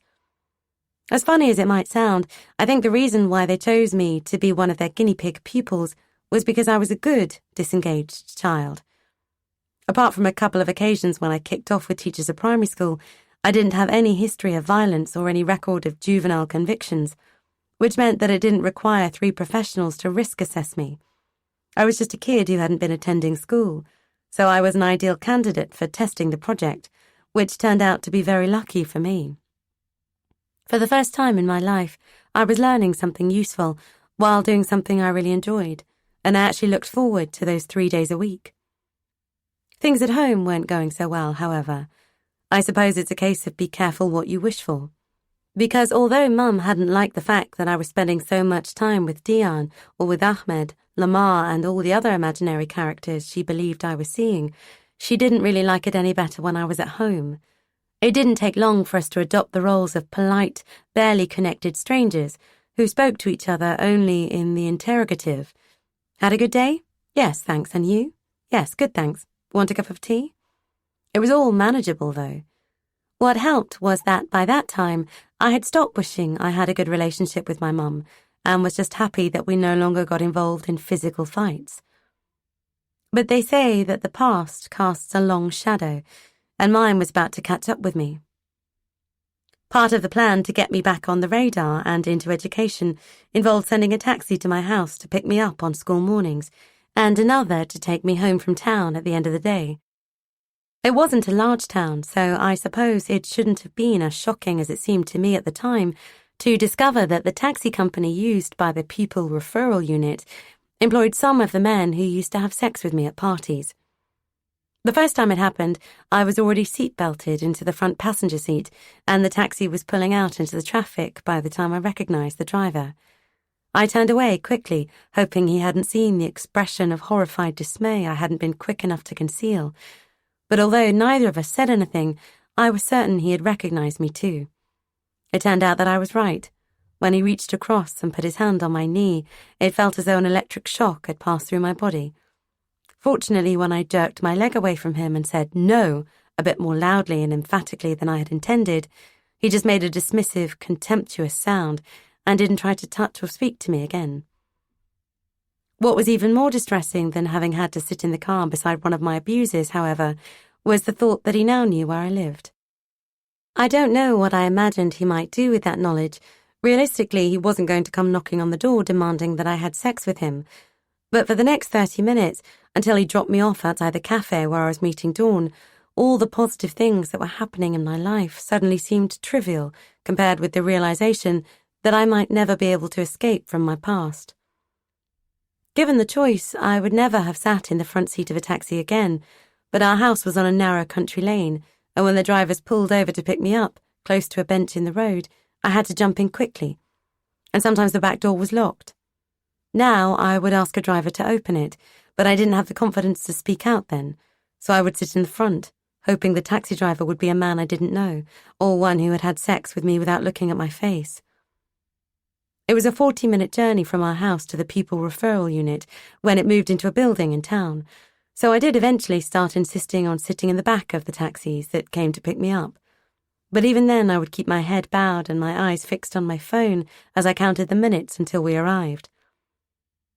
There were a couple of taxi drivers, men who had been quite violent with me at parties, who I wouldn't have got into a car with under any circumstances. I had come across one of them for the first time when I was 12. We were hanging around outside one of the kebab shops in town, and he had let me sit in his car with him, listening to music. It was a hot day in the summer and we were sitting with the car doors open, so when he told me to close the door, I assumed he just wanted to turn on the air conditioning, and did it without even thinking. When I heard the locks click, I felt a prickling sensation on the back of my neck, which quickly developed into full-blown panic when he started the engine and roared off down the road. I kept pleading with him to stop and let me out of the car, but he just laughed.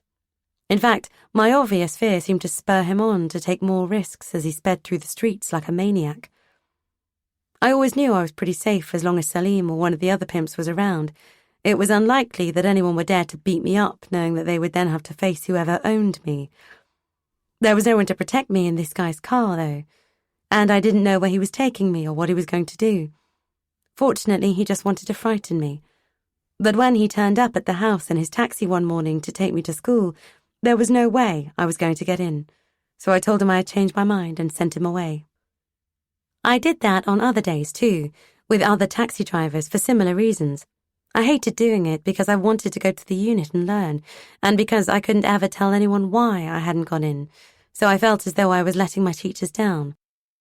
Some of the taxi drivers were okay, but the fact that some of them were linked to my past often made the journey to and from the unit very stressful, which took all the pleasure out of going somewhere I really wanted to go.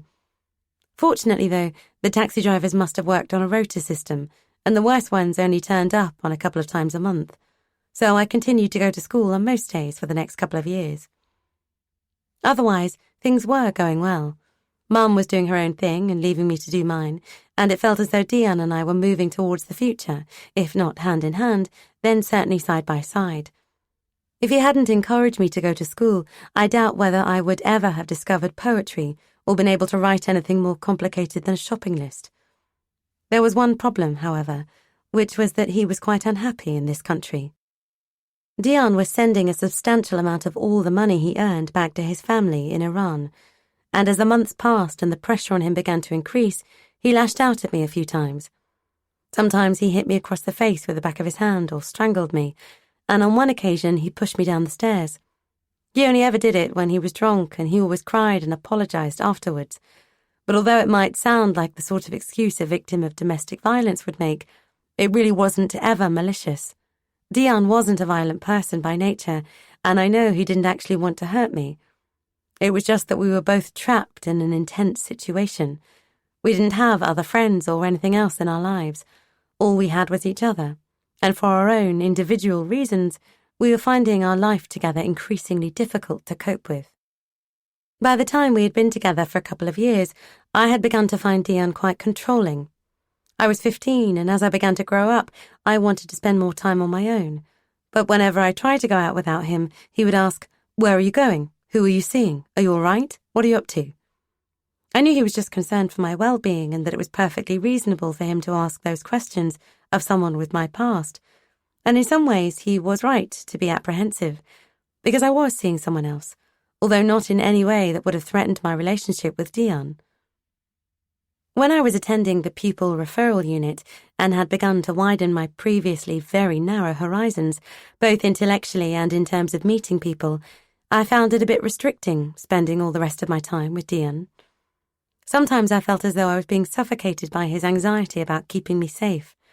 Maybe it was that feeling that caused me to start drinking more heavily again, or maybe it was the realization that now that I was beginning to live the sort of life I always thought I wanted to live, it didn't seem to be as great or as uncomplicated as I hoped and expected it to be.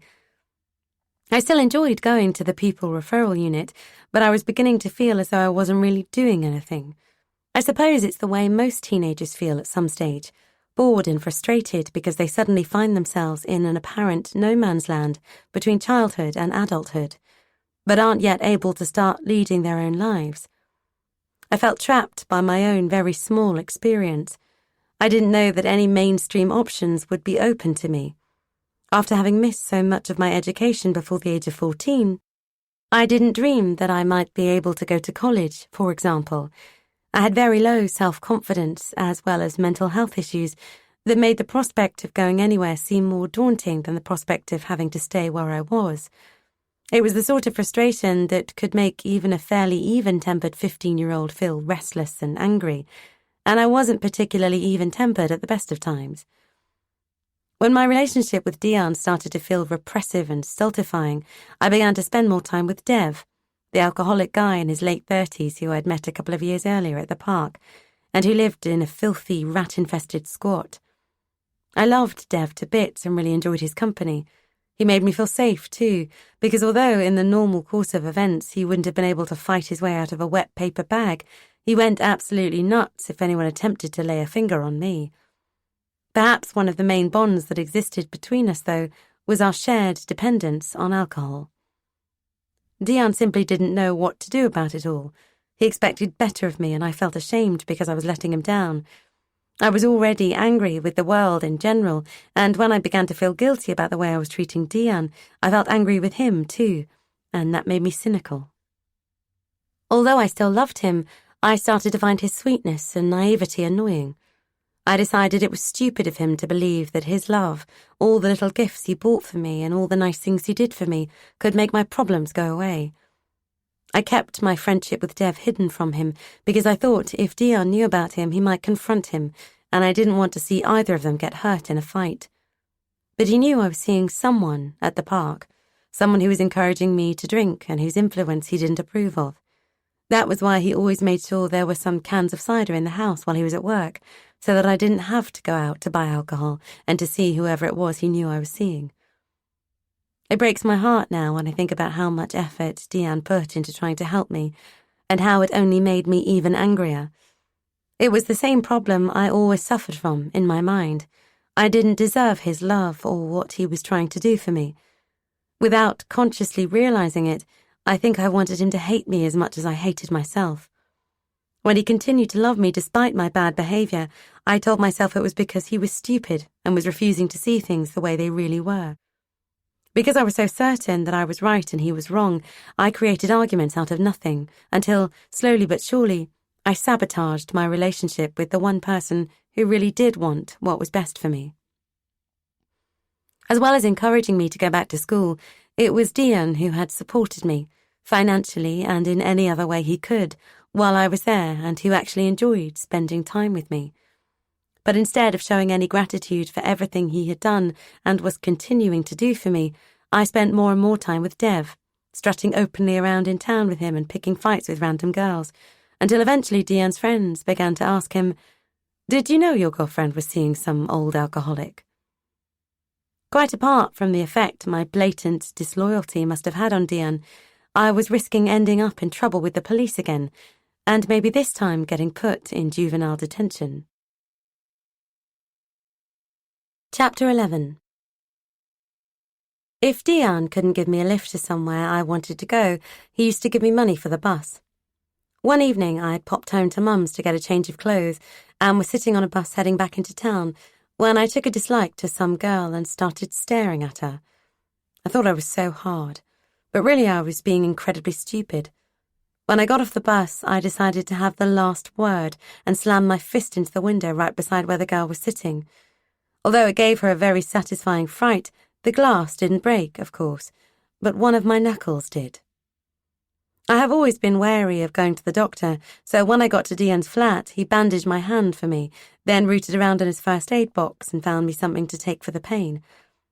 In fact, Dion was a bit of a hypochondriac, so his first aid box was the size of a suitcase and contained what, for anyone else, would have been more than a lifetime supply of bandages, tablets, ointments, and any other odds and ends that he might ever conceivably need. I used to laugh at him about it, but it was actually quite fortunate for me because I was accident-prone, particularly during the periods when I was drinking heavily. I had broken toes on 2 separate occasions by kicking balls when I was in a bad mood. I have fallen downstairs and broken my wrist, which Dion also bandaged up for me, but which never set properly and is still misshapen, and sometimes painful.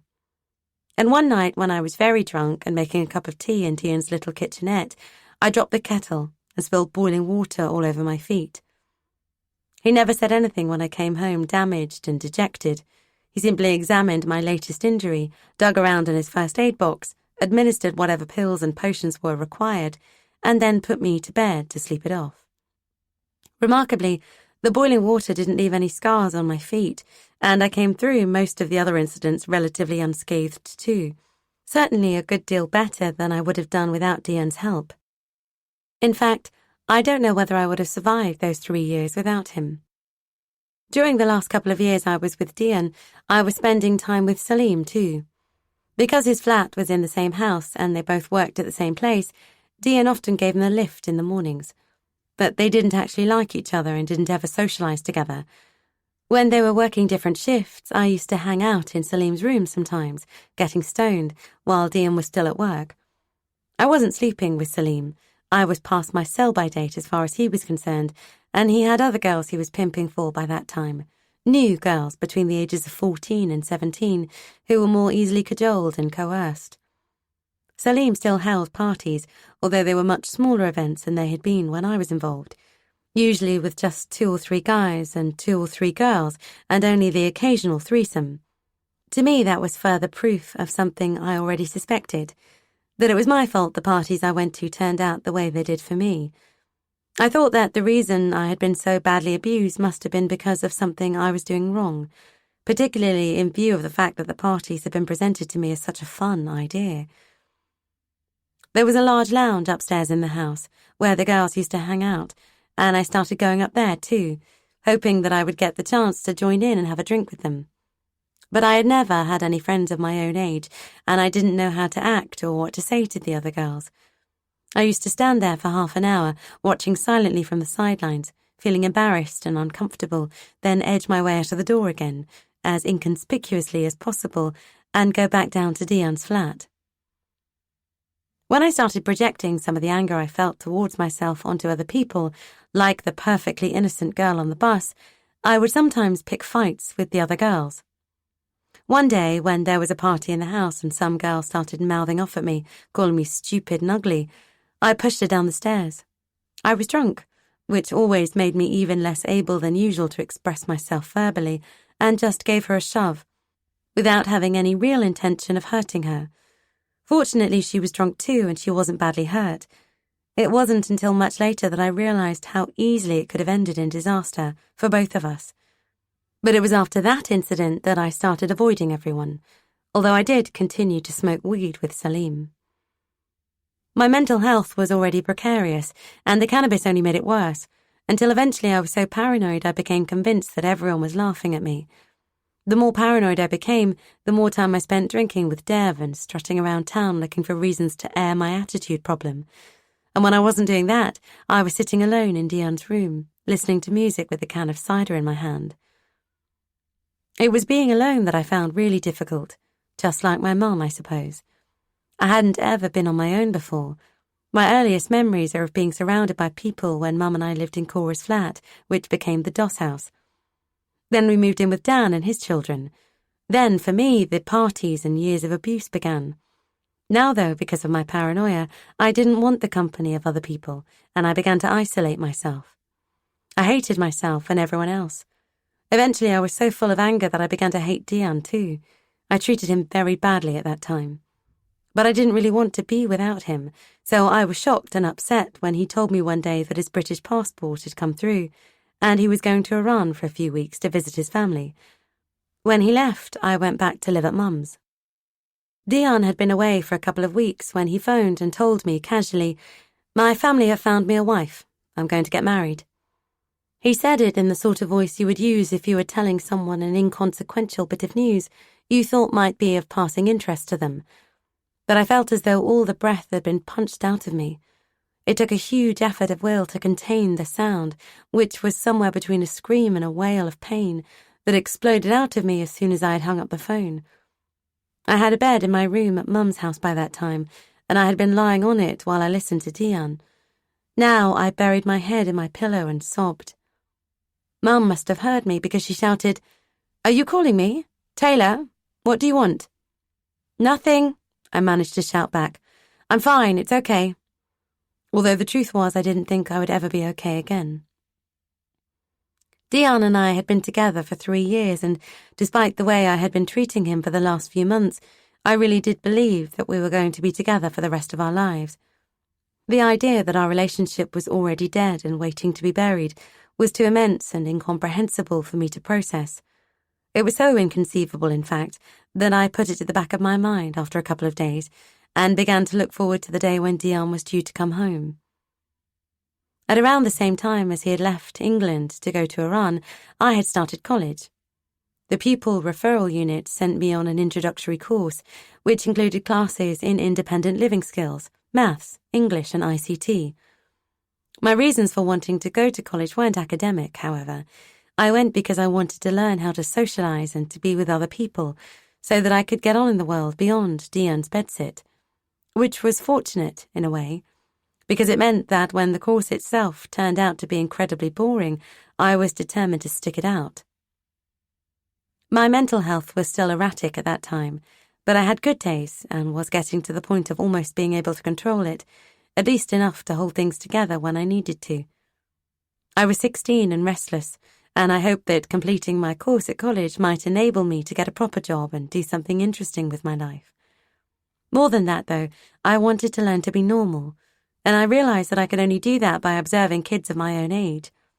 I was still very self-conscious and convinced that everyone was making fun of me, but I persevered, and eventually I did make some connections, although not the sort of friendships that would have involved meeting up with people in evenings and at weekends.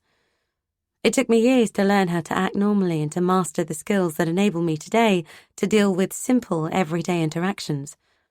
If someone patted me on the shoulder, for example, I would react by jumping out of my skin or spinning round and slapping them, because I thought they were going to shove or hit me. It was mortifying to react like that to every sound anyone made behind me, and it was a huge relief when I learned to conceal my panic and not respond visibly in any way. I did so well, in fact, that I even learned the art of telling a joke. Dion was supposed to be away for 2 months, but he ended up staying in Iran for almost 3. I kept telling myself, I love him enough to be able to ignore the fact that he's got a wife. She's in another country. She's not going to affect me. When he finally came back, however, his new wife was all he wanted to talk about. He showed me photographs of their wedding and of all the places they had visited together, and didn't seem to be able to understand why I wasn't happy for him. I suppose the way I had been behaving before he left had made him believe that, certainly from my perspective, our relationship had run its course, so I couldn't blame him for taking the opportunity that had been offered to him to move on. The truth was, I was devastated. Although Dion hadn't ever said anything specifically to make me believe it would be the case, I had always assumed that when I was 16, we would be able to live openly together, because our relationship would be legitimate, and there would no longer be any risk of him getting into trouble because of it.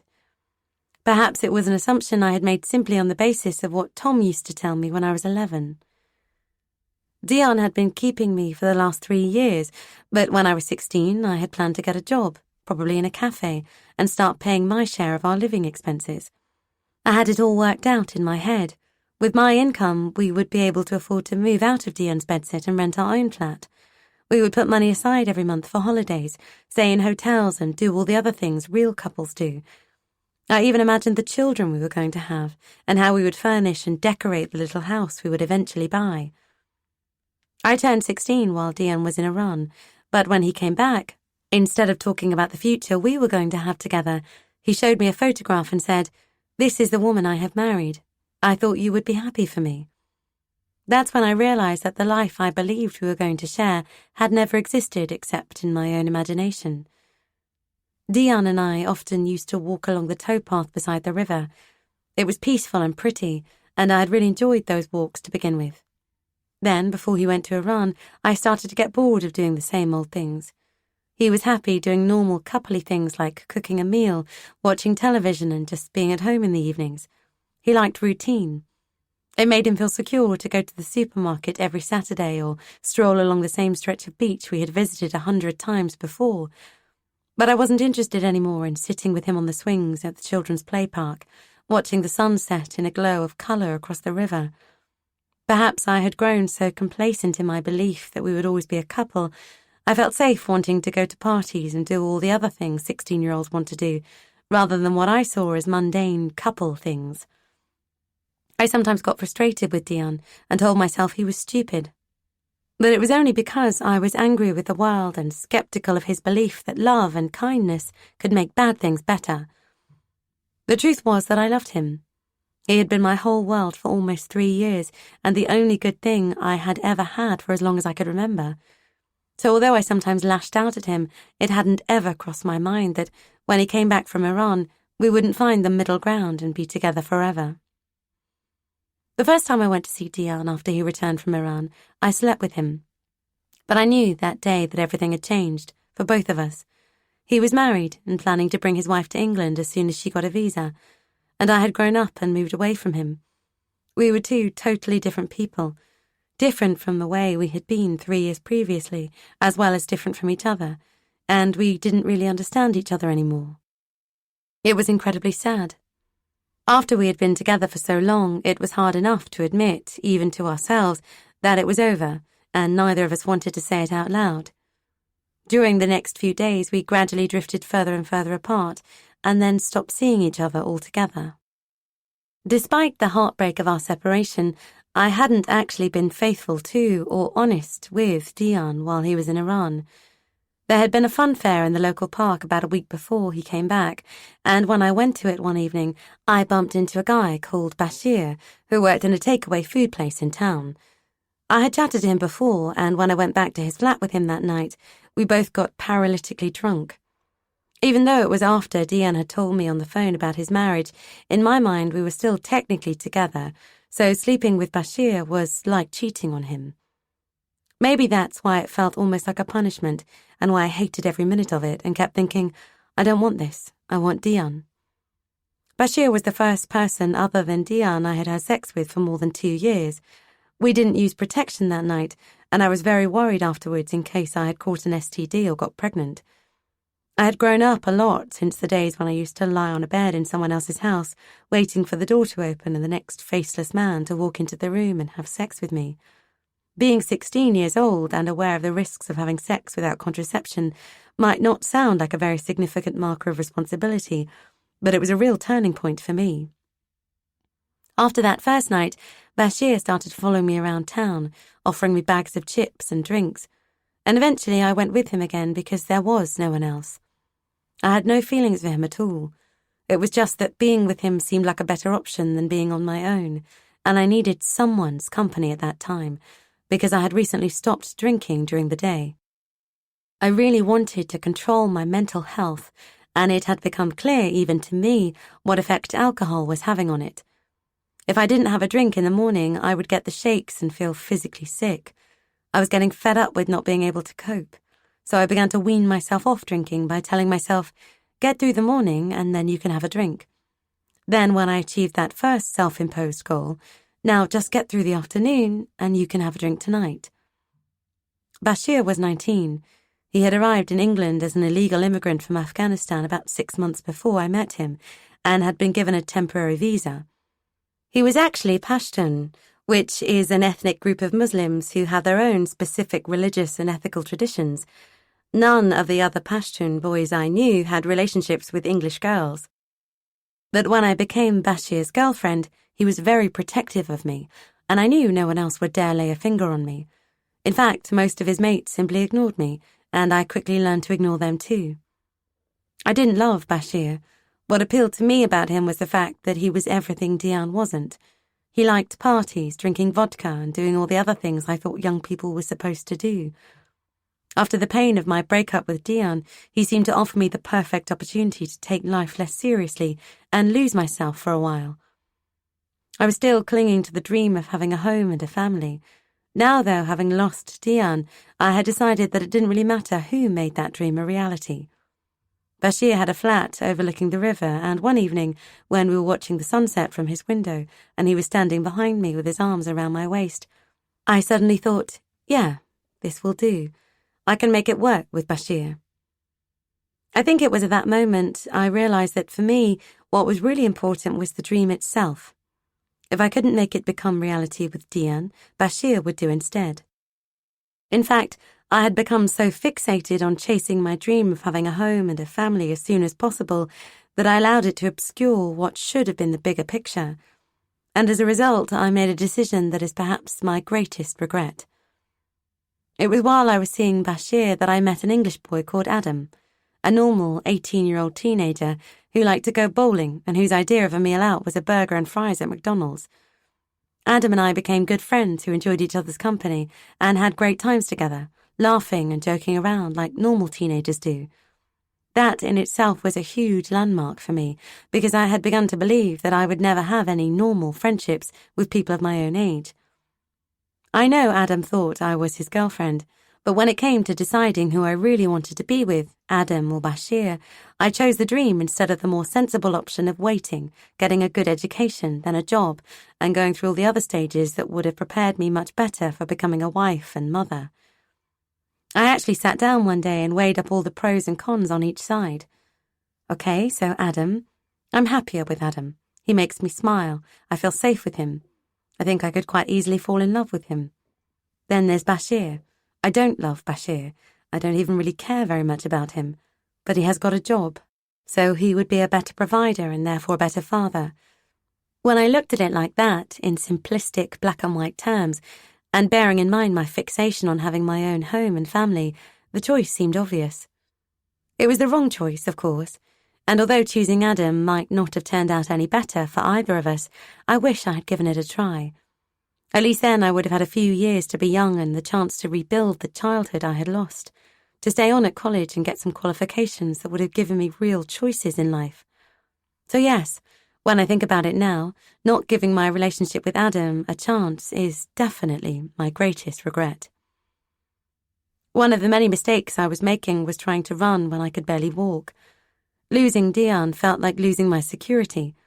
Perhaps it isn't surprising that after my experiences during the first 16 years of my life, security was the one thing that really mattered to me. Security and the longing for everything just to be normal.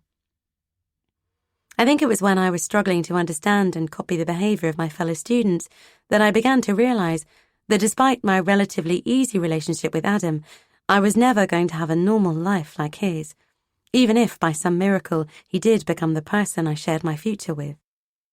For a brief period, I had options and opportunities to make a good life for myself. The problem was I didn't have the self-confidence to make the right choice. Instead, I decided that I wasn't cut out for qualifications and that it would be better to stay in my small world. So I dropped out of college and chose Bashir. I still sometimes wonder what might have happened if I had taken a different turning at that particular crossroads in my life. Since splitting up with Dion, I had been living back at Mum's. When Bashir moved to a town just a train ride away, I stopped going regularly to college and started spending more time with him. Then, 3 months after we met at the fun fair, we got engaged. Mum didn't approve, whether of Bashir himself, the fact of our engagement, or because I was just 16 was never really clear. Whatever her reasons, she said she had tried for years and that she was now washing her hands of me. After we got engaged, I more or less moved into Bashir's shared house, where there always seemed to be a party going on. This time, though, I was a guest at the parties and didn't have to sleep with anyone except Bashir. It felt as though I was being given the chance to start again and to rewrite my own history. Bashir and I often sat together in his bed while he described the little shop he was going to get and the flat above it where we would live and raise our family. After the countless hours I had spent imagining the life I would have with Dion, it was nice to be able to share someone else's dream and to know that I was a vital part of it. One of the best things about dreams is that they aren't constrained by reality.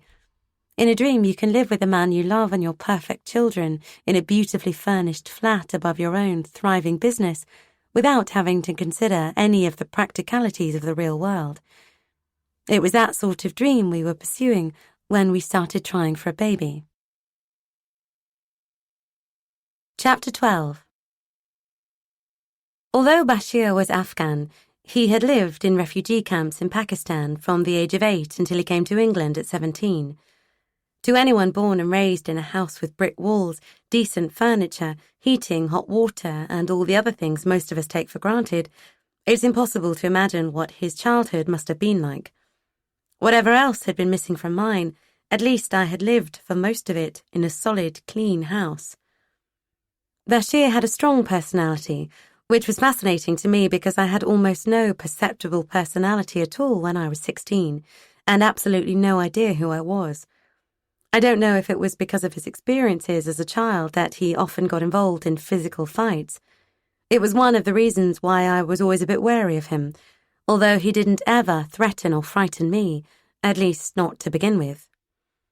There was a lot of anger bottled up inside Bashir, which I could understand, having felt the same way myself for much of the previous 5 years.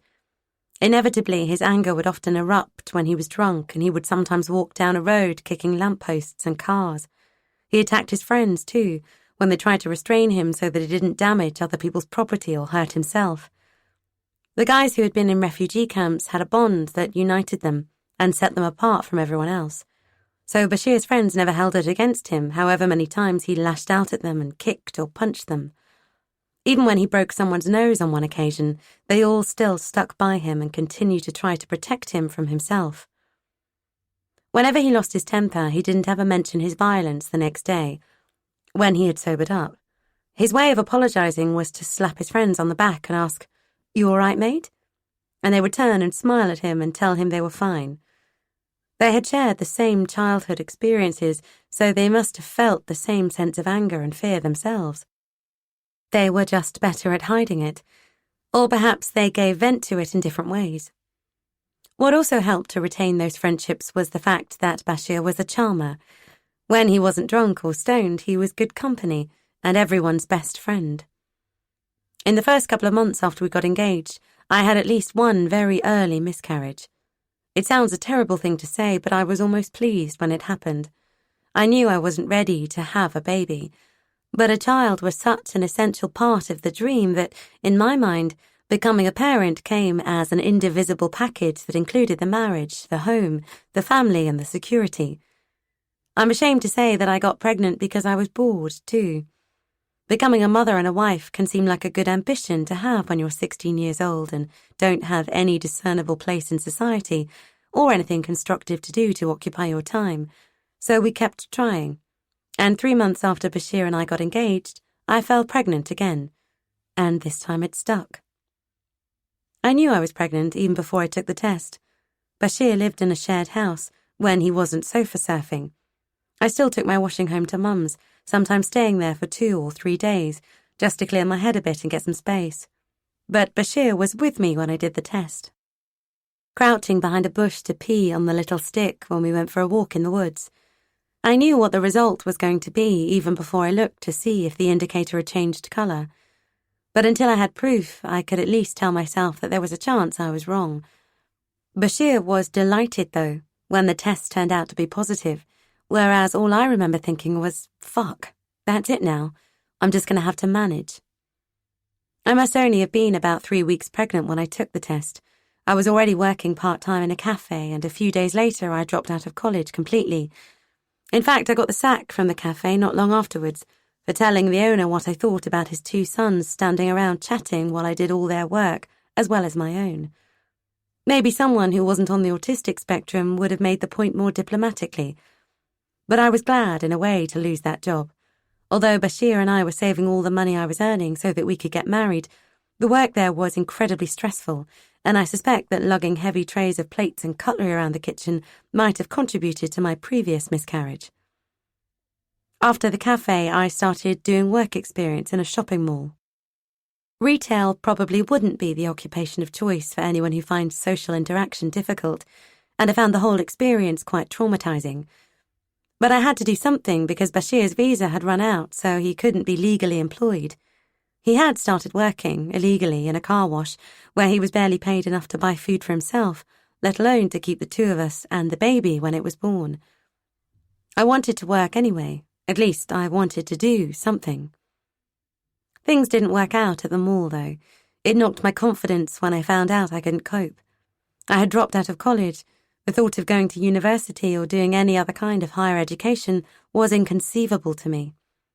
I had got the sack from the cafe. I hadn't coped well with a retail job. I began to wonder if I was going to be able to do any kind of legitimate work if I wasn't capable of communicating and interacting with other people. So I decided to focus on being pregnant and on trying to get my head around the prospect of becoming a full-time mother. The problem was, I didn't really know what mothers are supposed to do. Suddenly, the realization of what was actually going to happen hit me. I was about to become responsible for another human being when I couldn't even take care of myself. Mum had always told me that having me had ruined her life. What if the child I was going to have had ruined mine, even more than I had ruined it myself? What if things didn't work out with Bashir and I ended up like Mum, resentful and depressed? I hadn't told Mum I was pregnant. I wanted to wait until I had had the first scan. But one day she opened a letter that arrived at her house addressed to me and went ballistic. "What have you done?" she shouted at me. "How could you have been so stupid?" She was even angrier when I told her I was going to have the baby and keep it. Fortunately, though, when she realized I wouldn't change my mind, however much she ranted and raved at me, she did do her best to help me.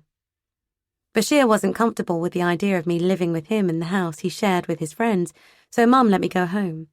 She even started giving me some of the child benefit money she got for me every week, plus money to buy food for us both, which I cooked too, thanks to the culinary skills I learned at the People Referral Unit.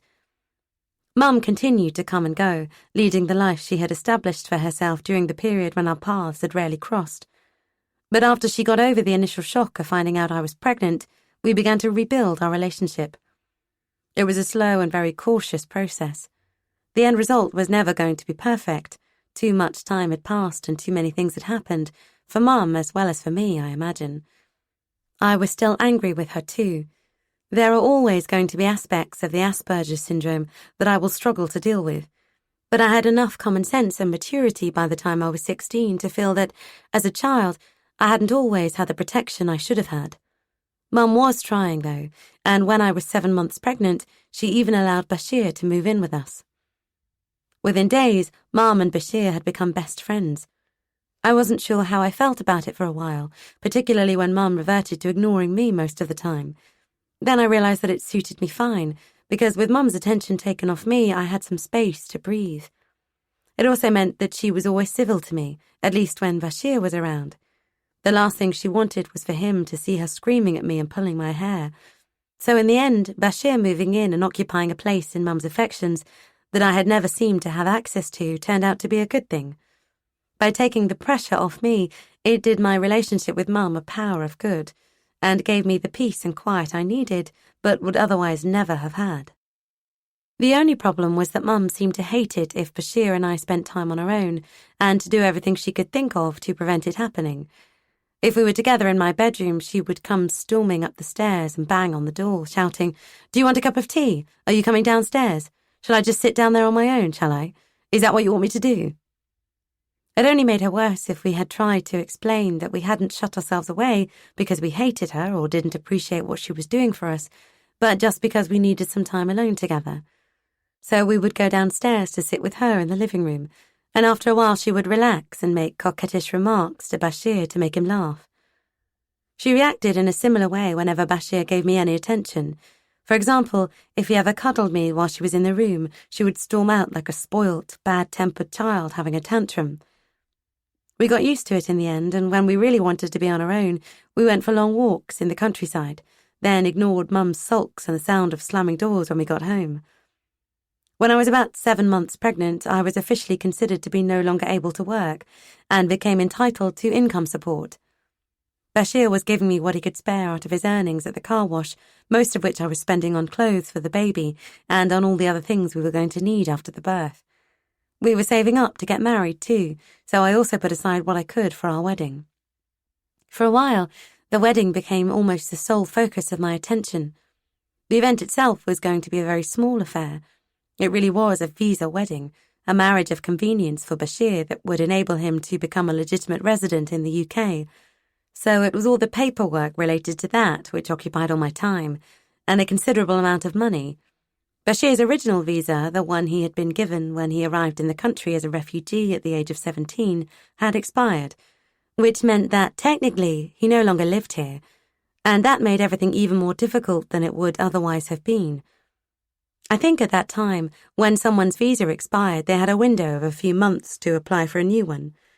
During that period, their status wasn't really legal or illegal, but they had to be able to prove that they were in touch with the solicitor and making efforts to get it all sorted out. Because it was a grey area of immigration, quite a few of the people I talked to and sent forms to seemed to be as confused as I was about how it all worked and exactly what sort of proof was required. The main problem seemed to be that without a valid visa, Bashir couldn't open a bank account, and because he was staying with me at Mum's and had no utility bills in his name, he wasn't able to prove where he was living. But without an address or any of the other paperwork he needed, he couldn't apply for permission to stay. It took me weeks to try to sort it all out. Every day I would go to the Afghanistan embassy in London to get forms signed, or visit other offices in other towns, talk to people on the telephone, send off photographs and all the information required by their solicitor, write letters, make more phone calls. I became completely absorbed by it. So much so, in fact, that it took longer than it might otherwise have done for me to realise that while I was contributing more and more towards the cost of it all, Bashir was paying less and less. By the time I found out that Bashir was gambling, it had already begun to dawn on me that he was earning much more at the car wash than he had led me to believe. It turned out that every week, as soon as he got paid, he was going to one of the betting shops in town and pouring money into the fruit machines. Sometimes he spent the entire day gambling and didn't go to work at all. But instead of doing something about it, confronting him at least, I ignored all the warning signs and continued to focus on trying to get his visa sorted out, which, by that time, had become almost an obsession for me. At the same time as I was trying to sort out Bashir's visa, I was trying to get to grips with what needed to be done so that we could get married. I went to several different registry offices and spoke to the registrars, who all told me the same thing. Unless Bashir had the correct visa, the wedding could not go ahead. But I refused to take no for an answer and continued to turn up almost every day on the doorsteps of various offices, clutching new bits of paperwork I thought might support my case. In the end, they got so sick of me at one registry office, they palmed me off on a trainee. It was the break I had been hoping for but had begun to think was never going to come. Perhaps the trainee understood the new laws better than everyone else, or perhaps she didn't understand them at all but didn't want to say so. Whatever the reason, she signed the papers that gave Bashir the right to remain in the UK legally for family reasons, and once she had done that, we were able to get married. Our wedding took place just over a year after we had first met. Unfortunately, however, my dogged, fixated determination to sort everything out for Bashir had taken its toll on my already precarious mental health. All I can remember about the day itself is feeling sick and panic-stricken because I didn't want to go through with it. In fact, the last coherent thought I can remember having on my wedding day is, I do not want to do this. I had started to become aware of my mental health issues quite some time before the wedding. I have had a few counselling sessions over the last few years, but I've always been wary of talking about my problem to doctors or social workers or anyone else who might decide they need to interfere in my life. Even if they did have the best of intentions, I would be anxious in case the outcome didn't turn out to be what I would consider to be the best thing for me. So as much as possible, I have tried to cope on my own with the various problems related to my mental health. And although I do still struggle with some of the issues, they are now mostly under control. Even before the wedding and all the weeks leading up to it when I was trying to sort out Bashir's visa, I had begun to react to extreme stress by switching to another personality. I wasn't aware what was happening at the time. I just knew that I would sometimes get on a bus, for example, and then find myself at some unknown destination with no memory of how I had got there. It was someone else who witnessed the process and described it to me for the first time. Apparently, I suddenly went very quiet and then, after a minute or two, started talking in a different voice, using words I wouldn't normally use. The switch would sometimes last for several hours. All I could remember afterwards were a few dislocated fragments of the conversations I had had, almost as if I had been really drunk. It must have been the stress of getting married to Bashir when I knew we didn't really love each other that caused me to switch on my wedding day. I can remember what I wore, a colourful dress and a white cloak, and I know that we had dinner at a restaurant after the ceremony. Then Bashir and I spent the night in a hotel before going back to Mum's the next day. But I had to look at the wedding video and photographs to find out what actually happened on the day itself. Mum was there, and so was her friend Derek from the charity shop. In fact, it was Derek who gave me away. He was very ill at the time, but he was determined to walk me down the aisle, or at least from the door of the registry office to the table where Bashir was waiting for me. Derek had always done what he could to help me when I was a little girl, and I know he thought I would be okay with Bashir. So he was really happy to see me married before he died, a few months later. I didn't have any understanding about my own mental health at the time. In fact, I refused to admit, even to myself, that there was anything wrong with me at all. I hadn't ever had the experience of switching while I was with Dion. I had had rages when we were together, but even on the occasions when I wasn't able to control my anger, I had always been aware of what was happening and that it was me who was shouting and lashing out at him. Perhaps your mind can recognize the point at which you're under so much stress that you're about to crack, and that's when it switches you off as a protective measure. I must have been reaching that point of no return on my wedding day, and on the day my child was born a couple of months later. I don't remember anything about the birth. I know Mum and Bashir were with me, but I have no visual memory of my newborn baby or of what it felt like to hold my child for the first time. I do remember how traumatic it was afterwards, when Mum went home to have a shower and Bashir left to go and celebrate becoming a father by getting stoned and drunk with his friends. The midwives left me too, and for the next 4 hours I lay there in my own muck, not knowing what to do when my baby cried, and wishing I had the confidence to ask for help. It wasn't until I had left the hospital and was back at Mum's house again that the postnatal depression really set in. I still didn't ask anyone for help, though, so I ended up struggling with it alone for the whole of the first year of my baby's life. It was another year of my life that is lost forever, except for just a handful of memories, most of which aren't very good ones. During the first few weeks after the baby was born, I found a lot of things even more difficult to deal with than I had expected. One of the worst was the sleep deprivation. The baby woke up crying at least 2 or 3 times every night, and after just a few days I was totally exhausted. Sometimes I would try to wake Bashir up, for moral support as much as anything, so that I didn't feel as though my screaming baby and I were the only people in the world who were awake. But, as well as gambling, Bashir was doing a lot of coke and becoming increasingly violent. So instead of helping me, he would fly into a rage, kicking and strangling me, which seemed to make the baby cry even more. I can't remember if I was consciously grateful to Mum at the time for giving us a home when she didn't have to do so. Without her help, I wouldn't have a safe place to take my baby when I left the hospital. Clearly, though, she felt that she had done enough, and didn't ever offer to take the baby into her room, even for just a couple of hours so that I could get some sleep. She knew Bashir and I were having problems. It wouldn't have been possible for anyone living in the same house not to have been woken up, at least sometimes, by the sound of the baby crying and Bashir shouting at me. But instead of asking me what was happening or if I was okay, she asked why I was always winding Bashir up, and told me often what a really nice guy she thought he was. As well as believing that all bad sexual experiences are the fault of the women involved, Mum believed that conception and whatever happened after it were the woman's sole responsibility too. I suppose she was right, in a way, as far as Bashir and I were concerned. It was certainly true that I had chosen to get pregnant and that no one had forced me to have the baby.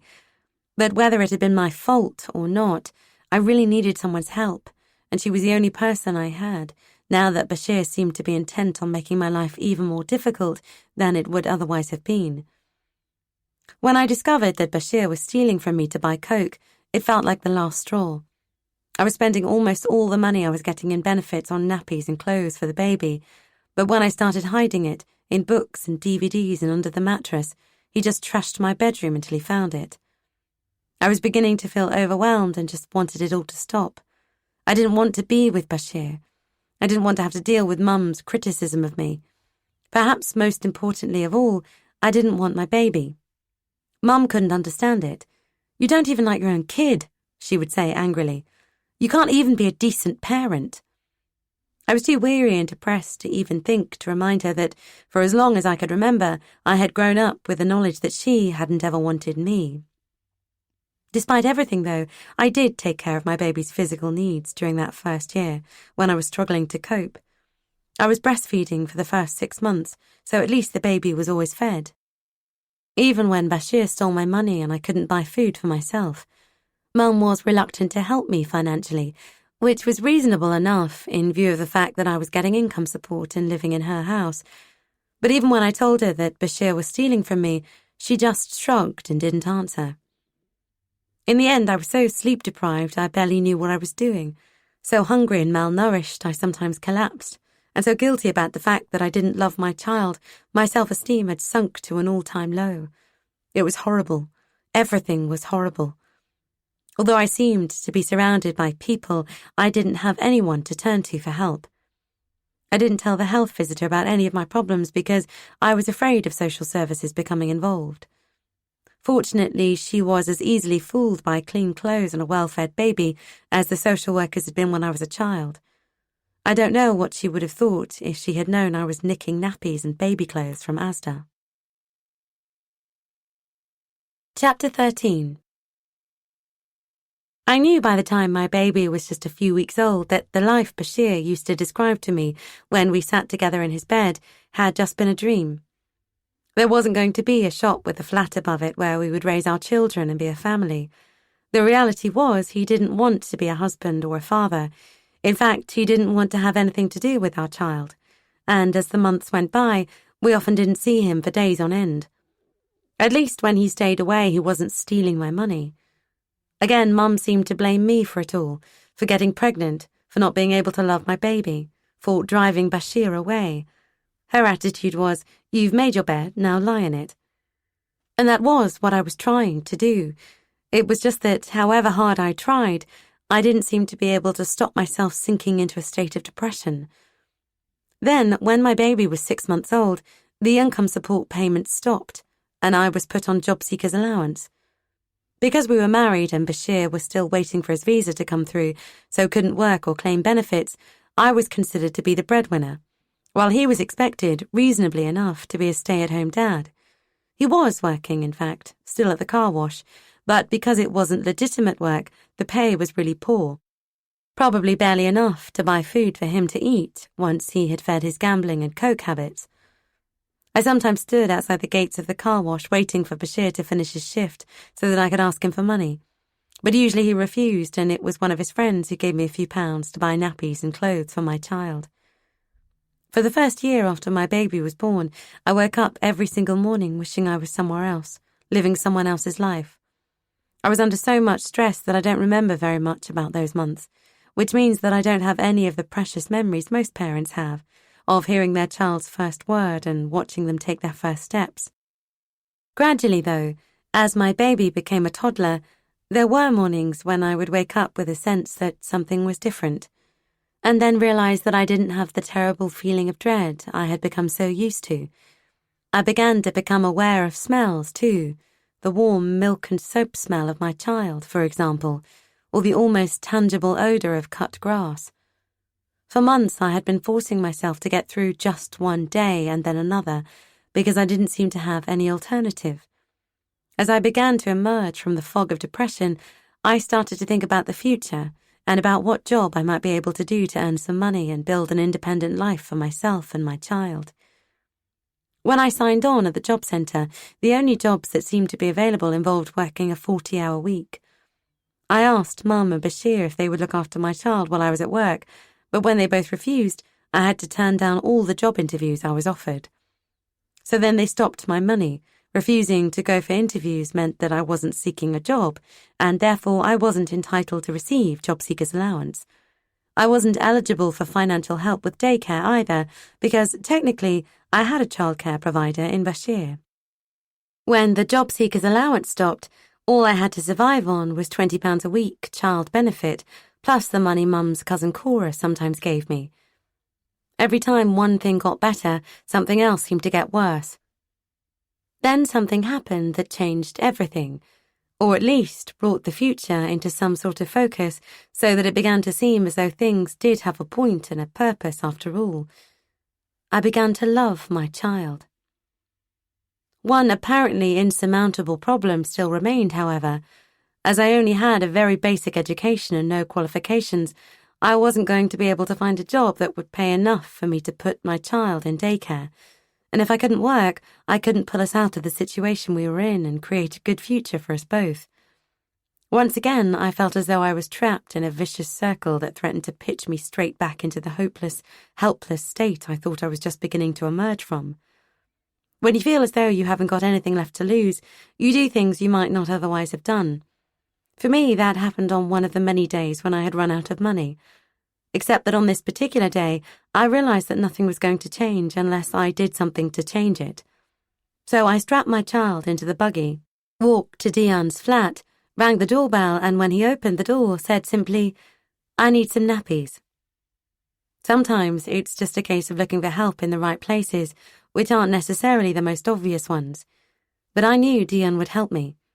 He took us to the supermarket that day and bought some of the things I needed. Then we went back to his flat and he made a meal for us all. Apparently things hadn't been going well between Dion and his wife. He had made a couple of journeys to Iran to see her during the previous 12 months, but they had argued incessantly when he was there, and after his second visit he had decided not to bring her over to this country after all. "I really regret my marriage," he told me. "I haven't been able to stop thinking about the mistake I made." We started seeing each other again after that. We didn't sleep together, though. We had gone through too much to be able to fall in love again, but I did still love him. Fortunately for me and my child, he must have still loved me too, and although I felt sad because I knew we couldn't ever have the sort of relationship we had had before, I was very grateful to have a friend, particularly one like Dion. As well as buying nappies for my child, he cooked meals for us and put a seat in the back of his car so that he could take us to the beach for days out. It wasn't the family I had dreamed of having, but it was infinitely better than the reality I had become used to. My mental health had already started to improve before the day I knocked on Dion's door. I don't think I would have had the confidence to ask for his help otherwise, or to accept it without feeling that I had to sleep with him, even though he didn't ever put any pressure on me himself. Over the next few weeks, with his support, the improvement continued, and eventually I began to send out emails looking for work. I didn't dare to believe that this time maybe something would get better without something else getting worse. But it did start to look that way when I was offered an apprenticeship working as a teaching assistant in a junior school. It was only for a couple of days a week, but it wouldn't have been possible at all if Mum hadn't changed her mind and agreed to look after her grandchild for the 2 mornings, if I paid for daycare in the afternoons. At first, I didn't think that was going to be feasible, as I was 19 and would be earning an apprentice wage of just £2.65 an hour. But when it turned out that I would also be entitled to tax credits, I knew that I could make it work. After 14 months of rummaging through the 20p bucket at the charity shop, I can remember how I felt the first time I went into mothercare and bought a brand new top for my child. A few weeks later, I was a working mum with childcare in place and, potentially, a future that held opportunities for us both. With Dylan's support, and then Mum's too, I had gained enough self-confidence to break the vicious circle. The one thing that hadn't improved was my relationship with Bashir. Although Bashir spent most of his time elsewhere, he did come to Mum's sometimes, but he still showed absolutely no interest in our child and was becoming increasingly violent towards me, often pushing me around and hitting me. Eventually, things came to a head one night when we invited a friend of his for dinner with his wife and young son. The little boy was quite badly behaved, although neither of his parents seemed to notice, and the wife was very quiet.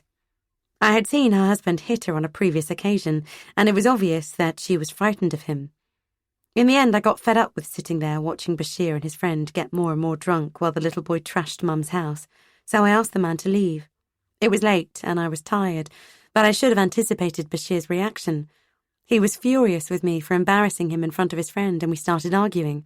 Then his friend hit his wife for failing to control their son, and Bashir hit me. The next thought I had was so clear and definite, it was almost as though I had actually heard a voice in my head saying, "I am not taking this anymore." And then I hit Bashir back. It's surprising what impact 5'3" of outraged indignation can have on 6 feet of shocked embarrassment. Bashir never hit me again after that day. He tried a few times, but soon backed off when I retaliated, with a frying pan on the first occasion, and by almost pushing him through one of the plasterboard walls of Mum's rented house on the second. Finally, though, he got the message that I had had enough. For the first 19 years of my life, I had been just like Bashir's friend's wife, bullied and intimidated into doing whatever someone else told me to do. In my case, though, it wasn't just one person who I had allowed to coerce and abuse me. Because I hated myself and didn't have any self-esteem or confidence, I wasn't ever surprised when other people seemed to hate me too. So I never fought back when they treated me badly, and I never said no. Now, though, it was as if something previously dormant inside my head had been sparked into life, and I had had enough of being pushed around. It was Dion who gave me the confidence to work, and it was working, and perhaps also becoming a parent, that gave me the confidence to stand up for myself at last. Bashir was a bully, and like most bullies, he thought twice about hitting someone who was going to fight back. And what I lacked in stature was more than made up for by the anger and frustration that had been building up inside me for years. Bashir was still trying to steal my money, but taking it out of my bank account when he didn't have access to my cash. Once I had decided that I was no longer going to be intimidated by him, I changed my PIN, and this time stood my ground when he threatened me and refused to tell him what it was. He kept coming to Mum's house, staying for a few days and then disappearing again, but it wasn't anything he did, at least not directly, that finally prompted me to end our relationship for good. It was an incident that occurred at daycare when our child was 2 years old and apparently attacked and tried to strangle a little boy. "I'm really sorry," I told the nursery teacher. "I don't know why it happened." Which wasn't true. I knew exactly why it had happened. It was because our child had often witnessed Bashir doing the same thing to me. It was the wake-up call I needed, and when I got home that day, I asked Bashir to leave. It was several months before he finally stopped climbing in through a window or hiding in the garden. Sometimes I would be watching television and would glance up and see him standing there in the dark, just looking at me. When I went into town, he often followed me around like some creepy stalker. He was taking a lot of coke by that time, so I think his brain was pretty much scrambled and he didn't really know what he was doing. He didn't ever seem to want to speak to me when he saw me in town, but one day he suddenly grabbed me by the throat and started bashing my head against a wall. I might have even let that pass if he hadn't then snatched up our child and told me, "I would rather kill us both than allow my child to live with a woman like you." That was breaking point for me. Even now, I may sometimes be slow to protect myself, but the one thing I will not put up with under any circumstances is someone frightening or threatening to hurt my child, so I called the police. After I had given my statement to the police, a woman from social services came to the house and said, "If you've got domestic violence issues, we will have to seriously consider whether we need to take your child into care." She looked at me with an expression that seemed to suggest she thought domestic violence was both shameful and entirely avoidable, like bedbugs or the infestation of cockroaches I think she expected to find during her inspection of the house. First, she checked the kitchen, opening cupboard doors and running her hands over every surface, presumably looking for dirt or dust that, in Mum's house, wouldn't ever have been allowed to settle. Then she came into the living room, and I watched in silence while she lifted up the cushions one by one and examined the spotless white sofa. Afterwards, when she was about to leave and was standing by the front door, clutching her clipboard, she told me, "If you allow him to come here again, we will view it as a failure to protect your child, who will then be placed under a temporary care order while you consider your options." I was angry because she seemed to believe that I wanted Bashir to be around, when it was because I had told him to leave that the trouble had started in the first place. It seemed unfair, too, that after I had gone to the police because of the threats Bashir had made, she was treating me as though I was the one putting my child at risk. I had already made my choice between my husband and my child. In reality, there hadn't ever been any choice to make, but at least what the social worker said focused my mind on the fact that there was far more at stake than my own well-being if Bashir ever managed to force or trick his way into the house again. I dropped the case against him after the social worker's visit, though, because I knew that just the possibility of the police becoming involved would be enough to keep him away. And I was right. Because when he did approach me in the street a couple of times after that, he soon backed off when I got out my phone and threatened to call them again. Reporting Bashir to the police was another turning point for me. It felt as if, after 8 years of being chased by bullies and abusers, I had finally stopped running away and had turned to face them. I suppose I should have known Mum wouldn't see things quite the same way. She was furious with me for going to the police, not least because, in her eyes, it wasn't Bashir who was to blame for anything that had happened, not even for stealing from me and being physically violent. "He was such a nice young man when you met him," she told me. "What have you done to him? It's your fault he's changed. You pushed him to it. Just look at what you drive people to do." So now I had social services on my back, Bashir wanting to beat the crap out of me, and Mum accusing me of being a terrible person. It was like being in some surreal nightmare, surrounded by the contorted faces of people who were pointing their fingers at me and saying, "You're doing a bad job. You're a bad wife, a bad daughter, a bad mother." In fact, though, once social services had established that my child was living somewhere clean and that there were going to be no more complaints of domestic violence, they didn't bother about us again. That left me with just Dion on my side. I wouldn't have had anyone at all if I hadn't had him. Things were hard, but they had been harder. I was determined to carry on with my job and get some sort of qualification because I knew that was the only way I was going to be able to pull myself up and out of the situation I was in. If I was earning some money, I would be able to focus all my efforts on building a life for myself and my child. Dion continued to be my only friend until about 5 or 6 months after I had kicked Bashir out for the last time, when I started seeing an English guy called Wyatt.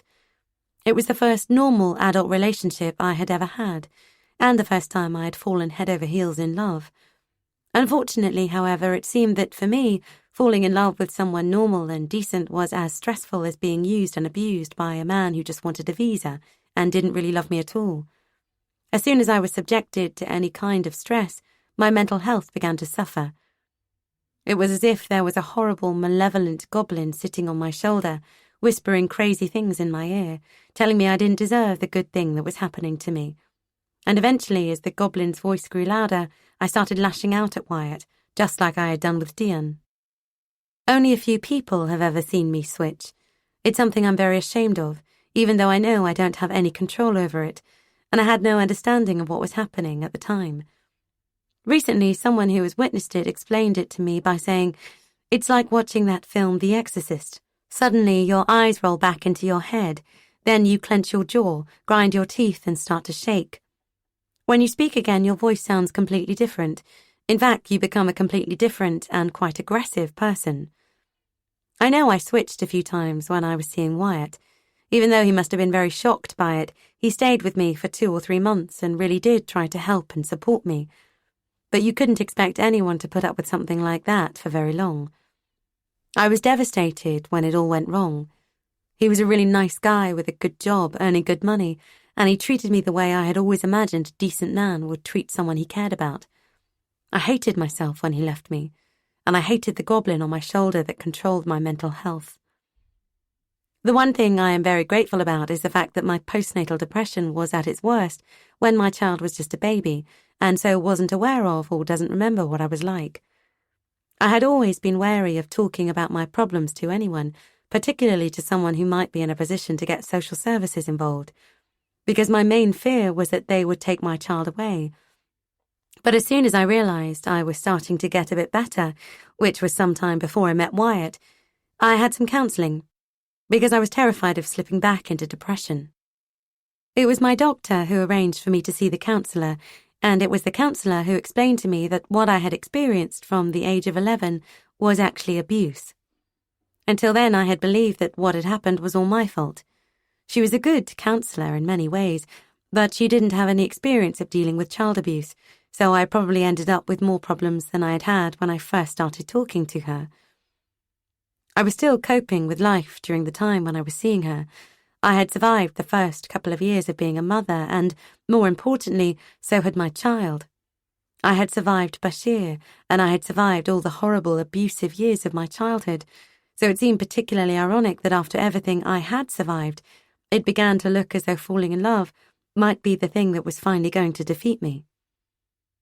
I think in general it's the stress of trying to conceal the fact that there's anything wrong with me that tips the balance of my mental health. It was certainly my fear of Wyatt finding out who I really was that caused me to self-harm for the first time, if you don't count self-harming by proxy, which is what I was really doing during the time when I was being used and abused by Salim and his friends. I was self-harming, cutting myself, throughout the time I was with Wyatt.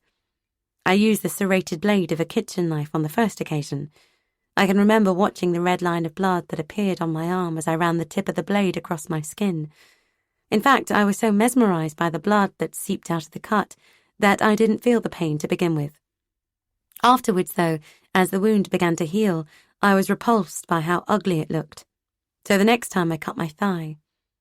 I didn't ever cut myself in front of Wyatt, of course, but I did sometimes dig my nails into the back of my hand until it bled, to try to anchor myself to reality when I realized I was about to switch. It didn't work, though. It seemed that the harder I tried to stop myself switching, the more stressed I became, and the more stressed I became, the more I switched. I hated the sensation I had when it was about to happen. It was like standing on the edge of a very steep cliff and feeling myself start to fall backwards. That was the point at which I would dig my nails into my hand. Sometimes it prolonged the moment when I was teetering on the precipice, but I always fell in the end. Although oddly my feet remained anchored to the ground, so that it was just my body that dropped like a stone towards some unseen surface below me. I had desperately wanted to hide from Wyatt the fact that I wasn't normal, but the stress of falling in love with him made my mental health problems worse, and ultimately I couldn't blame him for breaking things off. After he left me, everything fell apart. So I did what I always did when I couldn't cope anymore and started drinking heavily. I had a friend called Lynn, who I loved to bits, but who was a serious drinker. She used to drink at one of the local parks with a group of African guys, and when Wyatt and I split up, I started going down there with her, and taking my child, who was about 2 years old. I wasn't sleeping with anyone, so I thought it was all fine and that I was actually keeping my child safe. In reality, of course, I put both of us in some potential situations, which I'm incredibly ashamed of now. Fortunately, Lynn's friends were very protective of us. I don't even dare think about what might have happened if they hadn't looked out for us the way they did. I can't believe I actually thought that getting drunk while in charge of a child was okay on any level, but especially after what I had experienced myself when I was about the same age and lived in Cora's flat with Mum and the assortment of alcoholic, drug-addicted oddballs who were her friends. I thought I was a good mother because my child was always well-fed and wearing clean clothes and loved after the first year. But that was exactly what my mum had thought about her parenting skills during my dysfunctional childhood, and I knew that she was wrong. I can't even begin to understand why I didn't see the similarities between her weed smoking and my drinking, or between the excuses we made to ourselves so that we could continue to do what we wanted to do while telling ourselves that we were doing okay as parents. The truth is, it was only by pure luck that I managed to keep my child safe, and perhaps, to some extent, because I was aware, in a way my mum hadn't been, of the dangers that children need to be protected from. I thought my child was happy playing with toys in the park, eating the sandwiches I always took with me, and then being wrapped in a coat and settled down for a sleep on my lap. I was quite proud of the fact that, no matter how drunk I was, I could always change a nappy. I would sit there late into the night with this little sleeping bundle on my knee, drinking and laughing with my new friends. I actually did think that I was doing a good job, whereas, in reality, it was neglect, pure and simple. History was repeating itself. I cannot believe now that I didn't see that at the time. After Wyatt left me, my greatest fear was that my mental health might deteriorate to the point at which I might harm my child. I know that sounds like an excuse, but it was one of the main reasons why I went to the park every day, because the only time I felt happy and believed that everything was under control was when I was drinking in the company of other people. I had wanted to have friends for as long as I could remember, but despite my best efforts, I hadn't ever managed to make any, either at school or when I hung around with the guys who groomed and then abused me. So being accepted by Lynn and her friends and included in their group, rather than being merely tolerated or exploited, was a new experience for me. As long as my mental health was under control, I wasn't going to throw myself off a bridge or in front of a train. So I thought it was better for my child, too. And maybe it was better than having the burden of your mother's suicide hanging over you like a sword for the rest of your life, or wondering why she didn't love you enough to stay with you and look after you while you were growing up. I think I will always feel guilty about some of the things I did during the first 2 or 3 years of my child's life, even though I tell myself now that I was doing the best I could at the time. Most of all, I hate the thought that I was repeating the mistakes my mum had made with me. There is one very important difference between my own childhood and that of my child, however, because I didn't ever know that I was loved. Chapter 14. I hung out with Lynn and her friends for about a year. It was company I needed more than alcohol, so although I did get drunk, I probably wasn't drinking as much when I was with people at the park as I might have done if I had been sitting on my own at home. Although if I had stayed at home, of course, my child would at least have been asleep in a bed. One day we went to the park in the afternoon, and I woke up back at home in my own bed with no memory of how I had got there. My first panicked thought was for my child, who I found in the kitchen sitting on the floor by the open fridge door, surrounded by yogurt pots and spilt milk, trying to find something to eat. Because of the Asperger's syndrome, I am not always aware of all the potential dangers that are apparent to other people, so I had always known that I was going to have to try even harder than other parents do to keep my child safe. Getting so drunk that night that I had no idea where I had been or what I had done, then falling into a catatonic stupor while my child scavenged for food could not, by any stretch of the imagination, be seen as doing my best. From my early teens, I had used alcohol whenever I needed to be able to blur reality and separate myself from whatever traumatic events I was going through at the time. Most recently, I had used it to dull the heartache of losing Wyatt. I had often risked my own life during the past 6 or 7 years, but suddenly I actually understood that it wasn't just my life I was risking now. I was shocked and ashamed by what I had allowed to happen, and since that night, I have never had a drink when I was with my child, and have only been drunk a handful of times. It wasn't until I stopped getting drunk every day that I realized alcohol and depression had been affecting other areas of my life too. I had already been given an ultimatum at work. Either pull yourself together and admit you need some help, or we don't want you here anymore. And although I didn't take their advice about asking for help, I did manage to hold things together while I finished the apprenticeship, and then got a place at college to do an access to higher education course. Without the masking effects of alcohol, however, the goblin on my shoulder started shouting so loudly I was struggling to cope. Even though my heart gradually mended itself, I felt I had failed with Wyatt, and that I wasn't ever going to be capable of having a normal relationship. With alcohol off the menu, I turned to the only other mind-numbing self-destructive activity I was familiar with, and started sleeping around with men I met on dating websites. My justification for what I was doing was that seeing men without getting close to any of them was a way of taking my mind off everything else and stabilizing my mental health. It was an irrational excuse, of course, not only because meeting up with men I didn't know to have sex with was intrinsically unsafe, but also because it didn't have a very positive effect on my confidence, self-esteem, or ultimately mental health. Somehow, though, it seemed to keep me from sinking any deeper into hopeless depression, although I was balanced very precariously on the edge. Mum still went out a lot, and on a couple of occasions, when she wasn't in, I invited men I didn't know to the house. Again, like drinking at the park, I don't know why I thought that was okay, or why I didn't realize that I was risking both my own safety and that of my child who was asleep in bed upstairs. I think I focused on alcohol as being the only real problem, and as I wasn't drinking during the day or at any other time when my child was awake and in my sole care, anything else seemed to be all right.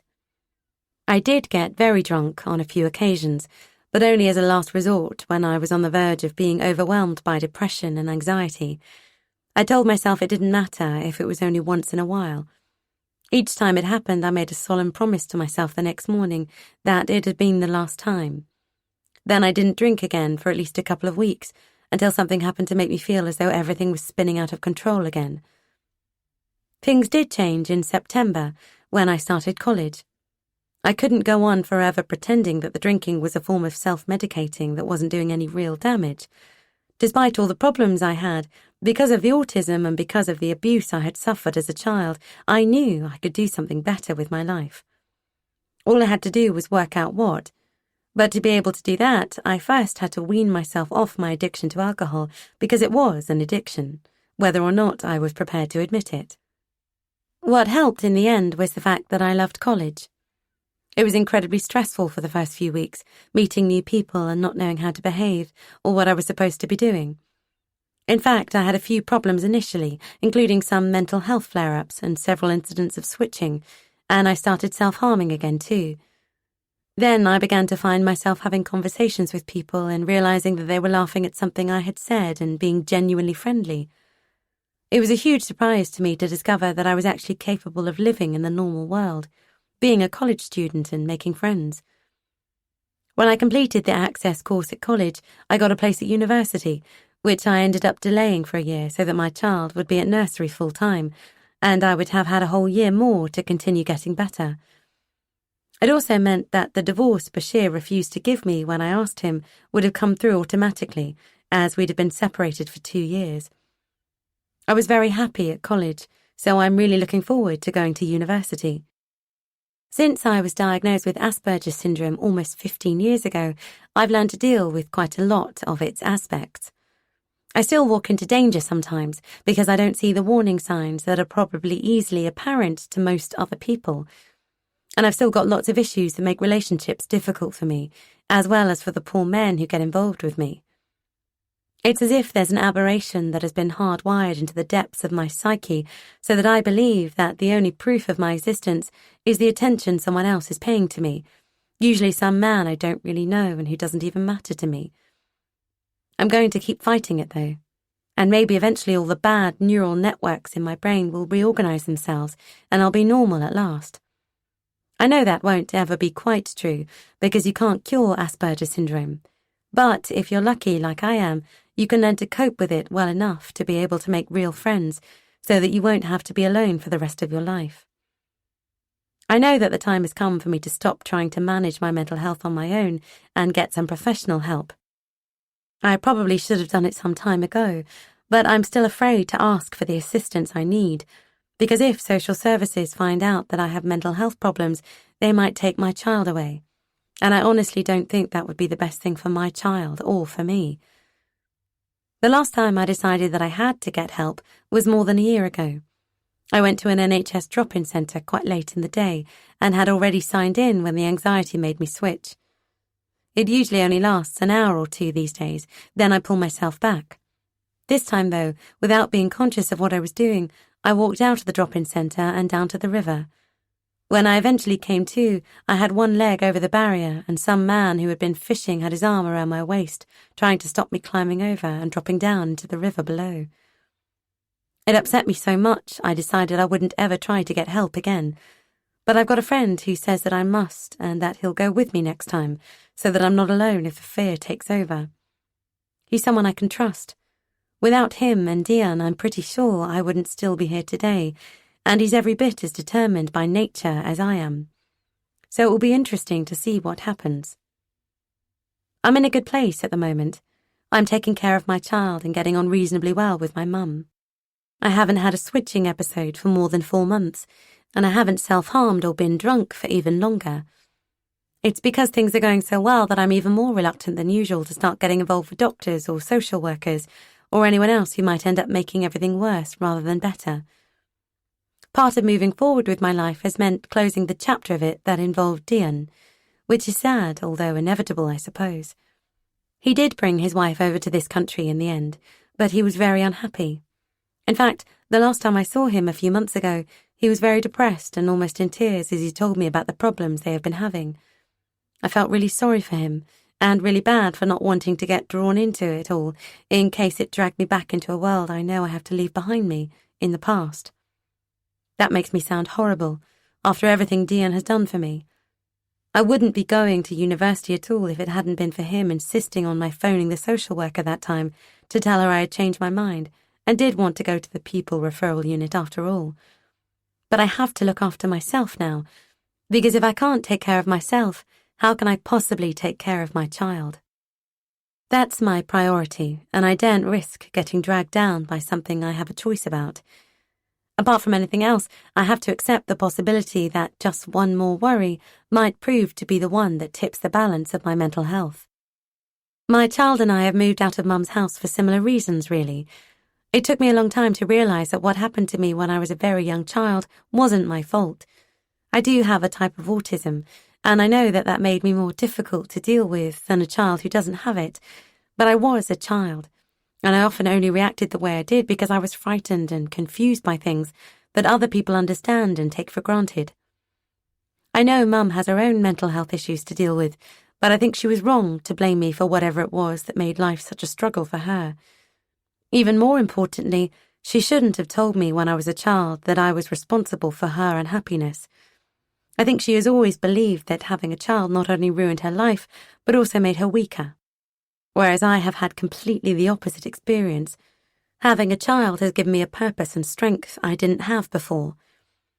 Some of my mental health issues, the mood swings and tendency to become depressed, might be hereditary, and some might be the result of what happened to me when I was a child.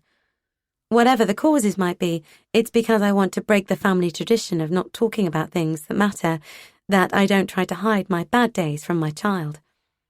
Above all, I want to make sure that my child doesn't grow up feeling guilty about my problems. I know my mum didn't set out with the intention of causing me psychological damage.